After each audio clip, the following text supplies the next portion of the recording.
Face off, Bechtold. Off the Centerville stick and Swaney. Picked up by Alex Michelle.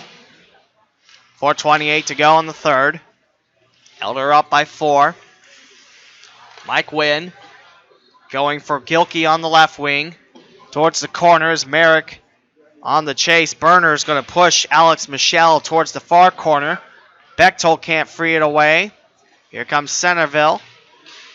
Elder still within their attacking zone as the Elks now exit towards the neutral zone. Bechtold now in a one-on-one with a defender going right flank on Hen.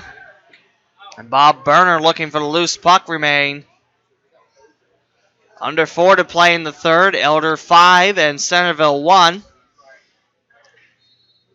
If Elder manages to outscore Centerville in this period, not only they'll pick up the 2 points for the game win, they'll also pick up another point against the Elks, making it 2.5 for the periods, as both teams failed to score in the second.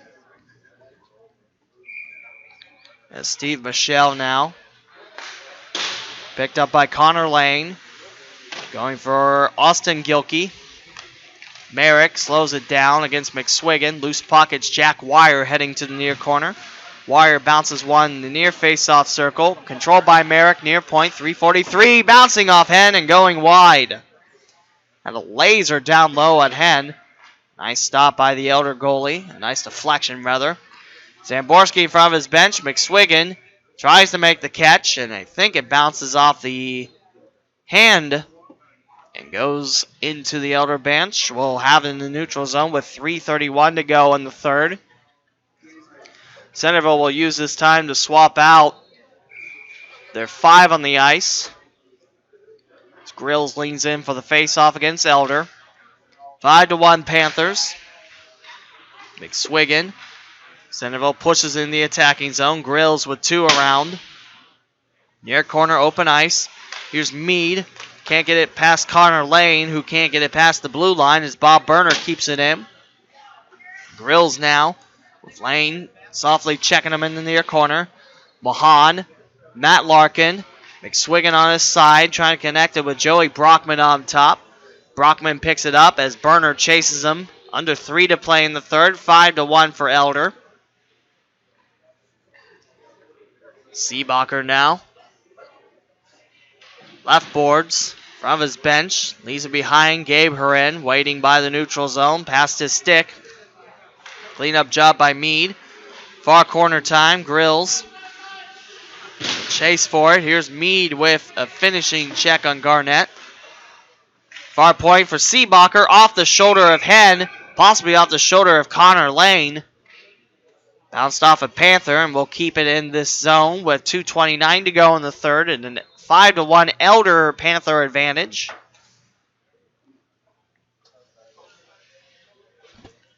Far face-off circle as Steve Michelle goes to work against Centerville's Garrett Grills. Dropped down the red dot, swept away by Charlie Garnett. Into the neutral zone, Bob Burner lets everyone. Played offside on Centerville, now scooped up by Elder. Looping one, looking for the point man awaiting. And here's Bob Burner. Taking it near face-off circle. Burner's shot, saved by Hen. Loose puck swept away out of Hen's reach. The Panthers have it with 2:02 to go in the third. Still a 4-goal advantage for Elder. No icing. Here's Seebacher playing it. He has served his couple minutes for a rough. Under 2 to play for Centerville, trailing by 4. Charlie Garnett going for Neiman on the left, unmarked. Seebacher at the near point for Elder. Picks it up. Here's Meade offering a stick. Third Elk on the way. Grills. Picked up by Gabe Hurin. Pushed down. Can't quite get back up. Meade slow to get up off his back. Garnett now. Centerville will swap out a couple of their Elk. 1:18 to go in the third. 5-1 Elder. Garnett flips it for Hoffmeyer on the left wing. Hoffmeyer near face-off circle, trying to offer one in. That's wide. Picked up by Elder in their attacking zone. Merrick off the far boards. Kept in by Austin Gilkey. Last minute of the game. Elder 5, Centerville 1. The Elks send too strong on the right. Elder comes crashing back with Steve Michelle and Hoffmeyer. Near corner. Honorado pushes away an Elk to open up some room. And it's ripped away. Merrick. Grills goes for Meade. 3 Panthers away in the neutral zone for Meade as he turns the puck over. As Joey Brockman going for a McSwiggan. Centerville drops in the attacking zone. Mike Wynn now. Here's Delkin Garo with a great takeaway towards the slot. Can't connect it with Bechtold.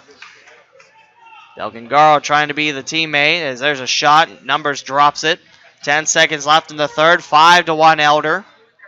Out of the reach of Delkin Garo. Picked up in the neutral zone by Dan McSwiggan. 3 seconds left. Through an Elk's legs. Sent back in by Merrick. And that's the end of the game.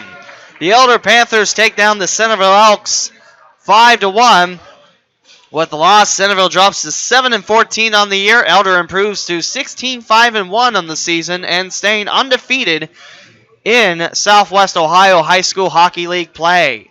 Elder picks up 2.5 points for the periods. That's 4.5 points for Elder, and they will build up their lead on Centerville after the win. Up next is Troy versus Normandy. The Zamboni will come out and do its thing. And we'll come back to you here for the third game of 4 this morning, third of 8, and 7th of 16 on the weekend, here on the home of Centerville Elks Hockey on YouTube.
Our third game this morning. We hope this Saturday morning finds you well, fans, as the Troy Trojans now square off with the Normandy Invaders. Here in an Eastern Division battle, Normandy fell 8-2 to Elder last night, who just defeated Centerville 5-1. The Panthers up big in the East. The Troy Trojans suffered a loss to Centerville 3-1 yesterday, despite having the game tied after 2 periods of play. Trojans with 1 point. After tying the first and second period, that's a half point each. As Preston Hofler squares up for the face-off against the Invaders. Trojans in the gray jerseys, white numbers, thin red trim, and Normandy in the home whites with the N badge on the front, an orange badge with the N in an old-fashioned font. A delayed penalty already, and that's going to be a tripping call. 16 seconds in, and the Invaders go down a man quickly. Also, the Invaders jerseys look similar to what the Beaver Creek home white jerseys look like. Actually, the beach blanket ones, like I mentioned, here are the Beavers. So the Troy Trojans go to work. 5 strong against the 4 Invaders. Alexis Ryan back in the pipes for Normandy against Enrique Alejandre. And now around the far boards, picked up by Grant Garrity of Troy. Near board battle. Coming up with it is John Weirkamp. Back over for Garrity. Sends a cross ice. Here's a shot. Save Alexis Ryan from the blast of Nate Eulenbrock. 14:23 to go in our first period. No score. And there's a shot around Alexis Ryan. I believe that hits off the far post. And picked up in the neutral zone now in Troy's own zone. Nate Eulenbrock on the race. Takes it back around the near corner. Sets it up for Scott. Scratch it. Zach Eulenbrock. 13:56 to go in the first period. Here's Normandy with a clear. It's 5-on-4 for the Troy Trojans. The penalty clock not showing on the other side, however. So we're going to have to guesstimate it's about minute 15 left on the power play for Troy. Nate Eulenbrock controls it. Goes over towards the right. Sets it up for John Weirkamp. Leaves it behind in the near face-off circle. Up top. Over the net of Alexis Ryan. And we'll have a stoppage of play with 13:28 to go in the first period. Troy versus Normandy. No score. Both these teams suffered losses Friday night, last night. Troy got the ball rolling in the MLK Tournament against Centerville. Normandy was the final game of the night against Elder. Face off to the left of Alexis Ryan. Zach Eulenbrock leans in. Takes on a Normandy Invader. Drop back. I believe that's Malachi Franz. Or Mick Franz. Actually, no, that is Mikhailo Samardak. Picked up by the Trojans. Austin Strong, scratch it. Scooped around by Normandy. Racing forward is Caleb Nelson. Nelson, far wing, drops it by. Looking for Zach Eulenbrock. Can't quite connect with him. Lone defender. Might be Caleb Mangus, actually. No, Mangus is waiting for it. Trying to figure out who number 17 is. Possibly Caleb Salazar. Not seeing a 25 out there. Round the corners. Caleb Nelson sells it down for Troy. Still on the power play. 12:33 to go in the first period. No score between the Trojans and the Invaders of Normandy. All the way back to Enrique Alejandre. Holds up his left hand. And that is icing as the power play is over. So in front of the Invaders will drop the puck as the Perrysburg Yellow Jackets come in, preparing for their first game of Saturday. They'll take on the Bishop Watterson Eagles, a team that took down Indian Hill 6-1 last night. Face off over to the left of Alexis Ryan with 12:22 to go in the first. Scooped up by the Troy Trojans, out of the reach of Nate Eulenbrock, and controlled again by Grant Garrity. Picked up by John Weirkamp on the left wing. Preston Hofler on the race for it. He'll box off an Invader. Right behind the net of Alexis Ryan, trying to jam it through the 5-hole, and Alexis Ryan will make the stop. Nice save by Alexis Ryan. Exactly 3 minutes into our contest. Troy and Normandy yet to score a goal. Troy, after the loss, according to the rankings on myhockeyrankings.com, the Trojans 4-15 and Normandy 10-6. Between the points, offer by Nate Eulenbrock, directed wide away from Alexis Ryan. Troy trying to keep it in. Preston Hofler. Here's Garrity on the defensive reach against the Invaders, number 10 in Alex Frankie. He had a pair of goals against Elder last night.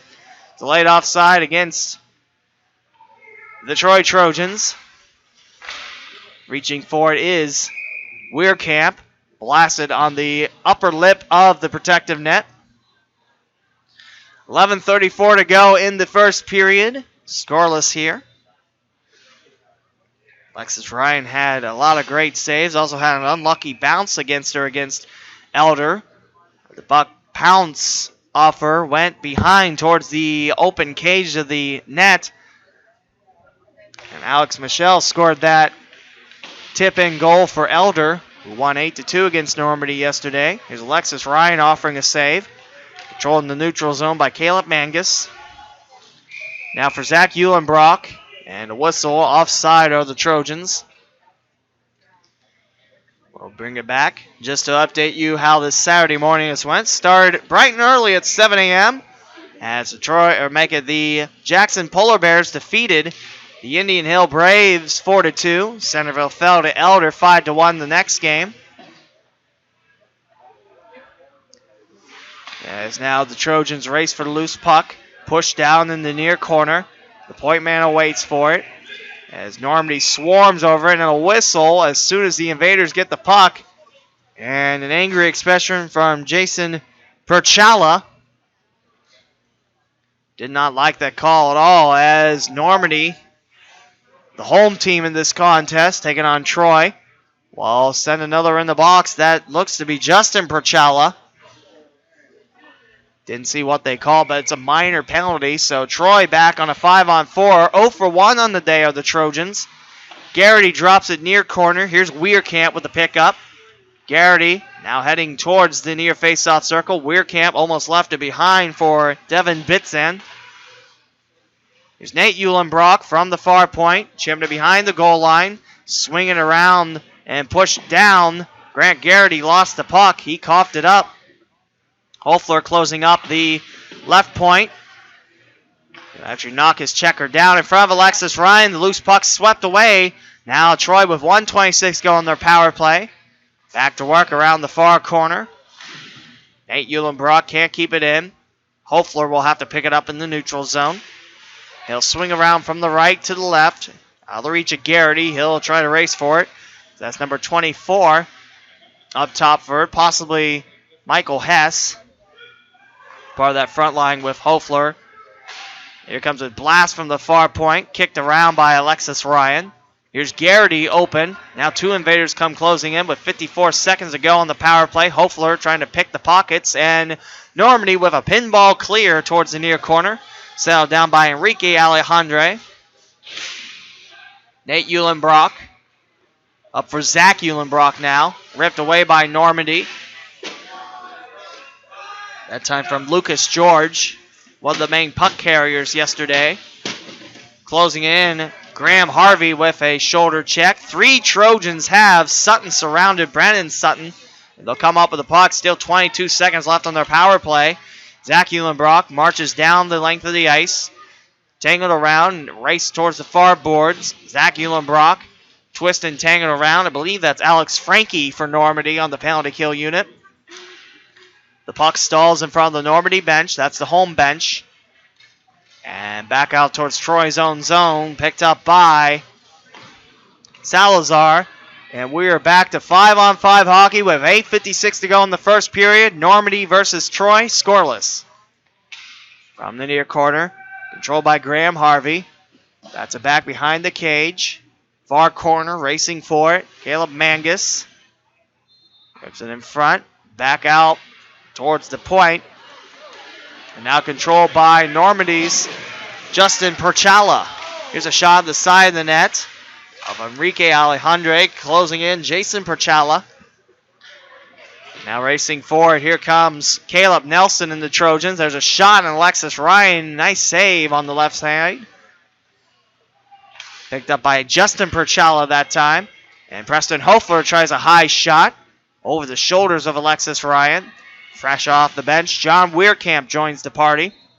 Normandy in their own zone, sling it towards the right, off the near boards and towards the corner. Icing on the invaders. Perchala unable to get there in time. Jason Perchala. There are two Perchala brothers, Justin, who's number 3, and Jason, who's number 88.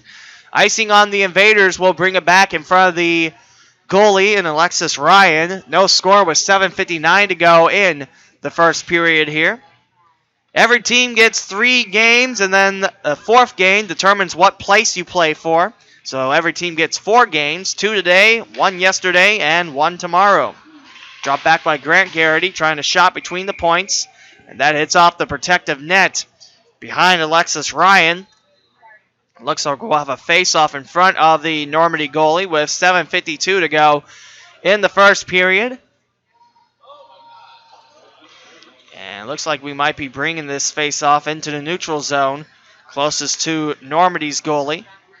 Hofler squares up for Troy and zips it back. Nate Eulenbrock has to race for it as Alejandre will send him up with a pass away from Jacob Herchik.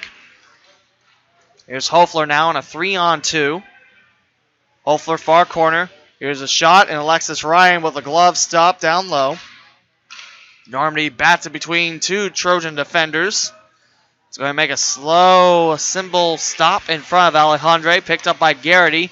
Going straight ahead. Weirkamp bounce. Nate Eulenbrock takes the left wing.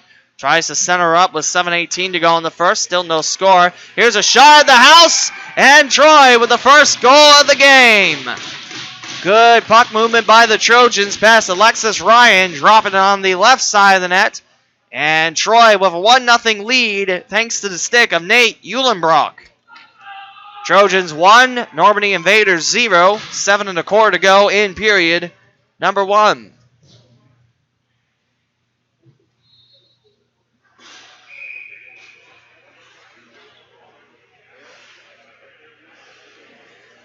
Face off center ice as the Trojans strike first, draw first blood. Center circle. Racing forward, believe that's Hess.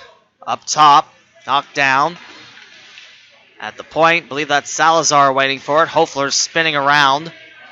Takes it up front, looking to add on to this 1-0 Troy lead. Under 7 to play in the first period. Swung towards the Trojan bench. They're the away team in this game. Here's Hofler driving on the right wing. Loses it to Normandy. Picked up in the neutral zone. Hofler sends it around the corner before going back to the Troy bench.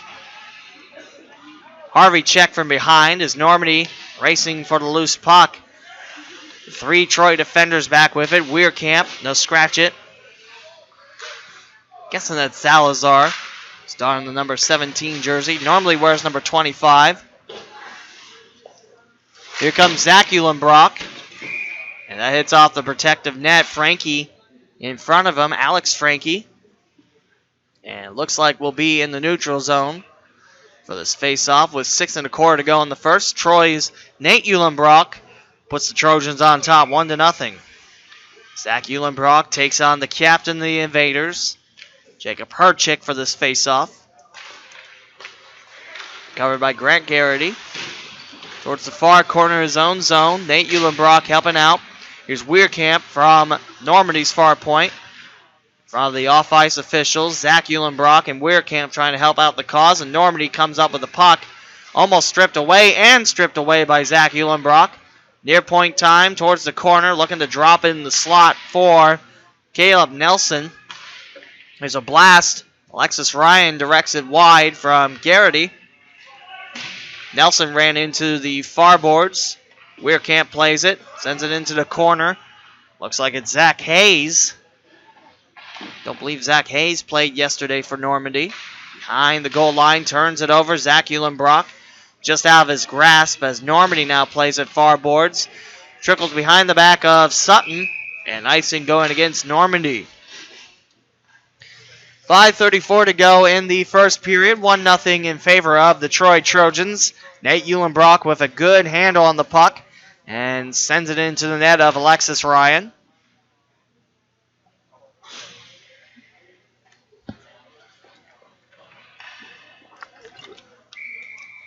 Preston Hofler takes his face off. And Normandy comes up with it from the circle. Picked up again by Salazar. And a whistle as Troy is offside into the neutral zone. Like I mentioned, in Troy's first game in the MLK tournament, the Trojans scored 41 seconds in as Preston Hofler had a real nice swirl past Joe Numbers. That was the only goal that Troy would score in that game. Centerville would tie it up with 33.3 seconds on a power play in the first period to go. Before the Elks struck twice in the third period. Elks got 2 of the 3 goals via the power play against this Trojans defense. Through the legs of Harvey. The Invaders get the puck back. Justin Perchala. Shot at the near point. Alejandre save. Here comes Hess trying to settle it down. Moving it backwards is Jason Perchala, trying to reset the Invaders' defense. And that's offside on Troy. 4:44 remains in our opening period. 1-0 for the Trojans, the away team in this contest. 16 games. We're about halfway through. We have our third one this Saturday. We got one more after this game. Bishop Watterson taking on Perrysburg before we have a slight break. And then 1 o'clock will begin again. Nate Eulenbrock by the referee crease. Normandy has it. Delayed offside on Troy. Here's Garrity in his own zone. Bounces one. Here's Weirkamp driving strong, leaning right. Back to Normandy. Taken away from Philip Castile. 4 1/4 to go in the first. 1-0 Troy. Zach Eulenbrock drops it near corner. Flung on the other side for Austin Strong, closing in the far corner. Here's Weirkamp. Looking to get it away from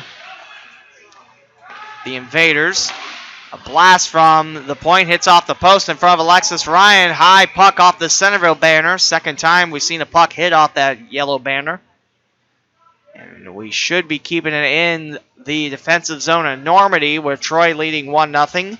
3:52 to go in the first period. And actually to the neutral zone we go. Zach Eulenbrock squares away for the Trojans. Sutton had for a split second. Trying to jump for the puck, Alex Frankie. And now controlled by Kyle Ryan, who had most of the puck controlling in the own zone for Normandy. He now chases it away for Troy. Garrity stops it at the near point. The puck towards his left skate, and Normandy comes away with it. Troy, however, has a nice crash. Normandy still driving the puck down the length of the ice. They're in the white jerseys today, compared to the black jerseys we saw from the Invaders yesterday night. Here comes Hofler on the rush. Up top. Nice save, Alexis Ryan. Hofler now turning the corner. Looking back out, trying to feed Graham Harvey the puck. Here's Nate Eulenbrock offering one to Hess. Off the side of the net, 3 minutes to go in the first period. 1-0 Troy. Kyle Ryan trying to move it forward. Herchick too. Kept in. Now here's Salazar with a push. Alex Frankie knocked away from it. Normandy controls it back in the neutral zone. Center it up for Frankie. And picked away by Hofler and the Trojans. Hofler trying to go to the house in the slot. Lost it. And belted away. Now here's Salazar controlling the far point. Slings it back out. Goes around the far corner. Zach Hayes controls it for Normandy. Swings it towards his right. Intercepted by Troy in their attacking zone. 2 1/4 to go in the first. 1-0 for the Trojans. Now racing forward is Lucas George. He's poked away by Troy's Caleb Mangus. Here's Weirkamp, left wing. Weirkamp in the corner trying to drop it. 2 minutes to go in the first. 1-0 Trojans. All the way back towards the corner. Icing Normandy. Lucas George, the closest one. Justin Perchala, real close to it too. Dropping in front of Normandy's goalie now with 1:54 to go. Normandy part of the East Division along with Troy, Centerville, and Elder. Elder currently leading the East Division. A 4.5 point performance in that game against Centerville. Both the Elks and the Panthers tied in the second as neither team could score. Elder got the full point in the first and third period after outscoring Centerville 4-1 and 1-0. As Elder won 5-1, second time this year against Centerville. Racing on the right wing, held up, knocked down. Caleb Mangus still trying to keep his balance. Unable to get the puck back, stripped away, and now here comes Normandy to tie it. Score! Great feeder pass on the right. It looks like Lucas George ties this game up at 1 with 1:26 to go in the first period. Lucas George had that pass perfectly and sends it on the side of the net, the left side of the net of Alejandre. Normandy and Troy tied up at 1 with 1:26 to go in our first period. If this score stays, both teams pick up a half point. As in the periods, if you win the period by outscoring your opponent, you pick up a full point. If you have the same amount of goals, it's a half point. If you lose the period, well, you don't get a thing. Hofler trying to slow it down for Troy. 1:17 to go in the first. Normandy on the late first period goal. There's a shot off Alexis Ryan from the blast of Nate Uhlenbrock. Hofler trying to get the puck away back to the Trojans in the gray jerseys with the red sleeves, white numbers on the sleeves and on the back of the jerseys. Last minute of the first period starts now. Up front, Alejandre left hand up cautiously. And that's icing on the Normandy Invaders. Back in front of Alexis Ryan we go. Had a scary moment as for Elder they had a goal where the player crashed right into Alexis Ryan and it looked like she might have needed the backup was his Hannah Franz. She stayed tough, and she stayed in the entire game for 45 minutes. A whistle, and I believe that's the late offside on Troy. So we'll bring it back in the neutral zone with 51.7 seconds to go in our opening period.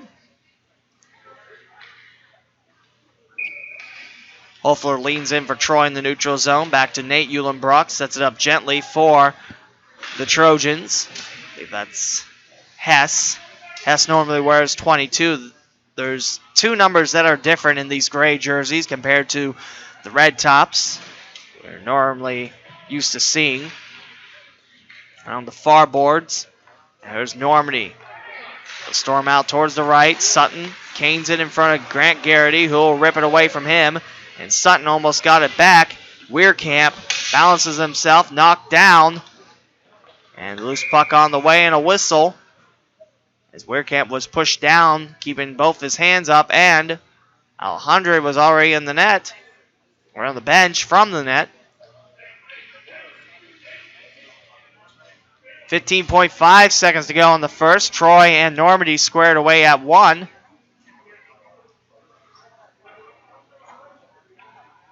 So 2 stripes talk it over.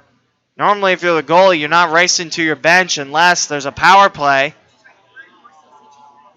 Haven't seen the officials rule anything. No one's went towards the boxes. Normandy bench opens. Looks like Sutton might be on the bench for... Nope. Sutton's going in the box. So Troy looks like they'll have a 5-on-4 with 15.5 seconds to go in the first. I missed what the referee signaled, but it's a major penalty. I believe it might be boarding. So the power play unit for Troy gets back to work. A power play sponsored by the Dayton Hockey Shop here at South Metro Sports. If you live in Dayton and hockey's your thing, it's the Dayton Hockey Shop with all your needs here at South Metro Sports in Centerville, Ohio. At the far point, Nate Eulenbrock spun away. 5 seconds left. 3 seconds now left as Hofler from the far corner drops it back. And that will do it for our first 15 minutes of the game. Troy gets first blood. Normandy ties it up late. Both teams with a half a point after the first. And both teams tied at 1. The Troy Trojans versus the Invaders of Normandy. And we'll be back after this quick breather here on the home of Centerville Elks Hockey on YouTube.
Normandy and Troy tied at 1 after the first period. The Trojans go back on the power play for the next 4 minutes and 45 seconds. It's a major infraction upon the Invaders of Normandy.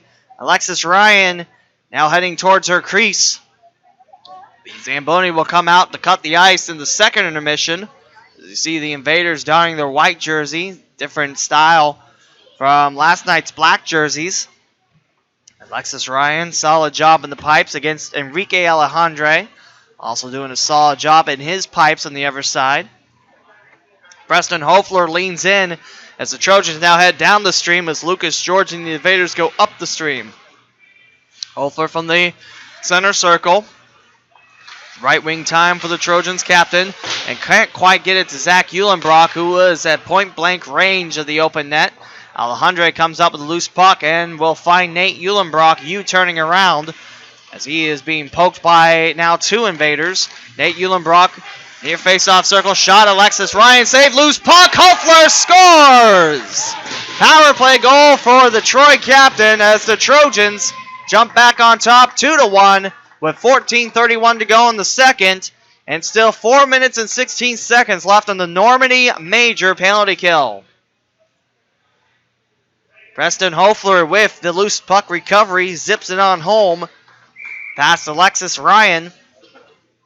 And the Trojans go back on top by 1. Zip back towards the corner. Trojans defense to work. Caleb Mangus. Straight ahead, here's Preston Hofler. Hofler spun around by Jason Perchala. Out of the reach of Weirkamp. As the Invaders try to cut off the Trojans' offense. 1 minute, 5 seconds gone from the major infraction on Normandy. I believe it's a major boarding call as Weirkamp took the worst of it. Bouncing away from Caleb Salazar. Hofler and Hess free it away. Hess canes it just in time, but back to Normandy's PK unit. And they'll clear it all the way to the end boards. As Caleb Mangus back over there for Troy, who's donned the gray tops, red sleeves, Normandy in the white jerseys, and the big orange stripe in the middle. Similar to what the Beaver Creek Beavers had, and similar to the baseball style, called as the beach blanket jerseys. Here's a shot. Alexis Ryan redirects it from Caleb Mangus. Loose puck back to Weirkamp. Weirkamp now far corner, looks at his options. Going far point, swept away by Jason Perchala. And Enrique Alejandre with the stop. That clear was heading right towards his net. 2 minutes gone from the major, 13-13 to go in the second. The Trojans score early on the major to go back on top, 2-1. Second lead of the game for Troy. Normandy has tied it up once. As Zach Uhlenbrock looks to add on to this Trojan advantage. Zach Uhlenbrock now far face-off circle, looks around, has someone behind him. Near corner time. Scooped up by Graham Harvey towards the slot. Zach Uhlenbrock unable to chow down on the puck and unable to hold it was Nate Uhlenbrock, but it's kept in. Grant Garrity, a nice sweeping attempt to keep it back in the attacking zone. Over halfway through the major power play for Troy. 2:17 to go to be precise. 12.5 to go in the second. Trojans 2 and the Invaders 1. Zach Uhlenbrock gives it away for Grant Garrity. Now marked by Jason Perchala. Move forward by Troy into the neutral zone. Alex Frankie playing defense in front of his blue line. Sends it deep. Garrity's got to chase it back. 1:52 to go on this power play for the Trojans, who lead 2-1. 12 minutes to go in the second. Zach Uhlenbrock trying to get the puck away from Kyle Ryan. Left wing time for Caleb Nelson. Lets it go in the corner before going back to the Trojans bench. Preston Hofler reemerges. Has the power play goal for the Trojans. That currently have Troy up by 1, 2-1, with 11:37 to go in the second against the Normandy Invaders. Both teams pick up half a point after the first period as Normandy and Troy score 1. Hofler trying to get the loose puck back. Here comes Weirkamp in front of the captain to Hofler in the slot. Shot never gets to the goalie. Delayed penalty as Weirkamp bounces into Alexis Ryan. That's going to be interference, goalie interference on Weirkamp. A nice idea, but you can't run into the goalie and knock her down like that. And that's going to be 2 minutes on Weirkamp for Troy. And 1:05 to go on a 4-on-4 before Normandy's major penalty expires. And then the Invaders will have a shortened power play. Alexis Ryan resets her net. Nice turnout of fans. Also, the food starting to cook up here at South Metro. Makes the lobby smell quite nice. I smell hot chocolate and popcorn a-poppin'. Now we're on 4-on-4 hockey. Next minute. 11:15 to go in the second frame. Shot by George blocked. Heading towards the corner. Icing on Troy. Now 11:08 to go in the second. 2-1 your score for the Trojans. Preston Hofler with a power play goal during the major early on in the second frame. He'll go back to the bench for the Trojans.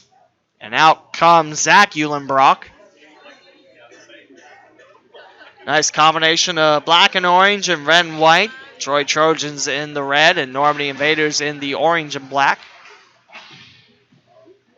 Near corner time. Trojans defense stands up against, I believe that's Ethan Corlett. Here comes Troy. Hess ripped away. Here's George with an offering. That's wide of Alejandre. Jason Perchala now against Troy's Caleb Mangus. Battle in the near corner. 24 seconds left on 4-on-4. Mangus comes up with it. Slices over towards his right. And splits a pair of Invaders. Frankie unable to get the loose puck after that Troy tip. Heading towards the corner. Icing Normandy. 9 seconds left in the 4-on-4 before the Invaders have a shortened power play. 10:24 to go in the second period. Troy 2, Normandy 1. Face off in front of Alexis Ryan and towards her left. Hofler for Troy takes this. And for the Invaders, it's Lucas George. Dropped quickly. Hofler wins it for the Trojans. Shot at the chest of Alexis Ryan. She'll hold on for the stop. Still 9 seconds on 4-on-4 before Normandy gets a power play. George versus Hofler, round 2. Ring the bell. Hofler this time Picked up by Jacob Herchick, the loose puck. Herchick surrounded by Gray Trojans. Heads towards the near faceoff circle, drops it over, can't quite connect it to George, and now the Normandy power play begins. 5-on-4 for the Invaders, and a clear by Troy, slowed down by Alexis Ryan. Kyle Ryan controls it to Frankie. They'll bring up the right wing as Hofler now met up by Frankie. He'll get it around the Troy captain, around the far corner. Waiting for it is Nate Uhlenbrock for Troy. 2-1 Trojans, 9:50 to go in the second. 28 seconds to go on this power play for Normandy. Slowed down the neutral zone by the Invaders. It's Kyle Ryan towards the near point for Brandon Sutton. 16 seconds left. Sutton squeezed in the boards by Nate Uhlenbrock. Herchick trying to land a helping stick. Keeps it away from Nate Uhlenbrock. And the power play expired. However, looks like we have a delayed penalty. We're back to 5-on-5 with 9:19 to go in the second, and a high stick issued by the ref. And it looks like Troy will be going right back on the penalty kill, and Normandy gets a full slate of a power play this time. Nate Uhlenbrock to the box. Hofler goes in the sin bin. Charlie Ryan now checks in. And back on the bench he goes. Zach Uhlenbrock joins the PK unit. Jacob Herchick for the faceoff for Normandy, who trail 2-1 to Troy with 9:19 to go in the second. Far corner time. Ripped around by the Trojans. Normandy on the power play. They'll get a full slate. Push from behind. Salazar with the defense. Here's Weirkamp angling a clear over the stick of Mikhailo Samerdak. Now Kyle Ryan controls it. Excuse me, that was Sutton. Kyle Ryan going for Frankie. Back to Kyle Ryan as he slants over towards his left. Sutton by the near point. Slings it along the near corner. 3 Invaders will wait for it on the other side. Far boards towards the slot. And Troy intercepts it. Can't clear it, however. Normandy back on the attack. 45 seconds gone from their full power play. Frankie. Kyle Ryan by the far point. Sends it on in. Off Alejandre. Loose puck. Score! Power play goal is Sutton with a high jump knocking down the goal scorer on the ice. That's a celly and a half. As we're tied up at 2. A power play goal for each team in the second frame. 8:24 to go in the second. We're tied at 2. Why is Sutton still trapped by the goal scorer?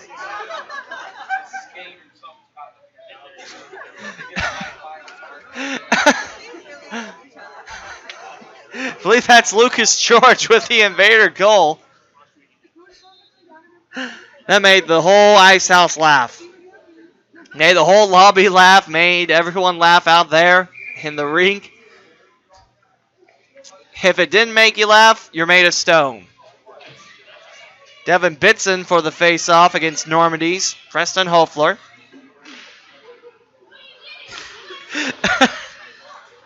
It's probably one of the funnier moments we'll see here in high school hockey season. He's now on the left wing offside. Is Salazar. Back to neutral zone we go with 8:13 to go in the second. Tied at 2. The Normandy Invaders tie it up on a power play goal. Troy took the lead on a major power play. And back to Troy. Caleb Mangus takes right wing. Drops it amongst the nearest corner. Racing for it, Cody Tintelnot. Picked up by the Trojans. Flipped in, looking for Hofler. Sandwiched between Normandy Invaders. Racing for it is Hess. He's not going to get there in time as Troy, I believe that's Austin Strong offering a body. Trying to help out Hess. And back up for Troy. Back to full strength with 7:42 to go in the second frame. Tied at 2. Here's Weirkamp's shot. Knocked away by Alexis Ryan's arm.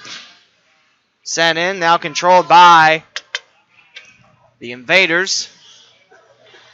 Philip Castell. 7:25. Here's Hofler. Quick shot. Alexis Ryan with the save. 7:23 to go in the second. Tied at 2, the Normandy Invaders, the home team against the visiting Troy Trojans.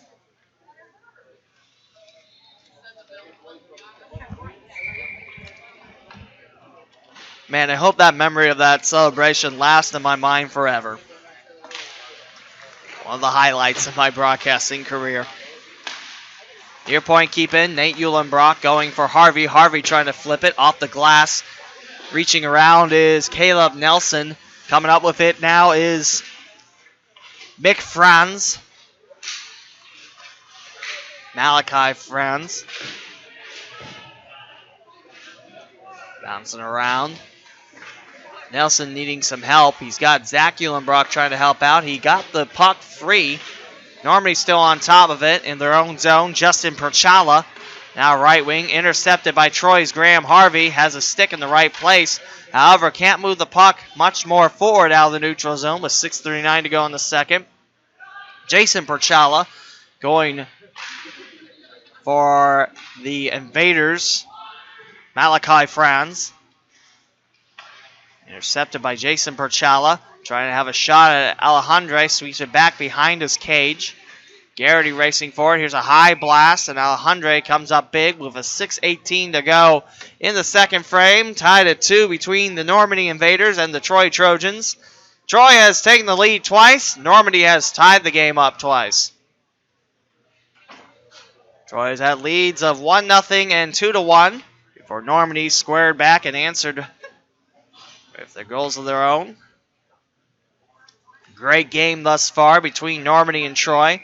Both teams looking for their first win in the MLK tournament. Normandy fell to Elder 8-2. That's a different team that's not in this tournament, excuse me.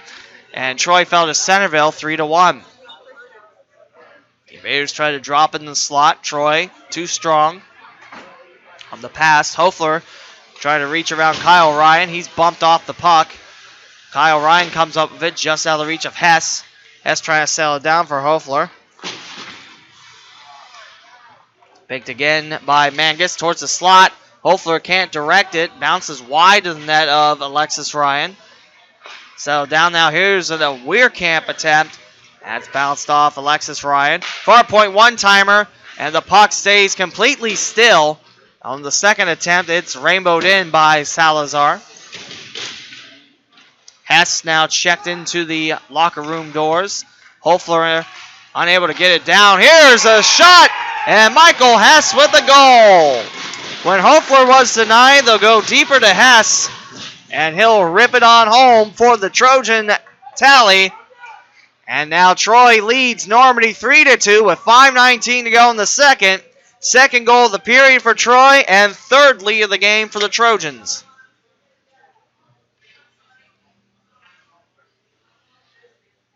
Face off center ice. Hess scoring that one for Troy. Joins Preston Hoefler back on the bench as Zach Eulenbrock comes in for the face-off. Drop now. Picked up by Harvey on the right wing. Harvey trying to drive strong towards the near point. Sends it around the corner instead. Delayed offside in the Trojans. Tintelnot controls it. Straight ahead for Justin Perchala. Kept in by Troy. An opportunity now. Far point flipped in by Grant Garrity. Almost caught by Lucas George. Holding out his hand like he expects the rain to fall. It's Kyle Ryan trying to set up for Jason Perchala. Loose puck covered up by Enrique Alejandre with 4:46 to go in the second. 3-2 Troy. Still a lot of hockey to play in the second frame. However, it depends on who wins the second period. Right now, Troy is 2-1. If Normandy can get out another goal and keep Troy at bay, that would be 2 goals for each team, meaning half a point again. A full point after 30 minutes for each squad. Neutral zone, able to reach a Tintelnot. Racing forward, here's Zach Eulenbrock in a pack of Invaders in front. Going for Castell on the right wing and a whistle. As the right hand up from one of these stripes.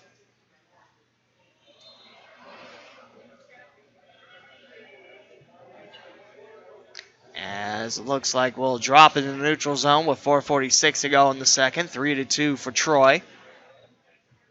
3 leads now for the Trojans. 2 ties for Normandy as they trail by 1. Dropped. Hofler on the red dot. Kicks it out of the reach of Caleb Salazar. He'll get it back. Hofler now on the race for it. Boxed out by Normandy's Kyle Ryan. Sutton now left wing. Chased by Michael Hess, who scored the go-ahead goal for Troy. Up top, sent in for Hofler. Hofler now towards the slot. Met up with a second invader. He crashes into his own defender. Hofler sent up a screen up the top of the stick of Alex Frankie. And now Kyle Ryan sells it down in front of John Weirkamp. Alejandre left hand up, watches the puck go wide, and he'll take an icing infraction against Normandy. And back in front of Alexis Ryan we go with 4:06 to go in the second. 3-2 for Troy. Both these teams will play 2 today, 4 total on the tournament. As we'll tell you, if you're coming out here to South Metro Sports, the times have changed for the later Saturday games. They'll start at 1 o'clock. Last game will be 5:30. Here's a shot, Alexis Ryan. Here's Hofler. Loose puck, Alexis Ryan bats it around. Loose puck, Weirkamp trying to poke it home. Lots of bodies in front of Alexis Ryan. And a nice job keeping that puck out. Here's a shot that hits off Michael Hess. Loose puck, Alexis Ryan keeping the right hand strong. Keeping the right side of the net closed. As now Jason Perchala racing right corner, drops it. Here's a shot bouncing off the right arm of Alejandre. Picked up by Normandy. And now Troy's Hofler races for it. Here comes a 2-on-2 of a third invader, not far by. Hofler drops it back to the point. Mangus blasts one wide. Loose puck. Harvey lets it slip.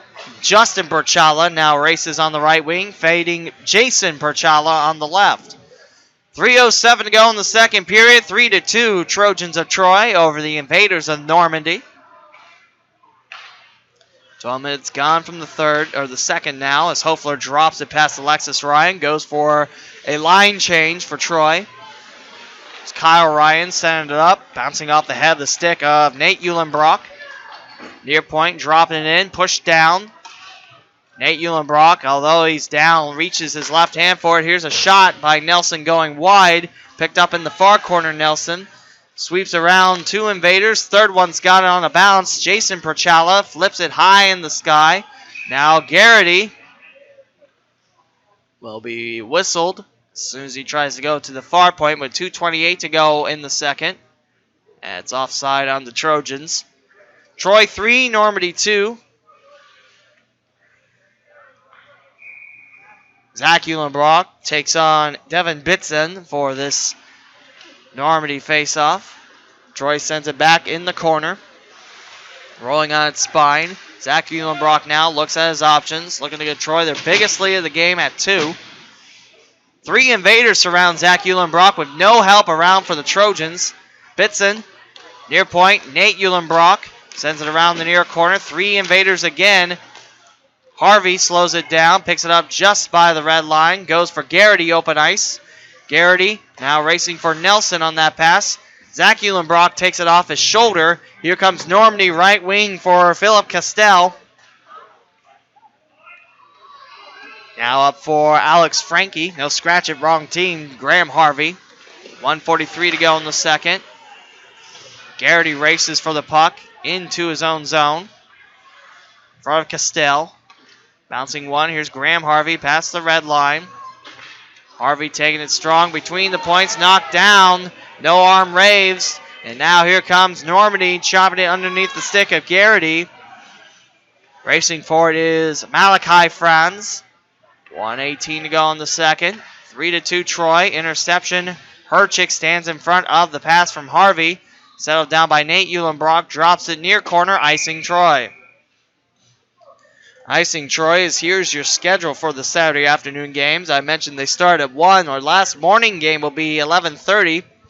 Our next game is Perrysburg taking on Bishop Watterson. Troy will have the first Saturday afternoon game against the Elder Panthers. Perrysburg will have Indian Hill at 2:30. Bishop Warson takes on Jackson at 4. And Centerville will take on these Normandy Invaders at 5:30. That will be for Saturday here, as the Invaders neutral zone pushes it for Alex Frankie, and we'll have a whistle. Last minute of the second period, the Zamboni warming up, about ready to do its thing in the second intermission. Troy 3, Normandy 2. Neutral zone face-off. Herchick battles Hofler. Heading towards the near boards. Normandy's going to get there first. Kyle Ryan angles the snipe. And Alejandre with the loose puck recovery. Reaching for it is Frankie. 45 seconds remain in the second. Here's Hofler now, near face-off circle. Bouncing around, and we'll have a whistle and stopped at the near point. Looks like it's interference to call. Weirkamp getting some snow as he falls down. Alex Frankie to the sin bin, and Troy will go on a power play.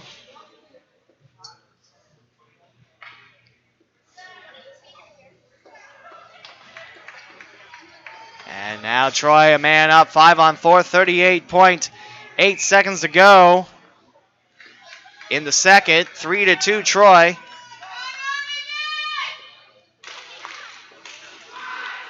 Between the points, racing forward, Nate Eulenbrock. Shot goes wide from the far face-off circle. Hess sells it down. He's got the go-ahead goal thus far. 1:49 to go in the power play, but just 25 seconds left in the second.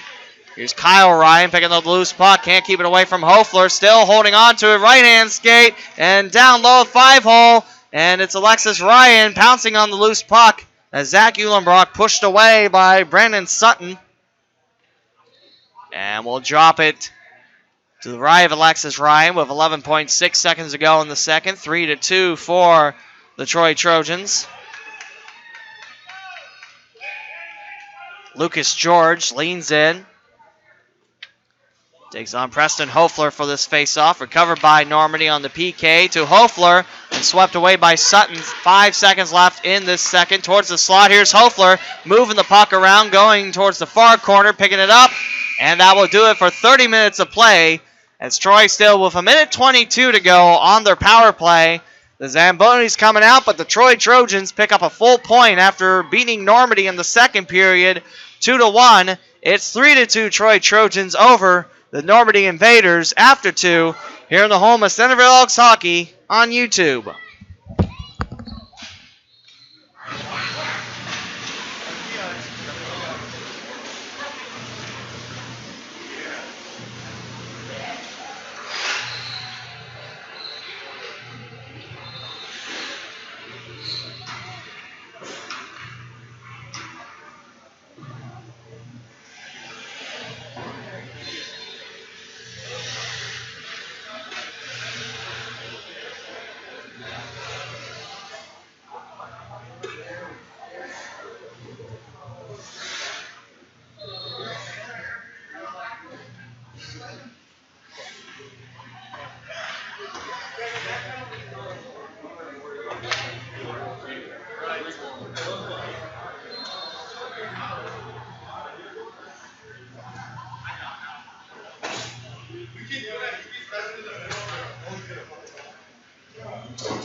Troy 3 and Normandy 2 as we begin the third period here from South Metro Sports. Our third game of 8 this morning rather.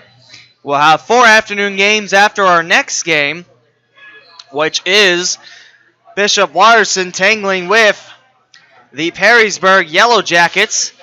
Here comes Alexis Ryan leading her Normandy Invaders on the ice, and the Troy Trojans have made their way on the ice already, with Enrique Alejandre sliding around his powder blue crease. Not a lot of scratches in there yet, but that's the goalie thing to do. Make sure you got a lot of room to skate.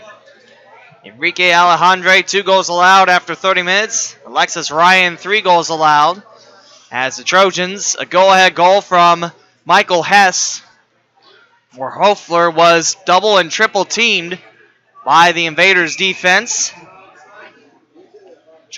Making Michael Hess close to the goalie, pushes it on home, and Now the Trojans lead by 1. They pick up the full point in the second period. Now 1.5 points in this game for the Trojans. Normandy with their first point of the tournament. That was that half point, as both teams were tied at 1 after 15. Preston Hofler now squares up for the face-off. I believe that's Lucas George he's facing off against for Normandy. 3-2 Trojans. 15 minutes to go in the third, and Hofler connects it behind him for Nate Eulenbrock. And we are back underway. The Trojans, the away team of this game. Here's Hofler from the far face-off circle, taking it to the corner. 1:10 to go on the power play for the mighty Trojans of Troy. And there's a clear from the Invaders of Normandy. Racing forward is Jason Perchala. Jason Perchala now racing around, picked up by Troy. Nate Eulenbrock trying to keep it away from Jason Perchala. 46 seconds remain on the Trojans' power play. Here comes Preston Hofler, right wing. Drops it across behind the back of Hess. Brandon Sutton picks it up for Normandy. Round the corner, swung around. Kyle Ryan comes up with it. Out of the grasp of Garrity of Troy. All the way behind the corners of Alejandre. And the Trojans' defense has to reset for the power play. 13:54 to go in the third. 13 seconds to go on this power play for Troy. They have to hurry forward if they want another attack. On Alexis Ryan, 5 seconds now left. Weirkamp curves it over towards the right, shot. And 2 blasts, 1 saved by Alexis Ryan. The other goes wide. Kept in now by Salazar. Weirkamp between his legs. We're back to full strength. 13:28 to go in the third. 3-2 Troy. Jason Perchala. Delayed penalty on the way. And the Trojans on a high stick go in the penalty box. Normandy has a chance to tie it up on a 5-on-4. Or will it just be a face-off in front of Enrique Alejandre? It will just be a face-off, it looks like, as the Trojans have 5 on the ice. No penalty, no power play. We'll stay 5-on-5. Zach Eulenbrock comes up with the face-off, picked up by the Invaders in the white jerseys. Troy's in the gray jerseys. On the far boards, here comes Lucas George. Closing in is Sutton. That pinballs off a couple of Trojans. Alejandre trying to trap the loose puck. It comes out to the army of Trojans. Kyle Ryan picks it back up in the neutral zone. 12:56 to go in regulation. 3-2 for the Trojans. Lucas George knocks it down. The Invaders sweep it back against the Troy counterattack. Caleb Mangus straight ahead out of the reach of Caleb Nelson. No icing. Has to be played by the Invaders of Normandy. Off the far boards, this one will be icing on Normandy. Our third morning game of 4 and our third game of 8 today here at South Metro Sports. If you like hockey, it's the place to be. And if you like volleyball, well, that looks like the place to be behind us. But we have hockey on stream, so hockey's the only sport we care about. Well, that's not true. We care about a lot of sports here at South Metro. This sportscaster broadcasts a lot of sports too, but you get what I'm saying. Looks like we'll redrop the face-off as it's the wrong roster. Caleb Mangus comes back to the bench. 5-on-5, 12:27 to go in the third. Face-off is to the left of Alexis Ryan. Hofler leans in for the face-off. Now one of the 2 referees come over. Trying to see what all the commotion's about. See what's so interesting on that side of the ice. I can't really see anything. Maybe the Zamboni door is not fully shut. I can't tell from up here. 12:24 to go in the third. Still 3-2 Troy. Jason Perchala. And the Invaders back in their own zone, away from Hofler. It's deflected, so Normandy can come out and play this. Troy's defense will have to make a move. Alejandre keeps it out of the reach of Malachi Franz. Hofler ramps it off an Invaders stick, and Plink goes right in front of an Invaders fan. Off the protective net and through the crack in the glass. And it looks like one of the other fans will try to push it onto the ice. We got a brand new puck with 11:58 to go in the third. Troy looking for their first win in the Martin Luther King tournament this weekend. Trojans will take on the Elder Panthers. That's our first afternoon game. Here's Eulenbrock, Nate Eulenbrock, straight ahead to Hofler. U-turns around, goes in the neutral zone against defenseman Cody Tintelnot. Hofler kicks it towards the slot. Alexis Ryan directs it towards her left. Hofler now far point. Here's Nate Eulenbrock with an offering. Behind the goal line it goes. Cody Tintelnot now. Hofler spins it around. Now picked up by the Invaders, back line. Stopped by Garrity. Goes for Weirkamp. Weirkamp going to the far face-off circle. Lost the puck. And it's stripped away quickly by Nate Eulenbrock. Hofler, Garrity closing in, trying to get the loose puck. Goes for the captain of Troy. And a whistle and a penalty for rough. Roughing penalty called. As Preston Hofler will go to his bench. The Troy box has opened up. Greg Garrity in. And it looks like we'll have a power play on the way for the Normandy Invaders, who currently have 6 on the ice. The 6 is Cody Tintelnot. He'll make his way to the bench okay, though. Zach Eulenbrock for the PK unit. These power plays are sponsored by the Dayton Hockey Shop here in South Metro Sports. Here's at the far point. That snaps off the face mask of Enrique Alejandre. And he'll knock it down with 11:05 to go in the third. And 10 seconds gone. Great puck moving on the near side by Normandy. Face-off is Zach Eulenbrock versus Lucas George of the Invaders.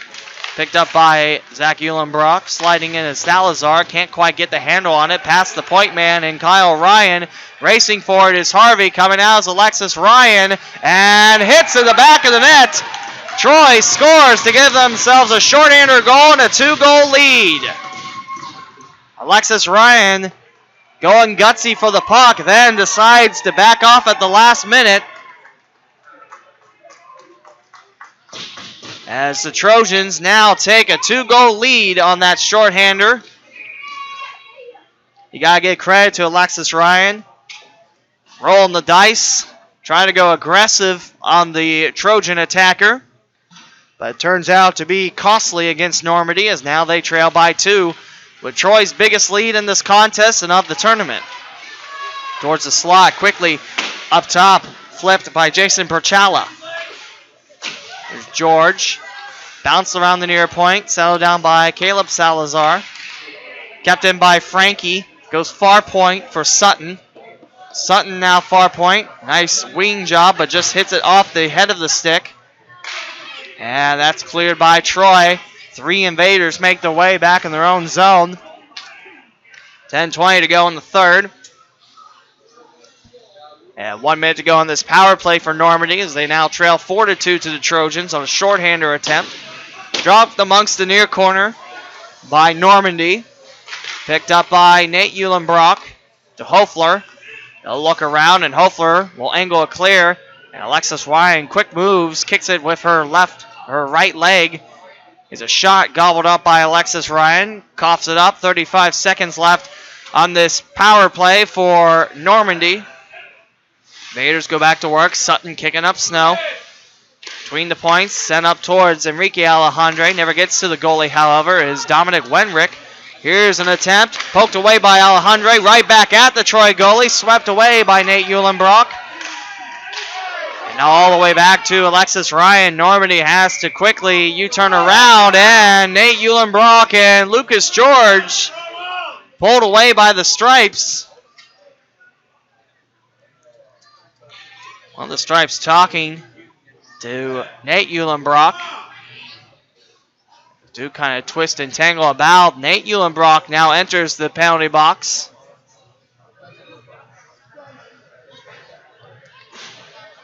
And that looks to be a Troy penalty. 10 seconds left on the original power play. It's a minor on Troy, so it'll be 5-on-3 for 10 seconds before Normandy begins the 5-on-4 again. 3 on the ice for the Trojans. Salazar joined up with Hofler. It looks like Garrity, so mostly defensive-minded. And a timeout taken by Troy to make sure Trojans hold on to this opportunity. Alejandro now to the bench. Timeout Troy. 9:25 to go in the third. 4-2 Trojans. Troy outscoring Normandy 2-1 the second frame. That's a full point for the Trojans and a 1.5 points for Troy so far in this game. Still a lot of hockey to play. We still have a 5-on-3 power play upcoming. However, think about it like this, where if Troy holds on for the win, that's 2 points and another third point for winning the third period. Unless Normandy can score another one, then that would be 2.5 points. Right now, Elder's got the strongest lead in the East Division with 9.5 points, dropping a half point to Centerville with that scoreless second frame. Elder takes on Troy next. Well, actually, 2 games from now. That will be the first afternoon game scheduled for 1 o'clock. The next game is Perrysburg taking on Bishop Watterson. Alejandro back in his crease. It's a short 5-on-3 for Troy, just 10 seconds, but a lot of damage to be done for Normandy. If the Invaders strike quickly enough, they could get 2 power play goals out of this opportunity, but quick is the key word. Just remember, it's just 10 seconds on a 5-on-3. Tentonod comes off the ice. 5 Invaders. Taking the face-off is George against Hofler. Both face-off contestants lean in over the near face-off circle. Looks like Lucas George's stick ripped off a little piece of tape. Dropped. Hofler hits the near boards. Normandy near point. Go cross ice. Here's a one-timer. Zipped away. Hofler gets a clear. And the 5-on-3 is a thing of history. However, 10 seconds gone from the second 5-on-4 as Normandy going back to work on the power play with 9:09 to go in the third and a 4-2 Troy lead. Right wing time for the Invaders in white. Racing forward is Mangus. Far corner trying to strip it around a Normandy player and Lucas George. Now Jason Perchala. Here comes Weirkamp. Normandy unable to turn the trigger. Bounce far circle. Here comes Sutton. Popped up. Good defense by Troy that time. Salazar pokes it away. Here's Weirkamp colliding. Now here's Hofler taking it strong, looking for a second straight shorthander goal off of Alexis Ryan. Back to Hofler in the slot. Nice job by Hofler. Shorthander attempt. Wouldn't go through. Still with it. And now a whistle. And a tripping call. 58 seconds left on this power play for Normandy. And Alejandro coming off the bench. It'll be 4-on-4 as Normandy, I believe that's Brennan Sutton in the box. We're on 4-on-4 for the next 58 seconds. 8:23 to go in the third.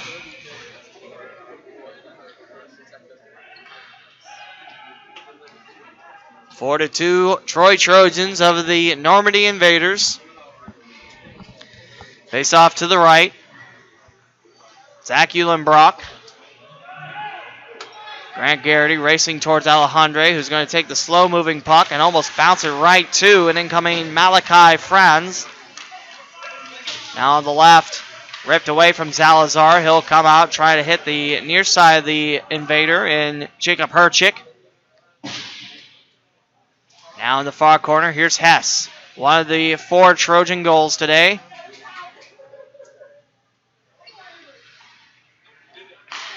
Normandy slings it out of the reach of the neutral zone, all the way past the end line, icing on Normandy. 20 seconds left on the 4-on-4 before Troy has a power play for the next minute 3. 7:45 to go in the third. 4-2 Troy Trojans. Face off a beat to the left. Zach Eulenbrock takes his face off.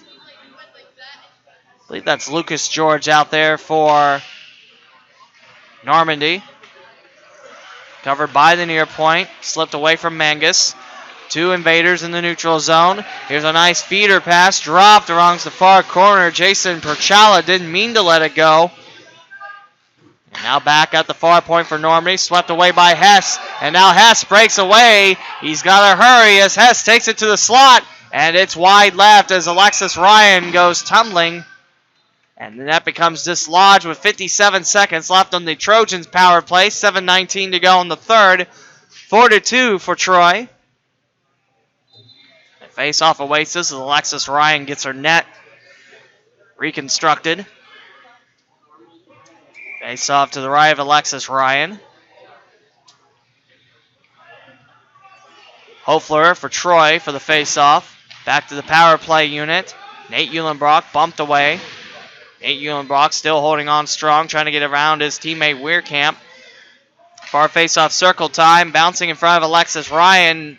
No one to help out in the slot for Hofler, and Normandy angles a clear as Alejandre keeps it in front. 37 seconds left on the power play for Troy as they lead 4-2. 6:52 to go in the third. Hofler trying to help out Mangus. And also Nate Eulenbrock. Hofler, Nate Eulenbrock left wing into the attacking zone. Lost it by the face-off circle. Here comes Normandy. 2 Trojans in front, splitting the defenders. And into the glove of Enrique Alejandre. Picked up again by Troy. Nate Eulenbrock right to an invader. Caught by Alejandre. Loose puck poked away. Mangus trusted to keep it out of the reach of the Perchala brothers. Back over for Frankie. His shot wide. Perchala, Jason Perchala now. The far corner. Hofler frees it away. Flips it forward. Kept in. We're back to 5-on-5 hockey. 5:50 to go in the third. Mangus now to Hofler, waiting at Normandy's near point. Nate Eulenbrock turns it over. Hofler keeps it in, however. Now around the corner. Here's Normandy on the chase, off the head of the stick. It's past the red line, so no icing on the invaders. Salazar ran into. Wide shot of the net.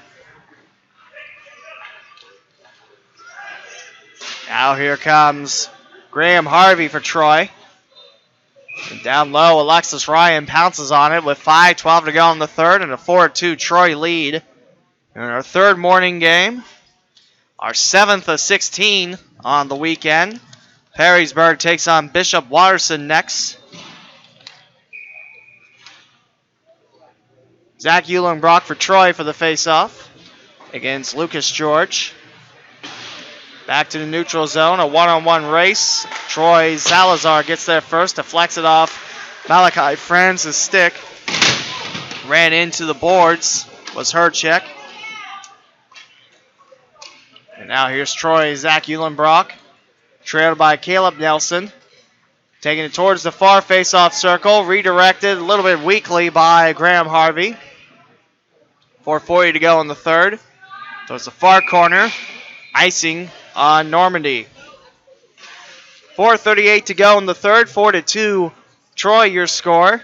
And a wonderful weekend of hockey here in Centerville, Ohio. It's hockey day in Centerville, and the Elk students have a nice opportunity to celebrate the sport. As the students showing their ID get into the Normandy game for free and also get to skate for free afterwards here at South Metro. Nothing cooler than that, skating on the same rink as your team does. Near boards picked up, racing forward. Here is Castile's shot. Alejandre stop and deflect. Far corner. Grant Garrity swept it around. Now Harvey on the right wing entering the neutral zone. Can't quite connect it to Nelson. Plays it on the bounce, however. Heads towards the near face-off circle with 4:12 to go in the third. And Nelson held up by the Invaders defense. 2-goal lead for the Trojans. Nate Eulenbrock awaits it. Drops it far corner. Towards the slot. Here's Garrity off his right side. Lots of traffic. Now Normandy clears it down. Alex Frankie. And around the near corner, it's icing on Normandy with 3:50 to go in the third and a 4-2 lead for Troy. Trojans 1 goal in this third period, outscoring the Invaders 1-0.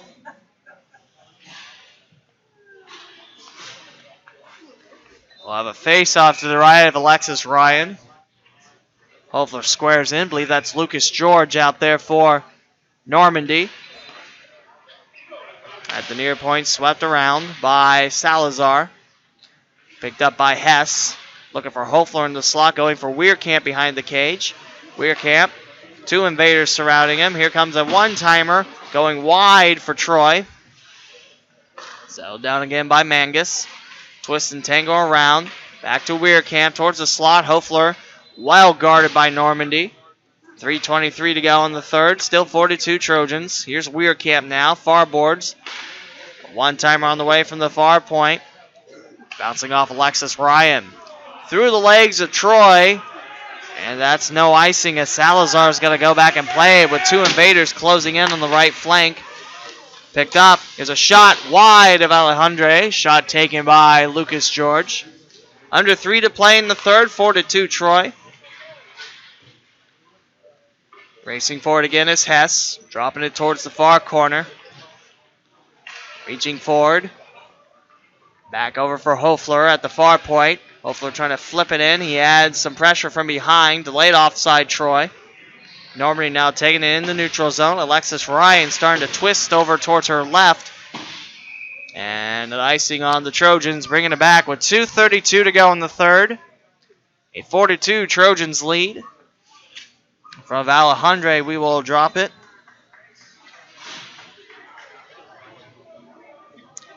For the face-off, it's Zach Eulenbrock. He'll take on Jacob Herchick.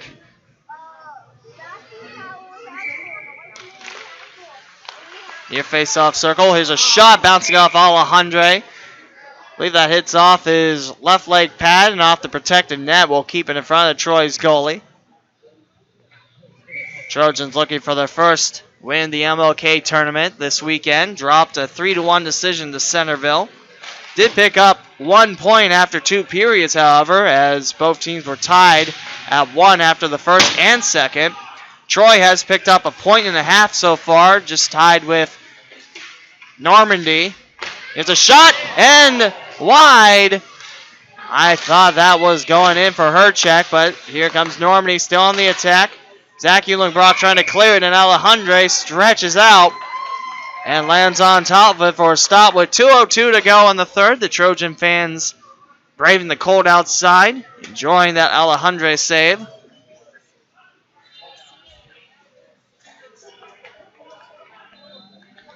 Face-off happening to the left of Alejandre.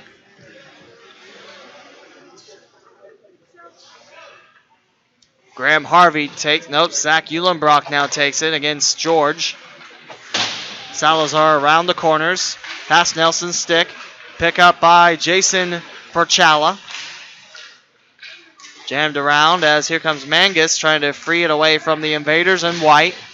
1:46 to go in the game. 4-2 for the Trojans.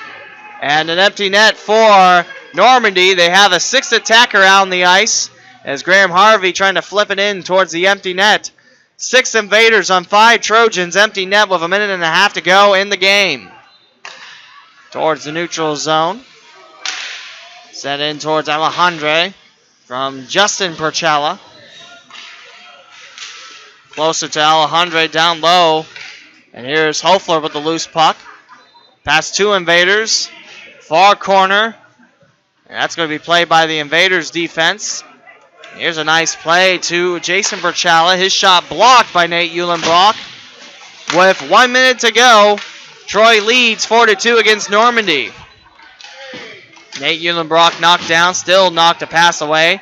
Sends it towards the corner, and that's icing. Things getting a little rough around the near boards with 49.6 seconds to go in the third. Alejandra getting a drink of water before everyone comes back this way. 6-on-5 for Normandy. They have pulled Alexis Ryan. Sutton on the ice, joining Lucas George, the faceoff carrier. Kyle Ryan on defense. And picked up by Troy. Out of the reach of a Trojan and John Weirkamp. Trying to angle one towards the empty net. That's going to be wide left. And past the end line, icing on Troy. So they're looking to ice this game with an empty netter goal with 38 seconds to go in the third. Make it 4-2 Troy. Hofler leans in for this faceoff. He'll take on Brandon Sutton. And again by Troy. Here's a good angle. That's going to curve wide right, icing Troy off the curve of Nate Eulenbrock. That looked good from the start. Then it was curving wide right of the post. Hits off the end boards. And again, a face-off in front of Enrique Alejandre with 29.4 seconds to go. Normandy in danger of dropping their first two games of the tournament.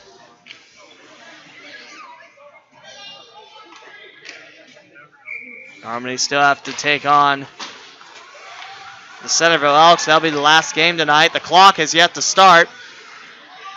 Back out, racing forward, still empty net. Pushed around the end boards by Sutton. Knocking down Nate Eulenbrock. Here's Hofler. Past the near point. Here comes the second invader towards the slot. Nate Eulenbrock controls it. Looking to angle one into the net. Takes it himself up high. Couple nice jumps to Hofler. Hofler blocked. Nice block there by Normandy. Hofler now looking for the empty net. As now playing the goalie, Jason Perchala. The net's still empty, and that will do it. As the Troy Trojans defeat the Normandy Invaders 4-2. Troy picks up 2 points with the win, and 2.5 points with 2-period wins and tying after the first period. Normandy falls 4-2 as the Invaders pick up a half a point in the first period. And Troy now goes to 1-1 the tournament. Normandy 0-2. Teams waiting for the congratulatory line. And we'll step aside and get ready for the next game, which is Bishop Watterson taking on Perrysburg. Up next on the home of Centerville Elks Hockey on YouTube. We'll be back after this.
And welcome back to South Metro Sports, our fourth and final morning game, our fourth of 8 and eighth of 16 game here in the Martin Luther King Tournament. Perrysburg takes on Bishop Watterson. Lee W. Mound will be here. Thanks for joining us as Perrysburg suffering a 6-0 loss. Bishop Watterson putting 6 in a 6-1 win against Indian Hill. Battle of the West Division powers as Will Kuhn back in the net for Perrysburg. And in the net is Ryan Rourke today.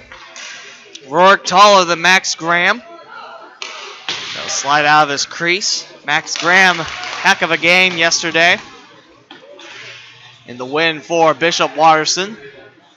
Eagles looking to score early down low. Here's Kuhn. Loose puck. Saved by the Perrysburg goalie. In Perrysburg's loss yesterday, Will Kuhn stood on top of his head as Jackson just peppered him with shot after shot after shot. Whereas for Bishop Watterson, Max Graham had his own fair share of Indian Hill shots at him. Sent into Kuhn from Thomas Abrams, part of the starting lineup. Scooted away by Connor McCullough, the captain of Perrysburg.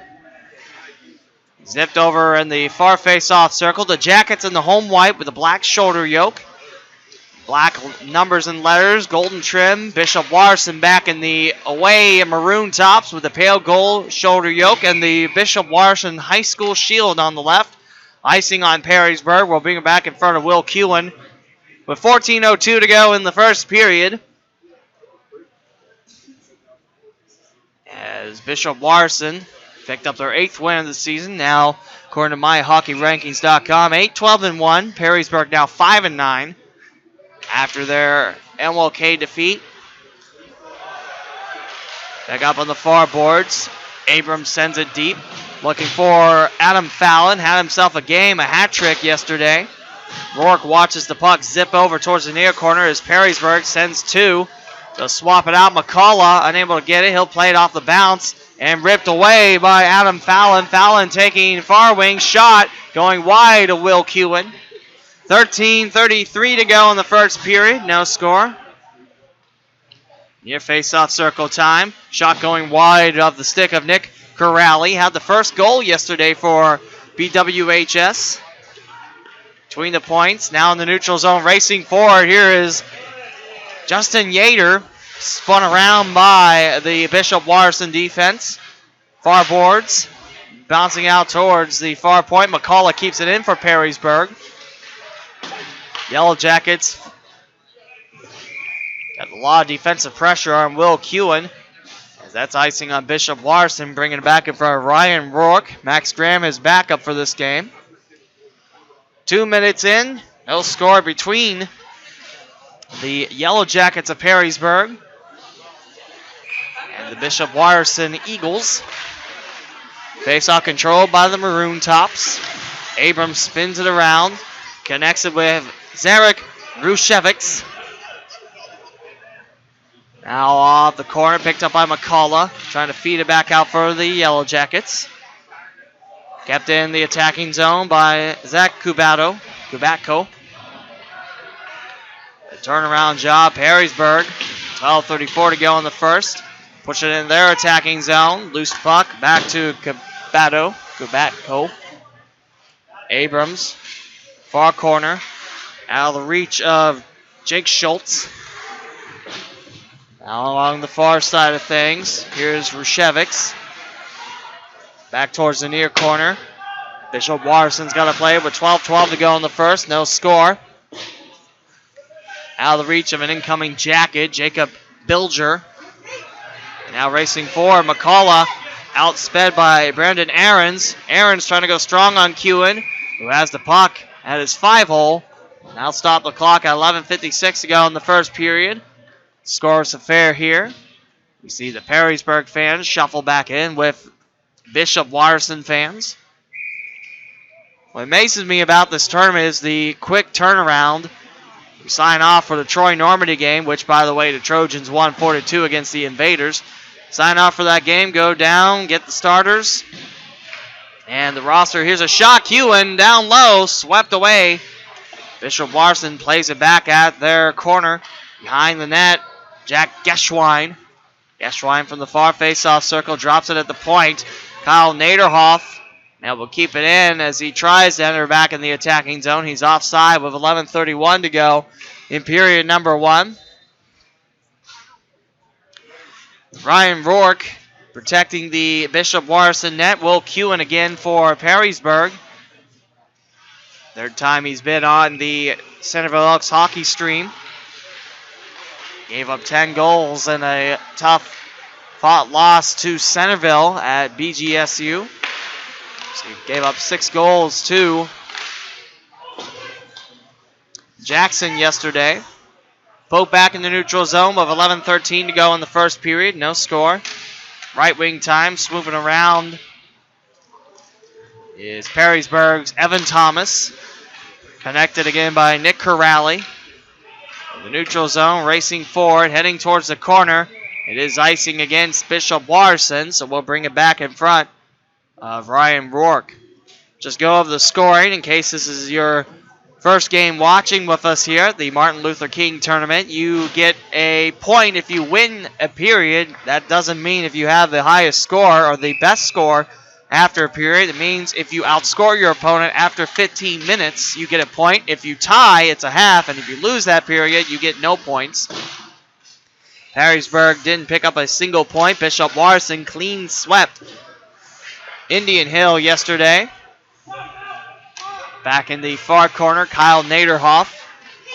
Straight ahead, poked away. Corrali, a nice job keeping it in for Bishop Watterson. Swinging around Yater. Back in the Perrysburg defensive zone, sent back in the neutral zone. Naderhoff straight ahead. Yellow Jackets burp it into the neutral zone. And I believe that's Schultz taking it in. Will Kewen with a far right slide. Standing back up on his skates. As Perrysburg now trying to work against the Eagles defense. Dropping amongst the far corner. Now the Eagles going to work. Corrali sets it up for Jack Geschwein. Geschwein far wing heading towards the end boards with 2 Yellow Jackets in pursuit. 9:51 to go in the first period. Scoreless here. Bounce it to Kewen. Rebound. Still in front of Kewen and swept away by Perrysburg. Going wide to the net. Icing on the Yellow Jackets.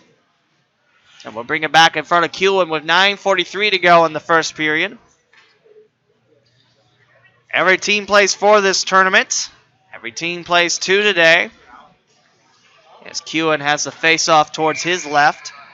Perrysburg will be back in action at 2:30 this afternoon, taking on Indian Hill. Eagles set it up, far corner. Knocked down was Jacob Beitzel. About 9:30 to go in the first, no score. Here's a shot, wide to Kewen's net. These Eagles of Bishop Watterson, their next game won't be until 4 o'clock against Jackson. For Bishop Watterson, the key to their success yesterday is they were all over Indian Hill passes, and the Braves were a physical team with Centerville playing them. There's a shot directing wide from Kewen. Perrysburg sends it towards the neutral zone, picked up by the Maroon Tops. Geschwein now for Naderhoff, left wing. Sends it high over Kewen, watches it fly. Far point. Some Perrysburg pressure. Here comes Connor McCullough. Squeezed in the boards by Brandon Aarons. Heading towards the bend. Aarons eliminated as Perrysburg sends 2 around the puck. McCullough comes out with it for the Yellow Jackets. 8:33 to go in the first period. No score. No icing as Perrysburg looking to go to work against Jack Kish, showing off his speed. Like I was mentioning, Bishop Watterson stood around the passes and just took away the physicality of Indian Hill. Bishop Watterson, good size to them. They made Indian Hill look small, and that is not a small club team. Picked up now by Kyle Naderhoff. 8:05 to go in the first period. No score. Last morning game before we have a small break before we begin again at 1. Here's Will Kewen with a 5-hole trap. With 7:56 to go in the first. We are scoreless between Bishop Watterson and Perrysburg. Bishop Watterson around the Columbus area. Home of the Capital Hockey Conference. They're in the blue division. And for Perrysburg, Northwest Hockey Conference around the Toledo and Bowling Green area. Settled down by Bishop Watterson in front of their blue. Kept in by Abrams. Checking the end boards as going for it. Carter Chapman didn't play yesterday. Carter Chapman didn't. Here's a shot wide at Kewen. Bouncing on in. Jake Schultz sends it deep. Hits it off Kewen's right leg pad. And it bounces on in for the first goal of the game. Bishop Watterson takes a 1-0 lead with 7:40 to go in the first period. Jake Schultz sends it in. As we'll head back to the bench for Bishop Watterson. Face-off awaits us. Corrali takes it on for Bishop Watterson, taking on Perrysburg's. Looks like Yater that time. McCullough trying to shovel it back in the neutral zone. Racing forward is Yater, trying to split the Eagle defenders. Takes it near boards. Behind him is Chapman. Swings it towards the slot. Played on the bounce far side is Chris Jersky. And now running with it are the Eagles. They have a 1-0 lead against Perrysburg. 7:15 to go in the first. Here's Adam Fallon trying to settle it down. Behind him, Corrali in the corner. Two Jackets trying to crowbar it away. Corrali gets it just out of the grasp of Dom Jockman. Here's the side of the net towards Kewen. Poked in. Dom Jockman finishes the job on the left side of Kewen's net. And Bishop Watterson takes a 2-0 lead with 6:54 to go in the first period. Eagles, after taking about halfway through the first period to score their first goal, don't take that much time after the first to put in their second past Kewen. And now the Eagles soar to a 2-0 advantage with 6:54 to go in the first. If the score stays like this, where at least Bishop Watterson is outscoring Perrysburg, that's a point for the Eagles after the first period. And by the way, in the first intermission, that's when the ice will be cut. It's cut every 2 periods during this tournament. There are 16 games after all. So the ice needs to be cut every 2 periods. Jack Kish going for Ahrens, who U-turns around. Bouncing up for Geschwein on the left wing. Racing forward, trying to keep it in. Here's Perrysburg. Seem a little more aggressive than they did yesterday. They have had a couple of chances to have an attack. Nothing on Ryan Rourke yet. Now Perrysburg in the near face-off circle. Met up quickly by Geschwein. Far boards, racing for it, Ian Callahan. Callahan drops it on the far boards towards the corner. Icing on the Eagles with 6:12 to go in the first period, where the Eagles have struck twice. Our 4th game of 8 and our last morning game until 1 o'clock when it's Elder versus Troy. Hope you're enjoying the coverage of the Martin Luther King Tournament. We'll have all 16 games for you. We're back again tomorrow at 7 a.m. for the 7th place game. The 5th place game at 8:30. The consolation, our 3rd place game at 10, and 11:30 is the 1st place game. Connecting to Jake Schultz. Schultz had the first goal of the game. Races for the loose puck. Near corner. Avoids an incoming Evan Thomas. Chugs along, goes for Rushevics. Twist, tango around, reaching for it. Swept away by Dom Jockman, who just scored the second goal. The game delayed penalty, our first penalty of the game. As there'll be a whistle played, and it is an elbowing call with 5:32 to go in the first. And it looks like it's on Bishop Watterson. So Perrysburg will have the first power play of the game. And they're sponsored by Dayton Hockey Shop at South Metro Sports. If you live in the Gem City and you love the sport of hockey, you stop at Dayton Hockey Shop. Lots of sticks, lots of equipment for your hockey needs. It's the Dayton Hockey Shop. Yater takes his face off for Perrysburg. He's got Nick Corrali leaning down low. And Corrali being shown out of the hash marks. Don't see that a lot, where in high school the face-off contestant is booted out. There's a shot going wide of Rourke. Pick up by Yater. Goes back to work in the slot. Intercepted by Adam Fallon. And an eagle goes tumbling down. Here's Corrali. And that's wide. Corrali had a great rush to the net of Will Kewen, but he just pokes it wide left of the Perrysburg goalie. Back to Corrali and the Eagles. 1:33 to go on the Perrysburg power play. Now back to the Jackets in their own zone. McCullough sends it right. Out of the reach of Yater towards the corner. Icing on Perrysburg. We'll bring it back in front of Kewen with 1:22 to go on the power play. And 4:54 to go in the opening period. 2-0 for Bishop Watterson.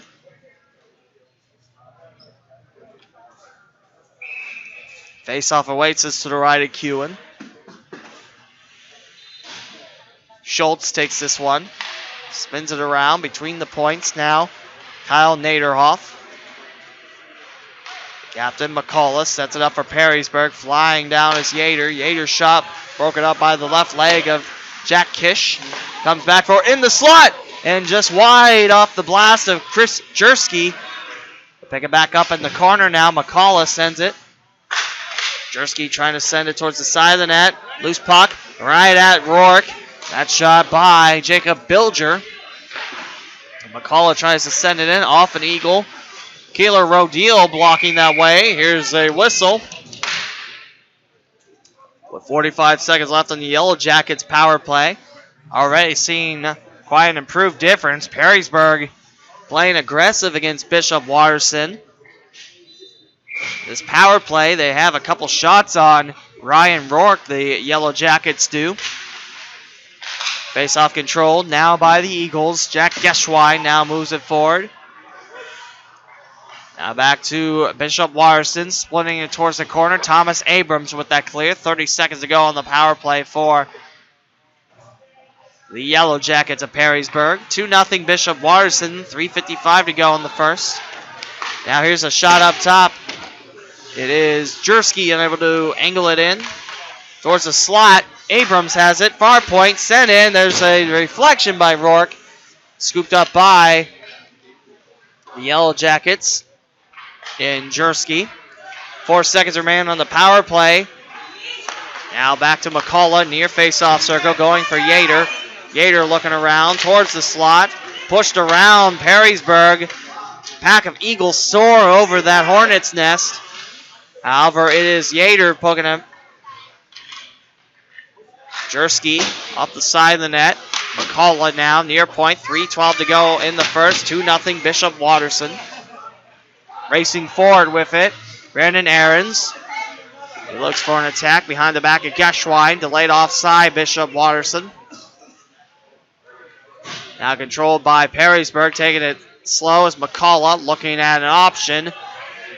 Bilger unable to hold on to it. Picked up by the Eagles' Ahrens. 2:45 to go in the first period. 2-0 for Bishop Watterson. Down low on the puck. Trying to get it back was Nick Heckman. And towards the far face-off circle. Perrysburg back on the attack. David Wilhelm knocked down. Back to Geschwein. Pushes it in Perrysburg's own zone. 2:22 to go in the first. 2-0 for the Eagles over the Perrysburg Yellow Jackets. Heading in the attacking zone. Here's Geschwein, blocked from McCullough on that one-timer shot. Back to Perrysburg. They're in the home whites today. And Bishop Watterson in the maroon kit. Wilhelm plays it, kicks it out in front, trying to find an escape route. Going for Jared Eckert off the far boards. 1:55 to go in the first. 2-0 for Bishop Watterson. Far point time for Kish. And Perrysburg picks it up far corner, sends it towards the neutral zone. Naderhoff gets shoved from behind, still drives the puck. Now into the attacking zone. It's Naderhoff dropping it near face-off circle. One-timer sailing high over the head of Kewen. 2-0 Bishop Watterson, 1.5 to go in our first. In the slot, poke down, low shot. blocked by Kewen. Here's a 5-hole attempt. Kewen keeps that one out. And the loose puck back towards the end boards. Sending it for Kewen. Perrysburg slows it down, kept in by Kish. Around the boards goes Perrysburg. Stuffed by Bishop Watterson as they're in their near corner. 1:04 to go in the first. The Eagles on the attack. Up 2-0 against Perrysburg. Last minute of the first period. Ramping around, heading towards Kewen. Loose puck slipping away. And knocked back across the far point for Bishop Watterson as Jack Kish back on the attack. Rolling around Naderhoff. Naderhoff played offside. Back in the neutral zone, past the end line. It is an icing on Perrysburg.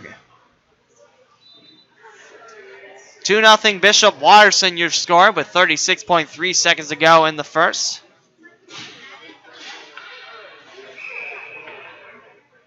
Leaning down low is Kayla Rodeel. For the Bishop Watterson face-off. Schultz trying to center it towards the slot. Ian Callahan a step behind. The captain, Abrams, now off the foul of the stick of Rodeel. Trying to pick it up near corner. Thomas sends it the other way. 17 seconds left in the first. Now controlled by Bilger. Moves it on the right wing. Yater, unaware of that pass coming to him, bounces off his skates. However, back to Yater on that pass. Chris Jersky couldn't connect. 1 second left, zipping into Perrysburg's defensive zone, and that will do it for 15 minutes of play. That's a point for the period for Bishop Watterson as they lead the Perrysburg Yellow Jackets 2-0. Both teams off into their locker rooms, and the Zamboni coming on soon. We'll be back after the Zamboni break here in the home of Centerville Elks Hockey on YouTube.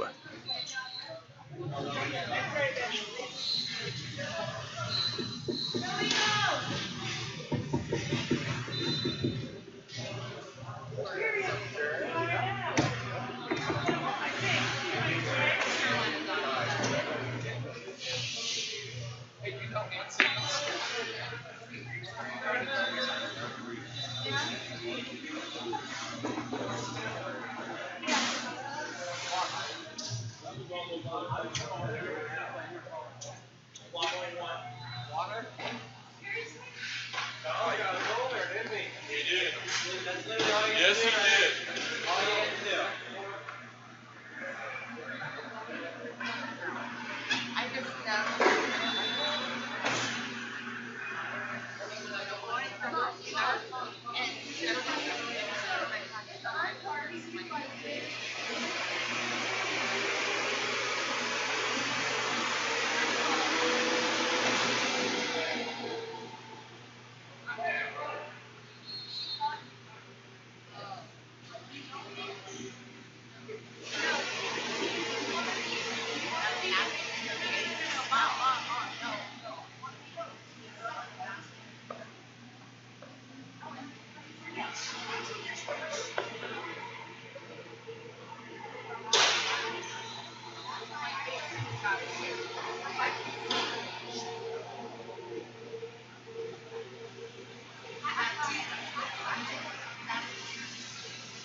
Bishop Watterson commands a 2-0 lead over the Perrysburg Yellow Jackets here at South Metro Sports. Our fourth game of the day of 8 and our eighth game of 16. We're halfway through this tournament. We just started yesterday. Our way halfway through 8 games played or in progress and 8 more to go. The Perrysburg Yellow Jackets have been much more aggressive thus far in this game, actually taking it to their attacking zone, which is different from the previous 2 times we've seen the Yellow Jackets here in the home of Centerville Elks hockey. Meanwhile, Bishop Watterson, the size and the puck control still working to their advantage, as that was the big key win why the Eagles were so effective against Indian Hill yesterday in their 6-1 win. The Eagles looking to run away with the West Division, but still Bishop Watterson has one more opponent. That's the Jackson Polar Bears. And that should be a great game, as Jackson has been a great team to watch as well. And that'll be a battle of Columbus versus Cleveland. Whereas this game is a battle of Northwest Ohio versus Central Ohio. The Perrysburg Yellow Jackets, led by Will Kewen in the net. Of course, Kewen keeping his head on the ice. He has been rock solid, and he's had a lot of shots at him this weekend. A strong goalie for Perrysburg. And on the other side, Ryan Rourke. He is taller, much taller than Max Graham. Not a lot of action his way, but when Perrysburg has pulled the trigger on him and tried to crash his crease, he's been rock solid. 2-0 Eagles, as now Bishop Watterson flies down this side of the rink and Perrysburg flies up the ice. That's away from the camera. Dropped in by Jake Schultz, racing around the far corner. Connor McCullough comes in front of another jacket. McCullough's the captain of Perrysburg's hockey team. Jake Schultz now, double team. He tries to wrangle it around. Going back towards the near point as Bishop Watterson sets up camp in their attacking zone. 32 seconds into our second period. Remind you that the next game is scheduled for 1 o'clock, so we might not have much of a break after all. We'll see how it goes. Got lots of hockey to play, lots of hockey to commentate over, and just hope you're enjoying the ride. If you're not here at South Metro Sports, hopefully you're staying warm out of the winter weather and enjoying it no matter where you may be. Evan Thomas now in the neutral zone. Turns it over. Here's a breakaway opportunity. 1-on-1. And strongly came by Jack Geschwine. A little bit too strong. He'll pick up the loose puck behind the goal line. Met up now with Jacob Beitzel. 2-0 Bishop Watterson, 13:40 to go in the second. Two Eagles tangle up on the back of Nick Heckman of Perrysburg. Dropped in the near corner. Picked up by Evan Thomas now. He's got some reinforcements as Bishop Watterson swaps out their nest. In the neutral zone, here comes a side check, Justin Yater. As the Yellow Jackets now crashing towards Ryan Rourke. Far corner popped up. Rourke trying to reach for it. Bishop Watterson sweeps it over towards the far corner. One-on-one battle, swept away, and no one there for Perrysburg. Picked up, delayed penalty as the net has become dislodged. A little bit noticeable. I don't know how noticeable that might be, as the net is about halfway between the corner and the crease. And Bishop Watterson will go on the penalty kill. In goes Danny Kraft. Always forget what number Kraft is because on my handwritten roster, 22 comes after 75, and I think it was just a miscue on my end because I forgot Kraft after Dom Jockerman, who has one of the two goals today for Bishop Watterson. And now Perrysburg going on the 5-on-4. Just a little secret how I do my rosters. They are handwritten. Adam Fallon now going strong against Will Kewen. A nice dive. And I think he knocks out the far post as he stretches out for the save.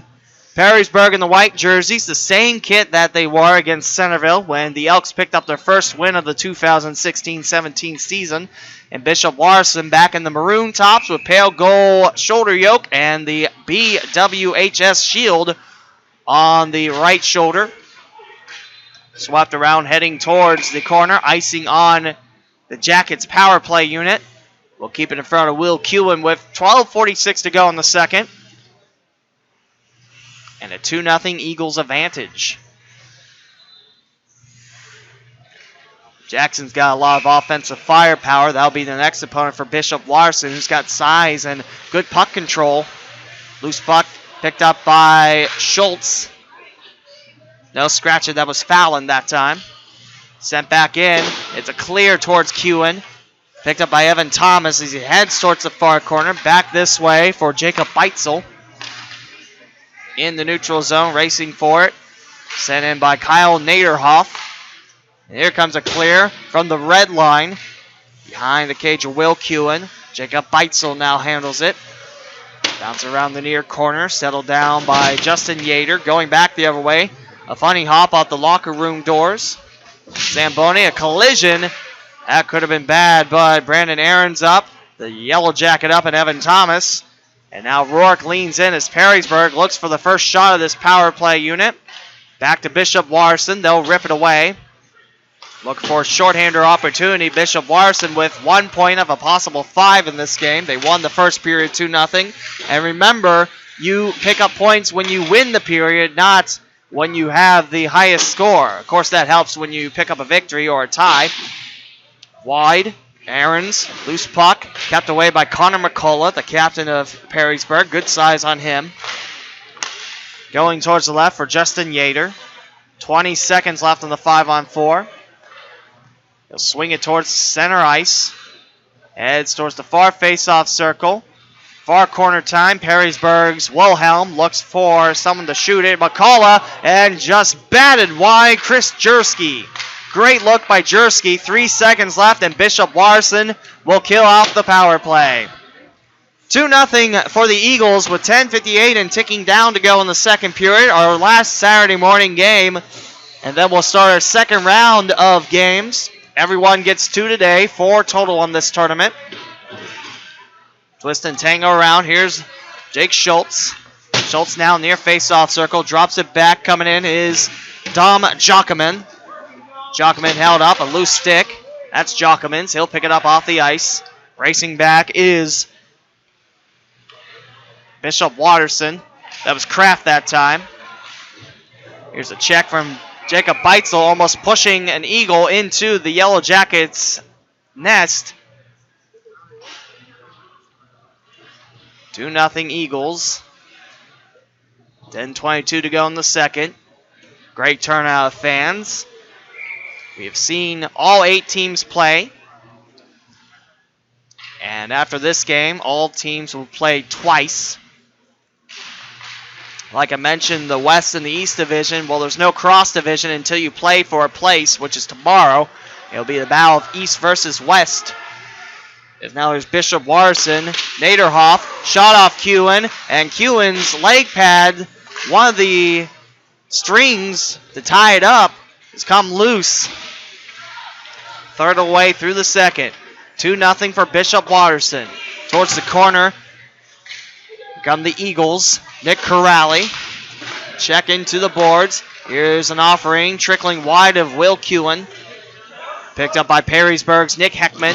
Nick Heckman checked into the corner. Almost grabbed by Adam Fallon in the slot, but the defense of Zach Kubacko has to go back for Bishop Watterson. He'll feed Kyle Naderhoff on the other side of things. Bring it up in the neutral zone. McCullough stalking him. Now into the attack. In the corner now. Corrali looks around. He'll take it around the wagon and misses two Eagles in the process. Kyle Naderhoff being the farthest one. He'll have to go back and pick it up against Nick Heckman of Perrysburg. 2-0 Bishop Watterson. Icing on the Eagles. 9:07 to go in period number 2 here. 8 great teams, 8 great fan bases, 8 great group of kids playing the wonderful sport of hockey, representing a little part of Ohio. 4 teams around Southwest Ohio as Will Kewen towards his bench. Like I mentioned, his goalie pad strap is loose. It came untied during that last Bishop Watterson attack. That's going to be a timeout. I'm not sure if Perrysburg called it or that's going to be an equipment timeout as Ryan Rourke now has an opportunity. He'll take a rest out of his crease. 9:07 to go in period number 2. Bishop Watterson 2 and Perrysburg 0. Eagles up 2-0 on 2 quick tallies about halfway through the first period. Here's your afternoon schedule as it's supposed to start around 1 o'clock. Game number 9 is the Elder Panthers, who have all but a half point in the East Division. They'll take on the Troy Trojans, who picked up their first tournament win against Normandy 4-2. Then this Yellow Jackets squad for Perrysburg takes on Indian Hill. That's scheduled to start at 2:30. 4 o'clock, we'll see the Bishop Watterson Eagles again, this time against the Jackson Polar Bears. And that one, you definitely want to put your eyes on the screen. And then to close out the tournament at 5:30 on Saturday, Centerville battles Normandy.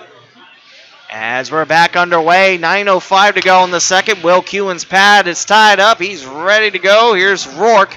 He watches Perrysburg rotate the puck around. Back in the corner.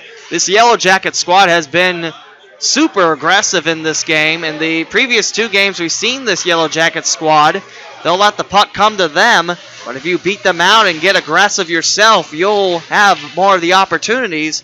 And Perrysburg spent most of their time in the defensive zone yesterday in that loss to Jackson.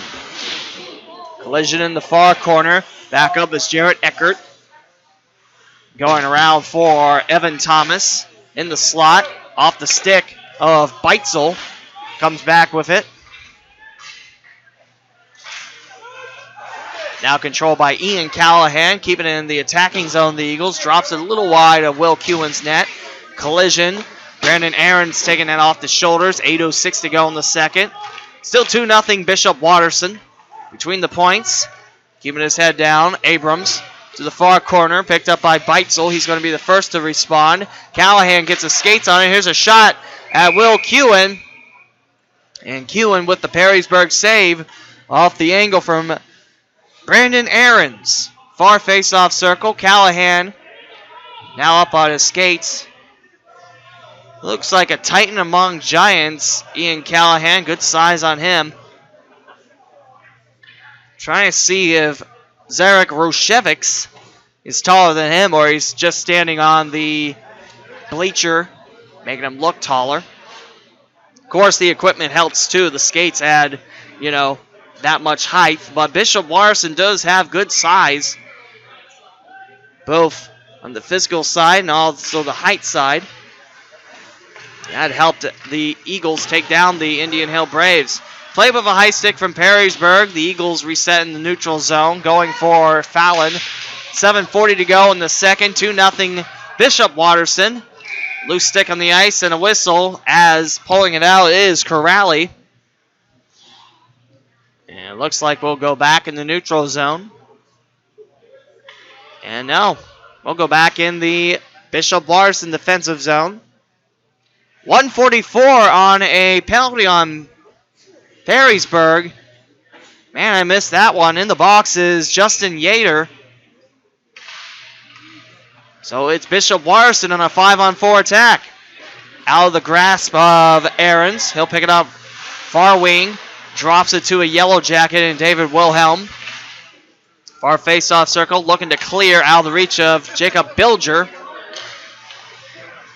Racing forward, Andrew Winters. Winters near corner. A bunch of bees flying around in the defensive zone. The Yellow Jackets defensively. Bringing it up as Ahrens. Shot.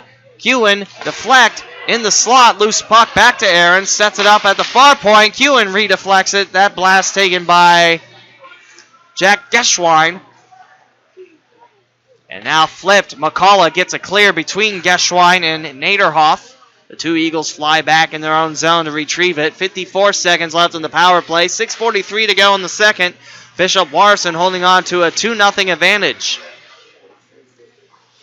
Towards the left, far corner. Here's Geschwein looking to answer for Corrali. Corrali pushed away from McCullough. McCullough gets pushed from behind. A little bit of aggressiveness from both gentlemen. Corrali had it pushed away from McCullough. Good defensive read by Perrysburg. 36 seconds left on this power play for Bishop Watterson. Will Kewen going back to the Perrysburg bench. His straps are tight. Nope. I think the one that came loose is now having to be repaired again. 6:27 to go in the second, our last morning game before we start the afternoon games here. Thanks for joining us all weekend here on the home of Centerville Elks Hockey on YouTube. Last big tournament of the regular season for Centerville before they'll go back on the road next Saturday. It's a game I'm looking forward to, like I was looking forward to going to Bowling Green. Need to see that rink. Guggen Ice Arena will be the home of Centerville's next game outside the tournament. Talawanda and the Braves welcome in Centerville. And of course, you can watch that game here on the home of Centerville Elks Hockey on YouTube. 4 more games this Saturday after this one concludes. Then we'll have 4 more on Sunday to complete the entire tournament. As Kewen, right leg pad, tying up. I mean, for me, you got to give the equipment manager a lot of credit on that one. Tying it up. It's got to be tough with that angle. It's the first time out of the 3 games we've seen Perrysburg on the stream that we've seen Will Kewen's pads go crazy like that. Must be Wild String Saturday or something. No, it's not. It's Hockey Day in Centerville, however, as the Centerville students do have a chance to come into the game versus Normandy for free and skate afterwards for free before the Cincinnati Thunder game. That's the junior hockey team that calls South Metro home. They have a 9 o'clock game tonight against Peoria, the Mustangs. If you like hockey, that'll be a good one to stick with because the Mustangs are very talented, and the Thunder made up a lot of Ohio locals. Very talented team as well. Towards the slot, shoot away by Perrysburg. 20 seconds left on the power play. Schultz gets it tipped. He's pushed down by Perrysburg. Evan Thomas at the near point. Now we start to see Perrysburg get real aggressive as they're finishing their checks, knocking players down. Like I said, Bishop Watterson, good size on these boys. And McCullough tries to clear it, knocked off the stick of Schultz. Power play is over, but Bishop Watterson's attack has just begun as they're back in their attacking zone. Kept in the neutral zone by Abrams, the Bishop Watterson captain. Up front, now here's Rodil. Rodil at the point, picked up by Perrysburg. Wanting it back is Thomas. from Jersky. Near point is now a shot. Hewen deflects it wide right. And picked up by Connor McCullough on the right wing. Trying to center her up. Good cane job, but a little bit too strong by Justin Yater. 5:13 to go in the second. Still 2-0 for Bishop Watterson. If the score doesn't change, both these teams have a half a point, because it will be a tie for the second period, although the score reads 2-0. We're 2/3 into the second as Perrysburg trailing 2-0. And now here come the Yellow Jackets. Justin Yater flying towards Rourke. Yater carries it, scores it! Justin Yater with the Perrysburg goal cuts the lead in half. 2-1 Bishop Watterson. 4:49 to go in the second for Perrysburg's first goal in the tournament. Justin Yater carried it himself and flings it in past Ryan Rourke. And we have a goal. The first goal in the second period is Perrysburg. If they keep Bishop Watterson quiet offensively, that would be a point for the Yellow Jackets, their first of the tourney. Face off center ice. Wilhelm comes up for the Yellow Jackets. 2-1 Bishop Watterson is Abrams now. Aarons, right wing, in his own zone. He's got a couple options. Callahan and Abrams open on the right. Turns it towards the left. Takeaway for Nick Heckman and the Perrysburg Yellow Jackets. Between the points, Bishop Watterson bounces it back in the neutral zone for Evan Thomas. 4:22 to go in the second. 2-1 Bishop Watterson. The Eagles let that one just slip away from Brandon Aarons. He will stay on top of it against Connor McCullough. McCullough knocked down in the near corner. Aarons now helped out by Jack Geschwein. And Perrysburg helped out by David Wilhelm. Near point time, kicked around by Bilger. Here's a shot, saved by Kewen. Flipped around, takeaway, Callahan, wide right on the shot. 2-1 Bishop Watterson, 3:50 to go in the second. Right back at you in front of Kewen. He'll keep it out of the net. Meanwhile, here's Nick Heckman, far corner, 2-on-1 for Perrysburg in their own zone. Here's Callahan trying to get it back. He's cut off with Evan Thomas. Trying to feed up top, Jacob Bilger. However, Bishop Watterson speedily gets back in the defensive zone with 3.5 to go in the second. 2-1, Bishop Watterson. On the near corner, here's a back check for Evan Thomas, keeping it for Perrysburg. Like I mentioned, in the 3 times we've seen Perrysburg, this has been the most aggressive we've seen the Yellow Jackets. You can see the stinger out of these boys. That's a Yellow Jacket pun. Now here's Bishop Watterson. Behind the goal line, Naderhoff. You have the slight feeling that Bishop Watterson might be skating on the back of their skates. As Perrysburg bringing the attack. It's been fairly even. There's a shot. It slips away from Kewen. Loose puck. It's Bishop Watterson looking to answer the lone Perrysburg goal in the second. 2:46 to go in the second. 2-1 shot. And that goes wide. I believe McCullough might have had that. No, that was Yater. Yater had the Perrysburg goal. Here come the Eagles. Shot and score! Nick Corrali in the slot. Fed from Adam Fallon. And the Eagles go back on top by 2. 3-1 with 2:34 to go in the second. Eagles back up by 2. Great movement there by Bishop Watterson getting the pass down. Like I mentioned, that's what made Bishop Watterson so strong in the game against Indian Hill. That was Fallon from around the far face-off circle. Dropping it. Corrali in the slot. Past Q and it goes. 3-1 Bishop Watterson. 2.5 to go in the second here on the home of Centerville Elks Hockey on YouTube. Loose stick. Keeler Rodale's going to pick it up. Does so. Around the locker room doors, it's McCullough looking to feed Chris Jersky with a body behind him. And it's going to be picked up by Danny Kraft. 2:10 now left in the second. Still 3-1 BW. Your face-off circle trying to jam it home off the side of the net for Corrali. Looking for back-to-back quick goals for the Eagles. He'll feed it towards the slot. Here's a one-timer. Grabbed by Kewen down low. He shuffles around and lays out. And now we got a couple of shoves. McCullough and Fallon broken up quickly. And it looks like the Stripes might send Fallon into the box. McCullough not yet signaled in the sin bin. 1:53 to go in the second. And Bishop Watterson will serve a penalty. I believe it's a roughing call from the Stripes. And Perrysburg not sending one in the box. It's a power play for the Yellow Jackets, who trail 3-1 now.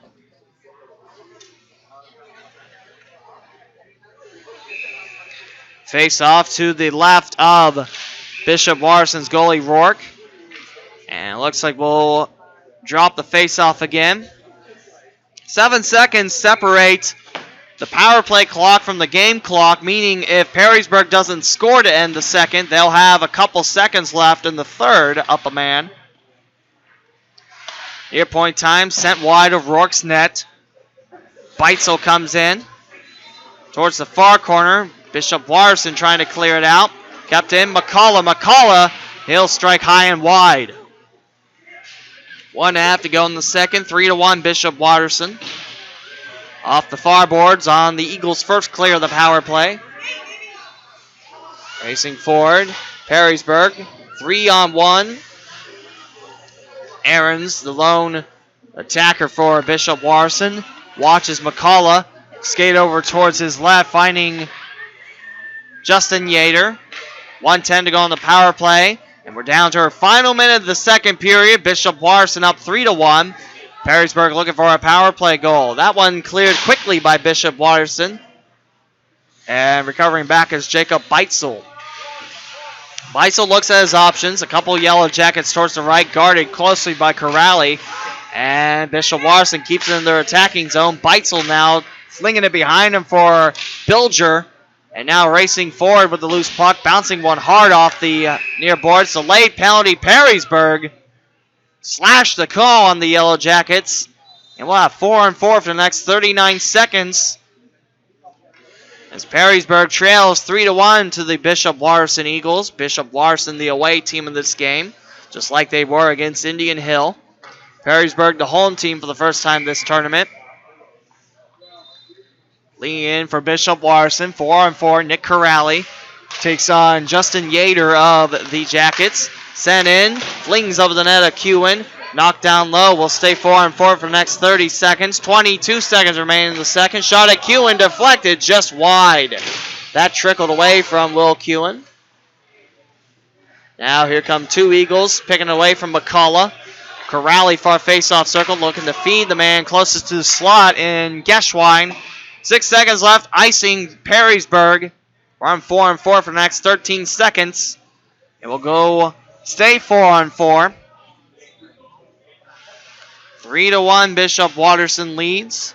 A goal apiece for both these teams, meaning we'd have a split point in this second period. Sent around, control towards the slot. Kewen off his pad, swept away. Last second, flipped in, and that will be the end of the second period as Bishop Watterson leads 3-1. Both teams pick up a half point in the second period. In the game, that's a 1.5 for the Eagles and a half a point for Perrysburg. Both teams score 1 in the third. We'll take a quick break before returning to action here on the home of Centerville Elks Hockey on YouTube.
Bishop Watterson 3 and Perrysburg 1 as we begin the third period. And the 4-on-4 expires now. 1:22 remains on a Bishop Watterson power play. Now in the far face-off circle, off of Kewen, swept away by Perrysburg. Far boards, Naderhoff trying to keep it in, a clear by Perrysburg. Both teams scoring a goal in that second period, meaning that both teams will share the point in that second period. So far, it's a 1.5 for Bishop Watterson to half a point from Perrysburg. And a whistle. 14:29 to go in the third period. Perrysburg trailing 3-1. We'll have a face-off in the neutral zone. Most likely offside. Corrali trying to send it down towards Kewen. Right wing, quick shot, wide of Kewen's net. 14:18 to go in the third. 46 seconds left on the power play. Looking for Corrali deep the side of Kewen. And nice defense, David Wilhelm keeping Brandon Ahrens honest. First minute of the third period gone. Back to Ahrens. He'll look from the near face-off circle. Drop it in. Power play goal for the Eagles. Bishop Watterson's lead now balloons to 3, 4-1 with 13:59 to go in the third period. That's just keeping your patience, taking it to the slot. Brandon Ahrens scoring the power play goal past Will Kewen. And the lead for Bishop Watterson goes to 3. Face-off center ice. Justin Yater for Perrysburg takes on Jake Schultz of Bishop Watterson. Racing forward is Yater. Takes the far boards. Far face-off circle time. Looks at his options. A little bit too strong out of the reach of Winters. Here's a shot wide of Rourke, and his helmet has gone missing. He'll have to pick it up and put it on before we can begin play. That's a first time for everything. We've seen Will Kewen's pads needing tied twice. And now it's Ryan Rourke's helmet flying off the seat of its mouthpiece. Now we'll have a face-off to Rourke's left as Jake Schultz leans in against Justin Yater of Perrysburg. McCullough now at the near point, drops it in for Perrysburg. Yater picks it back up. Jersky racing for it. Yater towards the slot. Controlled now by Thomas Abrams. Straight ahead. Slowed down by Jacob Beitzel. And that is laid offside on Bishop Watterson. Back to the Yellow Jackets. Waiting around the near corner is Winters. Trying to send it long length of the ice. Towards the slot. Kewen bats it over on the shot from Kyle Naderhoff. Yellow Jackets slow to get up. Here's Beitzel. Controlled by Perrysburg as they're looking to escape their own zone. They'll bounce one towards Rourke. And it won't quite get to the end boards, meaning Bishop Watterson has to go back on defense with Naderhoff sweeping in. Going for Schultz. Centering it up. Couple options towards his left and right. Takes the shot himself. And it'll bounce wide right of Will Kewen. Now Perrysburg comes away in the far corner and sends it on the opposite corner. Icing on Perrysburg. 12:37 to go in the third. It's 4-1 Bishop Watterson. A power play goal for the Eagles. It's Brandon Ahrens showing immense patience. Takes it towards the slot and flings it on in. 4-1 for the Eagles. Far point time for Abrams. Sends it in off of Kewen, going on the opposite side. Now met up with an Eagle and a Yellow Jacket getting together in the corner. Tangled around, back for Beitzel. Bouncing around, now controlled by Beitzel again for Perrysburg. In the slot, and Kewen keeps it in front. I thought Kyler Rodeel struck the light for sure, but it's Will Kewen knocking it down. 12-11 to go in the third. 4-1 for Bishop Watterson. Corrali now squares up against David Wilhelm. Now picked up by the Eagles. Set wide at Kewen. Bilger in front of Adam Fallon. Fallon now far corner around the net of Kewen. Eagle there first. Rodeel bats it weakly. Perrysburg able to jump on top of it. Here come the Eagle defenders. No icing as Rourke holds up his right hand. His left hand, rather. His right hand's where the stick is. Corrali now left wing. Good screen against Nick Heckman. Corrali now near face-off circle to the house of Kewen. No one there to finish for BW. 11:32 to go in the third. Still 4-1 Bishop Watterson. Shot blocked. I believe that was Schultz with the trigger that time. It's a check on the back from David Wilhelm.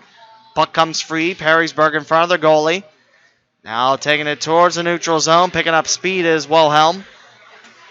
Trying to beat the defender, Naderhoff, keeping around his wrist. Back for Wilhelm. Trying to find some help behind him. Now controlled by Corrali. A 1-on-1 race, and Perrysburg guilty of icing. 4 minutes into the third. 4-1 Bishop Watterson in the third period. Ryan Rourke in his crease. Icing on Bishop Watterson. Perrysburg in their attacking zone with Justin Yater preparing for this faceoff. Covered by Aarons and the Eagles. Now here's Ian Callahan, right wing, pushed down. Still Aaron's puck. Aaron takes it, shoots it high off of Kewen and off the protective net. Looking for back-to-back scores that time, Brandon Aarons. 10:49 to go in the third. Still 4-1 for Bishop Watterson. Looking to go 2-0 in the Martin Luther King tournament. Had the clean sweep of points against Indian Hill. Lost a half a point in that second period as both teams scored a goal. Abrams now gently towards his right. Callahan squished. And a whistle. And an elbowing call. I believe Perrysburg might be going down a man with 10:35 to go in the third on the elbow call. Justin Yater, the guilty party for Perrysburg. It's where I've seen most of the players in this tournament jump over the sin bin door rather than opening it. Normally you wait until you can get in via door. But most of the players and most of the teams have just been jumping over it. Here's a power play opportunity for Bishop Watterson. 4 seconds in, and Perrysburg rallies back with a clear. Scooped up by Kyle Naderhoff. Stringing it out of the reach of Aarons. Slowed down by McCullough. 2 Yellow Jackets surround the puck. Straight ahead, bouncing off Aaron's body. He'll pick up the loose puck. Going strong for Fallon. Here's a bouncer from Kewen. And swept back on the near boards. 10:04 to go in the third period. 4-1 Bishop Watterson. Aarons keeps it, but it hits off the protective net and will drop in the neutral zone since that was all him. Eagles 4 and the Yellow Jackets 1. Neutral zone time for the face-off. The power play unit sends Nick Corrali, and the penalty kill of Perrysburg sets up Jacob Bilger. Behind the goal line, Beitzel races for it. Perrysburg, lot of open time, and a straight clear to Rourke. Holding out a stick, keeping it in front. Race back by Kyle Naderhoff. Takes the right wing with 1:02 to go on the power play. 9:35 to go in the game. 4-1 Bishop Watterson. Racing towards it. Shot down low. Kewen, and the rebound by Naderhoff bounces wide left. Staying with it. Aarons with another Bishop Watterson goal. Right to him, angles it past the left shoulder of Will Kewen, and Bishop Watterson's lead now up to 4. It's 5-1 Eagles with 9:22 to go in the third. Power play goal for Bishop Watterson. Elbow call. Taken advantage of by the Eagles as Jake Schultz. Zipped away by Yater. Controlled gently by Abrams. He's got a couple options. Looks for a friendly maroon jersey. Off a Perrysburg bounce. No icing in the near corner. Dom Jacquemin now racing for it. In the third period with 9:05 to go. 5-1 Bishop Watterson, outscoring the Yellow Jackets 2-0 at this point. So the period ends like that. That's 3 points, 1 for winning the third and 2 for winning the game for Bishop Watterson. Beitzel now wrapped around an Eagle. Picked away by Perrysburg. Kept gently in by Kish over his stick. Here comes Yater's shot. Saved by Rourke. Off the end boards. Back to Yater. Off the side of the net that time. Possibly off the stick of Rourke too. As the Eagles soar to keep it away from their goalie. A collision. McCullough knocks down Jake Schultz. That's going to be offside. Yellow Jackets with 8:25 to go in the third. 5-1 for Bishop Watterson. Our next game is Elder taking on Troy. That was scheduled to start at 1 o'clock, but here's the thing. If I pull out my handy-dandy phone, it's 1:15. So we might start as soon as Zamboni is done. Here comes Kewen. Shot, score! To the house, Adam Fallon. Past the right shoulder of Will Kewen this time, and Bishop Watterson scores even strength. 6-1 Eagles, 8:16 to go in the third. That matches the previous win in this tournament for Bishop Watterson. And now in the tournament, the Eagles have outscored their two opponents 12-2. Far side of things, pushed around, racing for it. Here comes Bishop Watterson, looking for their tournament top and goals scored. Adam Fallon. On the left wing, it's Corrali. Corrali now towards the house, off a Kewen, loose puck, gobbled up by the Yellow Jackets goalie. Stretches out in slow motion to make sure that puck won't be able to reach Eagle talons. 6-1 Bishop Watterson, 7:52 to go in the third. Eagles with their 12th goal in the tournament. That beats out Jackson after the Polar Bears played their second game, only scoring 4. The Eagles outscoring Jackson by 2 so far in the third period of Bishop Watterson's second game. That'll be the last matchup of Saturday for both Bishop Watterson and Jackson. The second last of the day. Scooped up by Jack Geschwine. And delayed penalty. And roughing the call. Thomas Abrams quickly to the penalty box as Perrysburg goes back to work on a 5-on-4 for 7:27 to go in regulation. 6-1 Bishop Watterson. As now part of the penalty kill unit is Zach Gubacko, along with Geschwine, Ahrens, and Kyle Naderhoff.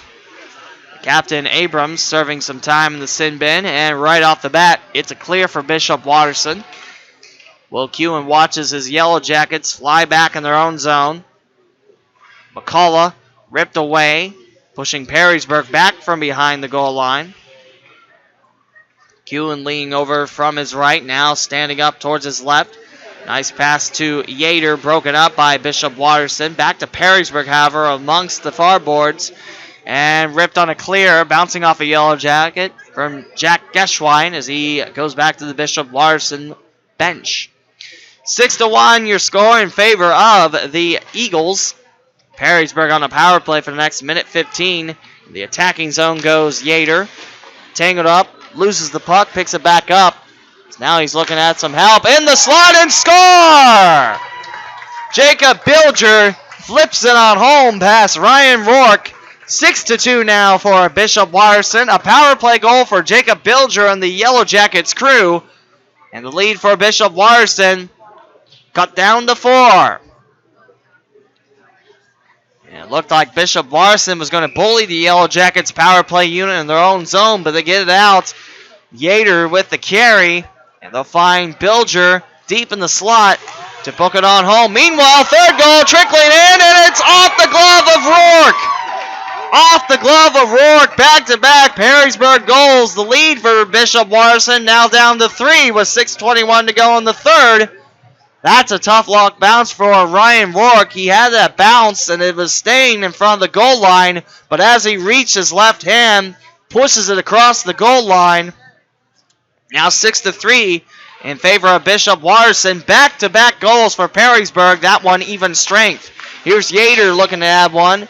As now Bishop Watterson's got to be on full alert defense, as 30 seconds after a goal given up, that's your most vulnerable. Just think in that time frame when the other team scores in that vulnerable time, how much more vulnerable time you have after that second goal. That was a wordful that time. That shot by Schultz off of Kewen. Loose puck going behind the goal line. 5:50 to go in the third period. 6-3 Bishop Watterson. Neutral zone carry for Jack Kish. Going straight ahead. Perrysburg's Jacob Beitzel with it. This Yellow Jacket has sting in this game. They have trailed by 5 and cut the deficit down to 3. Perrysburg has been much more aggressive than what we've seen in the previous 2 broadcasts involving these Yellow Jackets. Now is Fallon taking left wing, centering up instead, going for Corrali towards the corner, bouncing that way, icing Perrysburg, and we'll drop it in front of Will Kewen. 6-3 Bishop Watterson, with 5:12 to go in the third. Nice crowd up here in the lobby and downstairs in the ice rink. And what's nicer is you can smell the popcorn popping and the butter melting. You smell the hot cocoa brewing. You can smell the food being made here at South Metro. Another icing infraction on the Jackets. We'll bring it back in front of Will Kewen. Now with 5:04 to go in the third period. As we're about ready to start the afternoon games. Halfway through this Saturday. Waking up this morning, getting here before 6. Preparing myself for 8 games to broadcast. It's hard to believe we're already halfway through. Loose puck, Kewen has it bounced off his right leg pad, and the Eagles now a 2-on-2 battle in the near corner. Sent around, here comes a low shot, and here's Kewen with the catch. 4:51 to go in the third, 6-3 now for Bishop Watterson, as Perrysburg with 2 quick goals in this third. If I'm not mistaken, it's 3 goals for Bishop Watterson in this third frame to Perrysburg's 2, so that would still be a period win for the Eagles. Perrysburg carries it. Jersky behind the goal line. Wilhelm, no scratch it. Winters on that check. Even Yater. Eagle flying down on the ice. 4:21 to go in the third. 6-3 for the Eagles. Yater now controls it. Drops it in the corner. No icing. It'll have to be played. Coming in is Kraft. Looking on the other side. Bouncing off the side of Rourke's net. Al Aarons with it. Screams in the other side for Naderhoff. Naderhoff drops one, going for Rodil. Deflected, so no icing. Perrysburg will have to come back and play some defense. Beitzel sending it far corner. Evan Thomas trying to clear it. Here's Bishop Watterson. Shot at the gut of Will Kewen. He'll hold on with 3:44 to go in the third. The Eagles on top by 3 at 6-3. Perrysburg's next opponent will be the Indian Hill Braves, who are 0-2 in this tournament. Braves did score their first 2 goals of the MLK tourney this morning. Actually, scratch it. They're second and third. McClay had a goal yesterday against Bishop Watterson. Swept around the corner and heading out of the neutral zone. Two Eagles have to converge. Kubacko going over towards the right. Perrysburg in the neutral zone, trailing 6-3. An Eagle pushed down. Callahan slow to get up. Back up he goes. Dropped in the far corner. Abrams going in the neutral zone for Geschwein. 3:03 to go in the third, 6-3. Around the cage. Push back, bumped backwards. Evan Thomas with it. A lot of commotion around the near point for Bishop Watterson, keeping it in. Here's Naderhoff shooting a high over the glove of Kewen.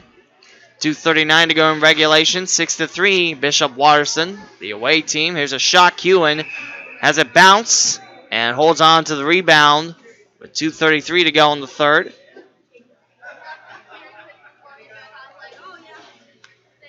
Both teams will change their nest. 5 new skaters on for the Eagles, 5 on for the Yellow Jackets. I believe that's McCullough for the faceoff. No, make that Yater. Bishop Watterson controls it. Open ice time. Taking it towards the goalie for a faceoff circle. Shot down low. Kewen. Rebound. Score! 7-3. Bishop Watterson. A good job surrounding Will Kewen. And the rebound had nowhere to go but the nylons. 2:20 to go in regulation as Bishop Watterson scores their 7th goal in the game, their 13th on the tournament. Leaning in low, pushed back, Perrysburg gets it. Controlled by Shayla Whittlebort. She'll get a chance to move the puck around, now chasing Adam Fallon.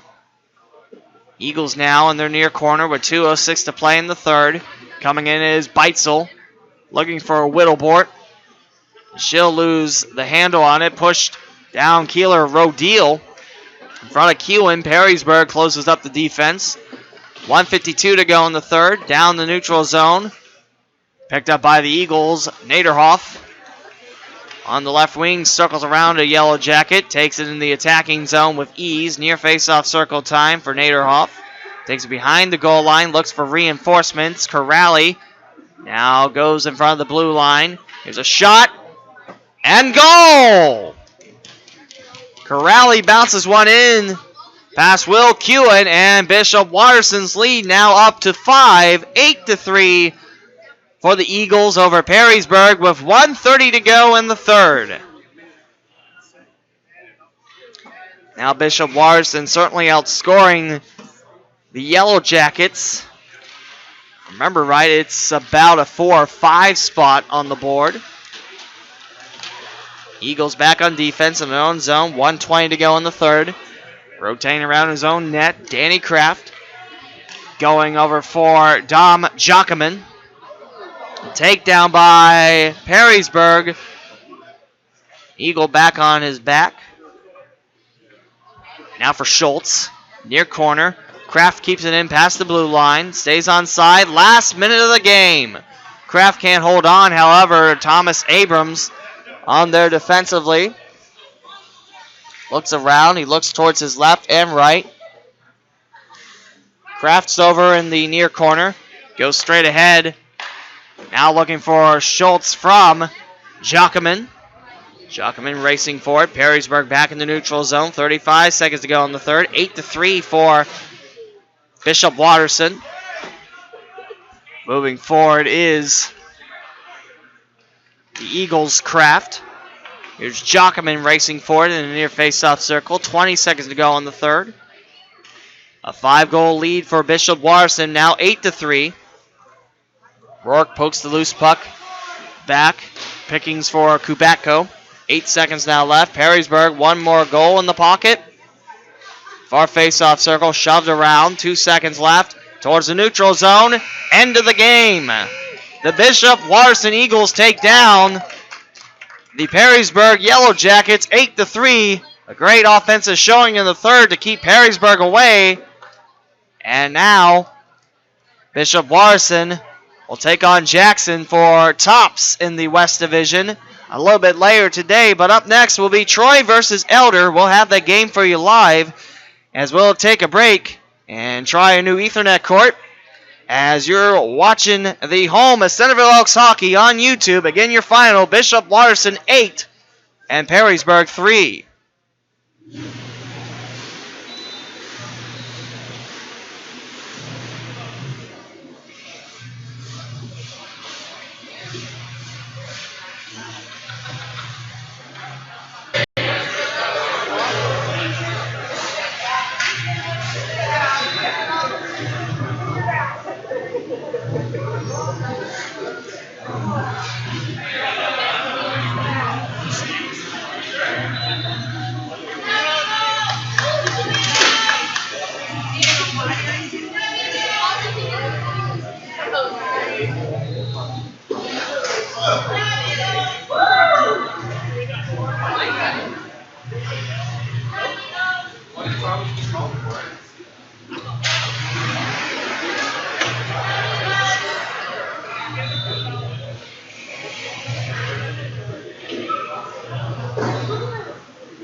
And now we start our afternoon shift of games. Wow, that was loud. Excuse me, folks. My volume bump was pushed all the way up.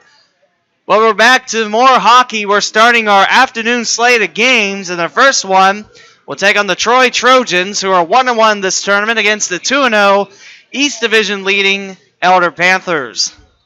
Lee W. Mound will be here this afternoon for the remaining 4 games on Saturday and the remaining 8 in the tournament, as the Trojans come back in their gray jerseys, and Elder donning, for the first time this tournament, black jerseys with purple shoulder yokes, purple numbers on the back with white trim, and Elder on the back. Panthers diagonal. And we're about ready to start this game. Troy coming off a 4-2 win against their opponent, their last game. That was just 2 games ago. The Normandy Invaders, who are 0-2 in the tournament, taking on Centerville next to wrap up Saturday edition of hockey as Preston Hofler comes out with a face-off. And it's recovered by Troy in their own zone. Trojans lost to Centerville 3-1, but picked up a 4-2 win in Normandy today against Normandy. That would be weird to go into Normandy and then back to Centerville that quick. Here's Graham Harvey. Takes it left wing. Feeds Preston Hofler the puck. Sends it around. Jacob Henn up top shot. Troy trying to kick it around. Mike Wynn donning the number 4 jersey in this game instead of the number 6 jersey because the jersey differential. Now racing forward, Charlie Garnett picking up speed. Silky smooth cut. And Enrique Alejandre watches the puck sail high over his shoulders off the bounce. Picked up again now by Matt Larkin. Now over for Mahan. Loose bouncing puck. Alejandre keeps it honest. Ron Larkin sent it back in. 1:01 gone from the first period, where Elder, going on a swap, takes on the Troy Trojans. This Elder squad, like I mentioned, the previous 2 games with the Panthers in them, icing Troy. This Elder squad has a chance to be the top team in the Southwest Ohio High School Hockey League with St. X. And I was talking to some of the Elder fans, and they thought that St. X had more depth than the Panthers did, but in the one game they played so far, it ended in a draw. Your top 2 teams in Cincinnati. So you can ask, of course, the Mola Crusaders in Cincinnati too, but they play in the Capital Hockey Conference. Connor Lane comes up with a loose puck for Elder. Stopped in the neutral zone by Caleb Mangus. Now scooped away by Jacob Hoffmeyer of Elder. Bouncing one down low up the skates of John Weirkamp. Elder looking to be the top team in the East, playing in the championship game. The last one scheduled for 11:30 tomorrow morning. They'll take on the first place team in the West, currently Bishop Watterson, by a couple points against Jackson. However, those 2 teams will play later on today. Now racing with it is Nate Eulenbrock. Takes the left wing. Drops it amongst the near corner and icing on Troy behind the red line. And we'll have a face-off in front of Enrique Alejandre with 12:55 to go in the first period. Alejandre, an outstanding goalie. He really keeps the pipe strong for the Trojans. He's got a tough customer to face in these Panthers donning black. As that front line back out there, Matt Mahan, Ron Larkin, Matt Larkin. They really do offensive work, but there's a nice takeaway on the faceoff for Troy. Here's Michael Hess. Hess going down low, and there is a stop by Henn, Jacob Henn, making his 3rd start of the tournament. Hands over the puck with 12:47 to go in the opening period. Elder versus Troy, our first afternoon game scheduled for 1. We'll play 3 more games after this game concludes. Racing forward, taking the right wing. Cutting in is Ron Larkin. Leaves it for Matt Larkin, near face-off circle. Bouncing off the slot and off top of the net of Enrique Alejandre. Almost bouncing off his Gatorade bottle. Picked back up by Wynn. Caught down low. It's Enrique Alejandre with a low catch. Now stop the clock at 12:28 to go in the first period. No score. Face-off over to Alejandre's right. For Troy, it looks like Preston Hofler will take on Matt Mahan. Controlled now by Troy. Swept through a pile of black and purple. Wynn picks it up. Going for Charlie Garnett. Garnett slashes one quickly. Alejandre stomps on the loose puck before Ron Larkin can get there. No score with 12:16 to go in the first. Alejandre already given a tough test from the Cincinnati Cats, the Elder Panthers. Called Northland Ice Center home along with St. X and the Mola Crusaders. In the near face-off circle, controlled by Troy. Troy's done a nice job winning the face-offs. Funny bounce off the Zamboni doors. Scooped forward by John Weirkamp. Contusion around the Troy, making the Elder far point. As Weirkamp past Connor Lane. Loose puck sent in by Zach Eulenbrock. Played now by Dan McSwiggan. McSwiggan looks around to the right. Picked up by Troy's Caleb Nelson. Elder trying to escape defensively. 11:40 to go in the first period. Troy and Elder scoreless. Trojans took down Normandy in their first game of 2 this Saturday. In the corner, drop back. And never gets to Hen completely as Troy's Caleb Mangus picks it back up. Drop towards the slot. Turn around. Here's Elder. Austin Gilkey has it. Now here comes a race. Mike Honorado. Hammered in by Troy. Caleb Mangus with that check. Also helped with Caleb Salazar donning the number 17 jerseys for the gray tops for Troy. Gray tops, red sleeves. Slung on towards Hen. It's going to be icing on Troy. With 10:58 to go in the first period. Scoreless here at South Metro Sports. Our 5th game of 8 this afternoon. Troy and Elder playing their 2nd game of Saturday, preparing for tomorrow.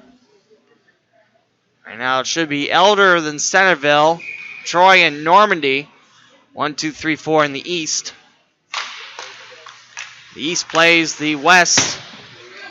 If Elder finishes first, they'll get the first place team in the West. Now picked up by Preston Hofler. Rips it away from Ron Larkin. Hofler right wing. He trails Hess. Spins around. Hess with one of the 4 Trojan goals. Picked up onside, trying to sweep it towards Hen from Nate Eulenbrock.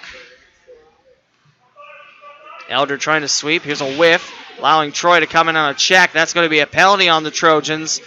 And now here comes Elder flying down the length of the ice in the gut of Alejandre. That shot taken by Mike Wynn.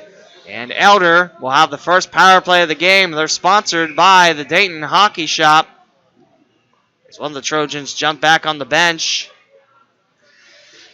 And that's going to be, I think that's Graham Harvey in the box for 2 minutes.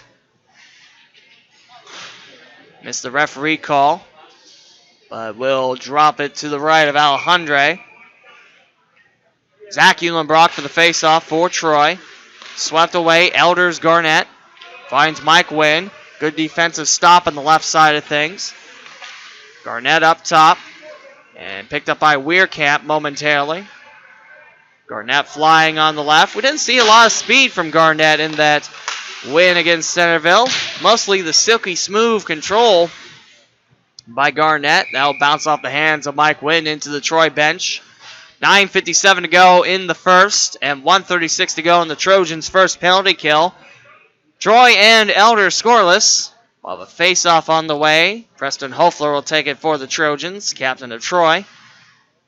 He'll be in the neutral zone off that bounce. Hofler takes on Joey Brockman for the faceoff. Picked up in the neutral zone by Hofler. Far board time. Elder intercepts it. Wynn goes for Garnett. Back to Wynn as he'll center up the ice. Hofler screen. Here comes Wynn towards the slot. Shot kicked away by Alejandre. Early on this game, Alejandre has done a nice job accepting the Elder challenge. Right wing time for Nate Eulenbrock. Turns it over. 1:09 to go on the power play. Alejandre out of his crease. And lost puck. Mike Wynn slaps the glass in the protective net in frustration. Back to Charlie Garnett. He'll start up for Elder as they'll swap out their front line. Garnett now far face-off circle against Nate Eulenbrock. Turns around. Now finds Grant Garrity. Towards the slot. No one there for Elder to finish. Mahan now, far face-off circle. Ron Larkin with a screen. Matt Larkin waiting by. And Troy rips it away from him. 38 seconds to go on this power play for the Elder Panthers. They're the home team in this contest, where Troy is the visiting team. Garnett looks around. Scratch it. That's Ron Larkin to Matt Larkin. Back to Ron Larkin. Misplays that pass a little bit. Back out to him. Zach Uhlenbrock all on top of that pass. No penalty, and that will be cleared off the stick. Matt Larkin all the way to the end boards. That's going to be another delayed penalty on Troy. Or is it the goalie? Hen having trouble deciding if he wants to go to the bench or not. And it will be delayed penalty, Troy, as we go back to full strength with 8:17 to go in the first. And a scoreless affair between the Troy Trojans and the Elder Panthers. Tripping the call on Zach Uhlenbrock, and Elder goes back on a 5-on-4. The earlier game for Elder, the Panthers put 4 goals on the board against Centerville. The Elks scoring 1 in that first frame. No goals in the second for either team, and Elder put 1 more in the third against freshman Joe Numbers. J.P. Sigworth gave up 4 goals and takes the loss against the Panthers. Around the railing, slowed down by McSwiggan. Near point, chips it back in the neutral zone for Wynn. Wynn donning number 4 today.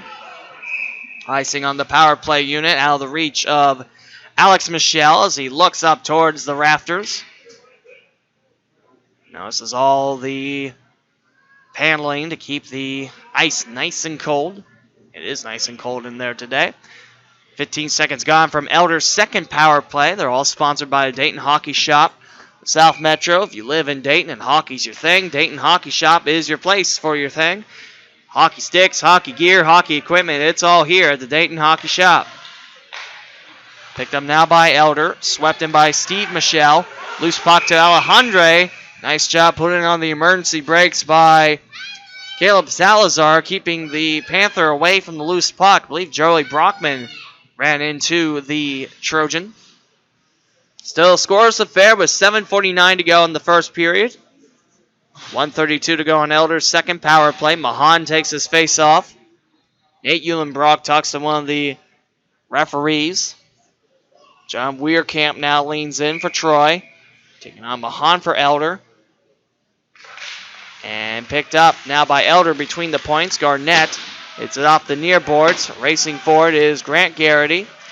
Tipped away. Here's Ron Larkin taking far face-off circle. Spins it around. Matt Larkin waiting in the slot. That shot scissoring away from the hands of Alejandre.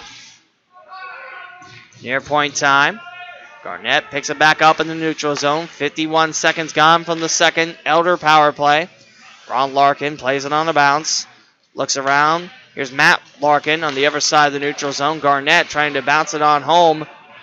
And picked up by Nate Uhlenbrock. Pulls it back. Looks at an angle to clear. Now he's met up with a couple Panthers.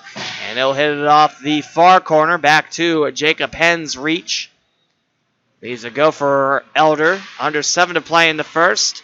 40 seconds to go on this Elder power play. No score between the Panthers and the Troy Trojans. Here's Garnett. Nice handling of the puck towards Alejandre. The rebound flips over the net. Elder is attacking the net of Alejandre, and he has been quite strong in the pipes. Here's Garnett. Slows it down by the near point. Gets it back in front of the blue line. Sends it wide right, hammering off the end boards. Intercepted by Nate Uhlenbrock. And he'll clear it down the length of the ice. That will possibly do it for the power play. There's 10 seconds left. But remember, Charlie Garnett, actually the fans said he's not the fastest defender, but he is one of the silkiest smooth skaters you might see. Here's Hofler trying to add in the first Troy goal. And that goes wide. We're back to 5-on-5. 6:09 to go in the first period. Troy and Elder scoreless. Here comes Hoffmeyer. Flying on the right wing, turns it over. Mahan unable to grasp it. Dropped in the far corners. The Trojans too strong around the goal line. Now controlled by Harvey. Turns it over. Honorado had it for a split second. Here comes Hess towards the slot. Sends it wide. Chasing it back in the near corner. Poked away by Elder. Falling down for the puck is Harvey. He will keep it around the corner. Nice job by Harvey. Knocked down, but still keeps the play going. 5.5 to go in the first. No score. Troy versus Elder. Pushed around. Now Hoffmeyer U-turns around. Right-hand side of things.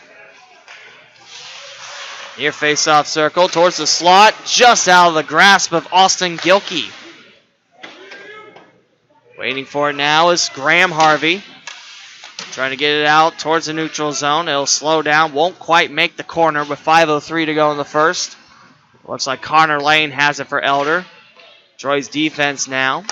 Great game thus far. 2/3 in to the first period. It's cute. Mangus plays it behind his cage. Comes in on a Panther. Honorado crashing in. Now for Zach Eulenbrock. Zach Eulenbrock around the far corner, near corner time. Weirkamp now. Pulled down by Elder. 4:34 to go in the first. The Panthers take it. Matt Larkin trying to leave it for Mahan. Ron Larkin lurking. Drops it on in. Now recovered by Elder. Shot picked up by Mike Wynn. Waiting for Matt Larkin, trying to get it to him on the opposite side of Alejandro as he's focused towards the right. And that'll zip away. Matt Larkin couldn't handle that pass. And now here's John Weirkamp. Some open ice met up quickly by a Panther, however, as he drops it in the corner and goes back for a Trojan swap. Still no score, but 3:54 to go in the first period. Elder versus Troy. Final game of the day for these Panthers and the Trojans. Offside goes Charlie Garnett. We'll bring it back in the neutral zone now with 3:46 to go in the first period here on the home of Centerville Elks Hockey on YouTube. The ice will be cut in the second intermission. It's cut every 2 periods.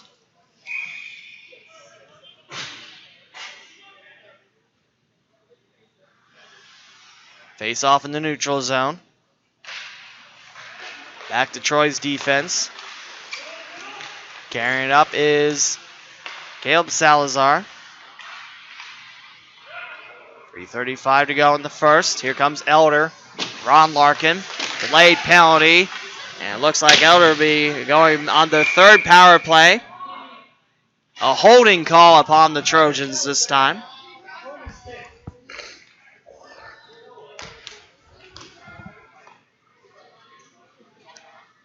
And the box opens for the Trojans. Looks like it's Austin Strong to the bench. And John Weirkamp. Nope. Caleb Salazar to the box.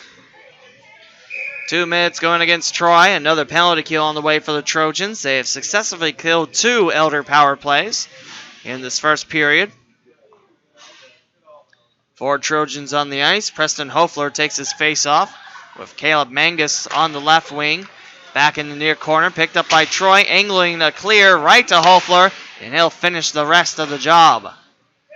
And pokes it towards the far corner. Dies before he can even get halfway there. Elder plays it.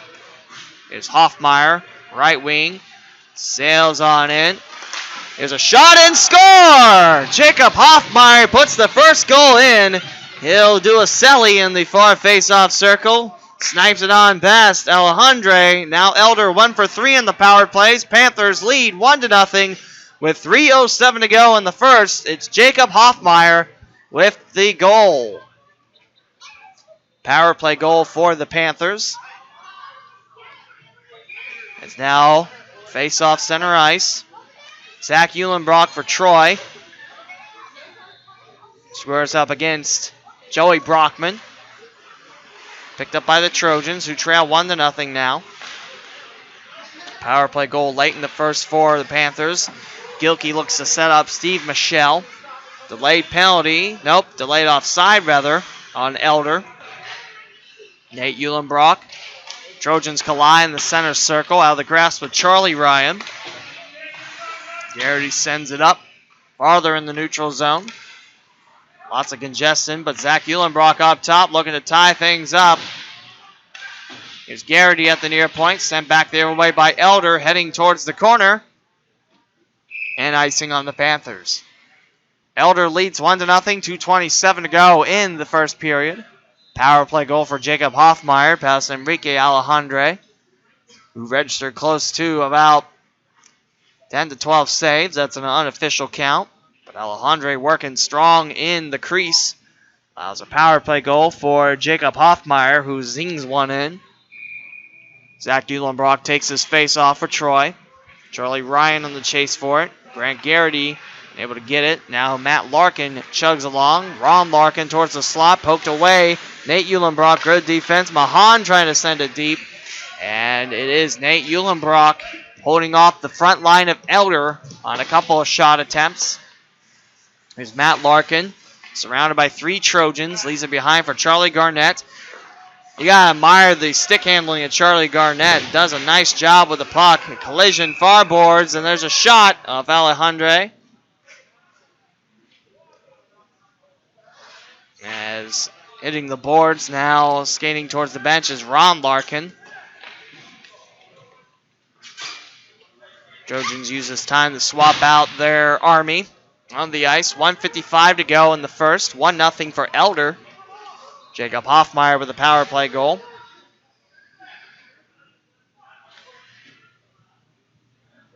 Hofler now leans in for the faceoff for Troy.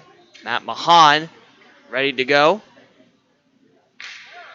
Matt Larkin now coming back on. Charlie Garnett will have a seat on the Elder bench. Our face-off circle. Hofler kicks it back for a Trojan waiting in the far corner. 2 Panthers swarm him, however, and 2 Trojans coming in to help out. Here's a shot by Hoffmeyer, looking for 2. Now Alejandro with a strong bounce. Here comes Hofler to tie things up on a 3-on-2. He'll drop it at the near point and lost his handle. Here's Hess trying to drop it in the slot. Here comes a blocked shot by Elder. And Matt Larkin leads the way, looking to add on to this lead. A loose puck, Alejandro, and he can't quite get it. His net's dislodged. His net is clearly dislodged. And the ref will blow his whistle with 1:22 to go in the first. 1-0 for Elder. I thought Alejandro would have had that loose puck, but it squirts wide right of him as the net becomes dislodged. And back in the railing it goes.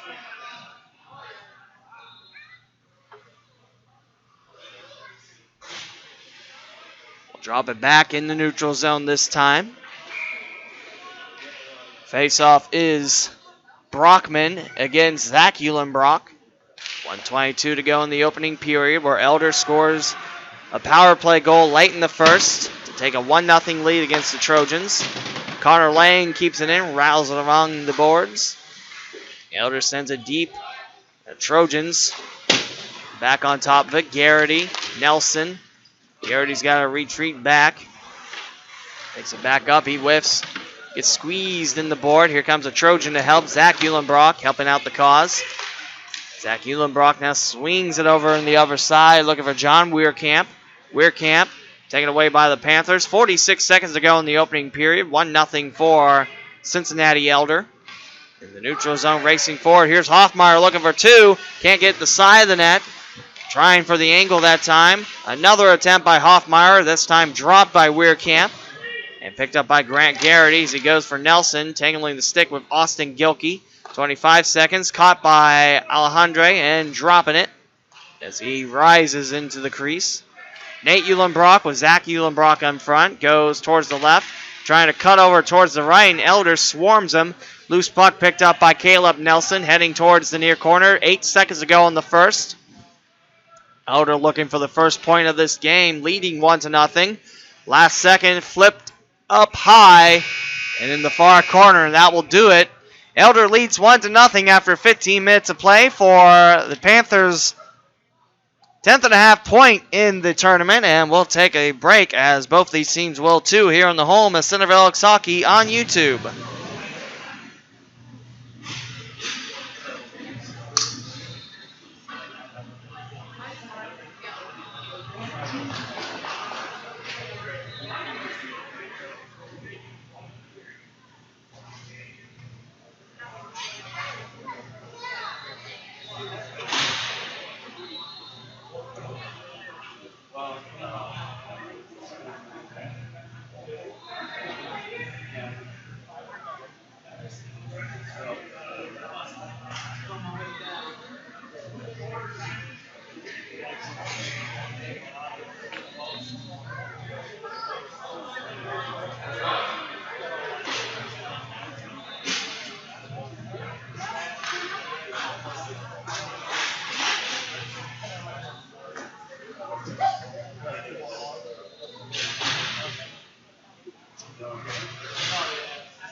1-0 Panthers, your score after 15 minutes of play here at the South Metro Ice House. Lee W. Mound with you here in the Martin Luther King Tournament. 8 teams, 16 games, 3 days. We got them all on YouTube as now Elder goes up the stream. Troy down the path. 20 seconds in as Troy looks to tie things up, but they're in their own zone. As now Elder sends 2 strong on the boards. Ron Larkin off of Alejandre, who has performed a great job thus far, holding off a strong Elder attack. Here's a backhander, Ron Larkin that time. And then Alejandre with a nice catch. Alejandre has played all 3 games of this MLK tournament, just like in the Mayor's Cup when Troy was here.